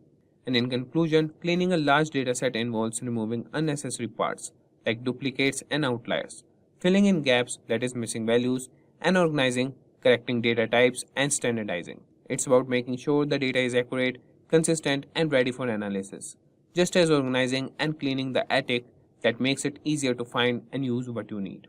Now moving to the next question, that is 15th. How do you split a dataset into training and testing sets using scikit-learn? Imagine you are preparing for a magic show. Before performing in front of a live audience, you practice your tricks with a friend to get feedback. Similarly, when you are working with machine learning models, you need to practice or train your model on a portion of your data and then test it on another portion to see how well it performs. So this process helps ensure your model can perform magic with new, unseen data, not just the data it learned from. So we'll see using scikit-learn to split data. So scikit-learn is like your magic kit for machine learning in Python. It has a tool called train_test_split that makes dividing your data into training and testing sets a breeze. So we'll see the steps to split your dataset. Number one is prepare your data. Gather your dataset. It's like getting all your magic props ready for the show. Then import the tool. Bring the train_test_split function into your project. And then we have split the data. Decide what portion of your data you want to train on and what portion to test on. The common split is 80% for training and 20% for testing. And you could see the code here. And here X represents your features, that is the information you use to make predictions, and Y presents your target, what you are trying to predict. And then we have text size equal to 0.2 that tells the function to reserve 20% of the data for testing. And in conclusion, splitting your data set into training and testing sets is a crucial step in the machine learning process. It's like rehearsing your magic tricks before the big show, ensuring your model is well prepared to amaze with its prediction on the new data. Using scikit-learn's train_test_split, this process is simple and straightforward, allowing you to focus on perfecting your model's performance. That is 16. Explain the difference between supervised and unsupervised learning with examples. So imagine you are learning to paint. In supervised learning, you have an instructor who gives you a picture to paint and guides you, telling you when you are putting or getting it right and where you need to improve. So this is like having labeled data in machine learning, where you know the correct answers or labels for your training data, and you are trying to predict those answers for new data. So in supervised learning, however, it's like you are given brushes and paints, but no pictures to replicate and no instructions. You are free to explore and create patterns or structures on your own. In machine learning, this means working with data without predefined labels, and the goal is to identify patterns or groupings within the data, such as clustering similar customers together. So key points here are supervised learning. You have labeled data, and the goal is to learn a mapping from inputs to outputs. And examples include regression and classification problems. So now moving to the key points for unsupervised learning. That is, you work with unlabeled data, and the goal is to discover underlying patterns or structures. The examples include clustering and dimensionality reduction. Now moving to the next question, that is 17th question. And what are the main steps in a machine learning project? So embarking on a machine learning project is like planning a journey. You need a map to guide you through different terrains and landmarks. And here's how this journey typically unfolds. Number one is define the problem. So first figure out your destination. What do you want to achieve with your machine learning model? And this step is about understanding the problem you are trying to resolve. For second point, gather and prepare data. So next, pack your backpack. You need data for your journey, collect data for your problem, and then clean and pre-process it to make it useful for training a model. Then choose a model. Now choose a model of transportation. Different models like decision trees, neural network, etc. have their strength and are suited for different types of problems. And then train the model. Time to hit the road. Training a model is like teaching it the rules of the road. You will feed it the data you prepared earlier, allowing it to learn from it. And then evaluate the model. Check your map and compass. How well is your model performing? Use separate testing data to evaluate its accuracy and make sure it's learning correctly. And then fine tune the model.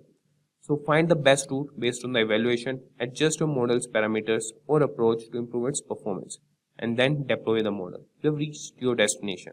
Once your model is trained and fine tuned, you can deploy it to start making predictions or insights on new data. And then we can monitor and update. That is, keep an eye on the road conditions. Over time, your model might need adjustment or retraining as it encounters new data or as the underlying data patterns change. So this is about the main steps in a machine learning project. Now moving to the next question, that is, how do you evaluate the performance model? So imagine you have baked a batch of cookies for the first time. To know if they are good, you need people to taste them and give you feedback. Similarly, after you have trained a machine learning model, you need to evaluate its performance to see how well it's doing for its job, like predicting outcomes or classifying data. So the steps would be, number one is accuracy. So this is like asking, out of all the cookies, how many were just right? In classification problems, accuracy measures how often the model's predictions are correct. And then confusion metrics. Imagine a chart showing the types of feedback: too sweet, just right, too bland. A confusion metrics help you understand not just the successes, but also where and how the predictions went wrong. And then comes precision and recall. Precision asks, of all the cookies we labeled as just right, how many truly are just right? Recall asks, of all the cookies that are actually just right, how many did we correctly identify? It's about being correct when you say it's right and finding all the right ones. And then comes F1 score. Sometimes you want a single number to balance precision and recall, especially if you have unsure which one is more important. The F1 score is like an overall grade for your cookies that considers both taste and appeal. And then comes ROC curve and AUC. Imagine plotting a graph showcasing your cookie making attempts, balancing how adventurous you are with flavors against the mistakes you make. So the ROC curve plots true positive rates against false positive rates, and the AUC, area under the curve, gives you a single measure of how good your model is across different thresholds. Now moving to the next question, that is, provide an example of using SQL in conjunction with Python for data analysis. So imagine you are a detective trying to solve a mystery. You have a huge room full of file cabinets, your database with information of various cases. Now you need a smart, efficient way to find exactly what you are looking for without rummaging through every file by hand. Here's where Python and SQL join forces to help you out. So the Python and SQL, the detective duo. So SQL is like your search tool for query of the database directly, pinpointing the exact information you need, such as details of a specific case. And you know Python, that is like your assistant detective, that helps you to analyze the information, draw insights, and present them in a way that's easy to understand. So now we'll see a simple scenario. You are interested in finding out the number of cases solved each month to see when your team was the most effective. So use SQL to retrieve data. So you write a SQL query to extract the number of cases solved by month from your database. So you could see how we have written here, that is, select month and count as case solved, and from case files where status is equal to solved, group by month. So now we will analyze and visualize with Python. So you use Python to connect to the database, run your SQL query, and then use libraries like pandas for analysis and matplotlib or seaborn for visualization. So you could see here that we have imported pandas and matplotlib, and then we have connected the SQL here, and then we have run the SQL query and load into a data frame, and then we have plotted the graph. So you could see the example how we have used SQL in conjunction with Python for data analysis. Now moving to the next question, that is 20th question, and how do you handle error handling in Python? And can you explain the use of try, except, and finally blocks? So let's dive in. Imagine you're walking through a forest on a path you think you know well. Suddenly you find a tree that has fallen across your path and you need a plan to deal with the unexpected obstacle. In Python situation, this is like running into an error in your code. So the try, except, and finally blocks help you navigate these unexpected errors gracefully. So the try block, this is where you walk along your planned path. You place the code that you think might cause an error inside the try block. It's like saying, I will try to go this way, but there might be a tree in my path. And then we are coming to the except block. So if you encounter a fallen tree, an error, the except block is your alternate route. This block catches the error and lets you handle it, preventing the program from crashing. You can specify different types of trees to look out for and different detours. So you could see the example here, that is try walking the path, except, oh no, a tree, take a detour. So you take a detour from here. And then we have the finally block. Whether you encountered a tree or not, the finally block is like reaching the end of your walk and taking a moment to reflect. So this block runs no matter what. Even if there was an error, it's often used for cleanup actions like closing a file or releasing resources. So you could see the code here, that is finally relax at the end. So here's the conclusion, guys. So we have covered 20 questions for you. So if you like this video, please like, share and subscribe. If you have any doubts, comment them in the comment section below. And with that, we have come to the end of our full course. If you have any doubts or questions, ask them in the comment section below. Our team of experts will reply you as soon as possible. Thank you and keep learning with Simplilearn. Hi there, if you like this video, subscribe to Simplilearn YouTube channel and click here to watch similar videos. To nerd up and get certified, you can check the description box below.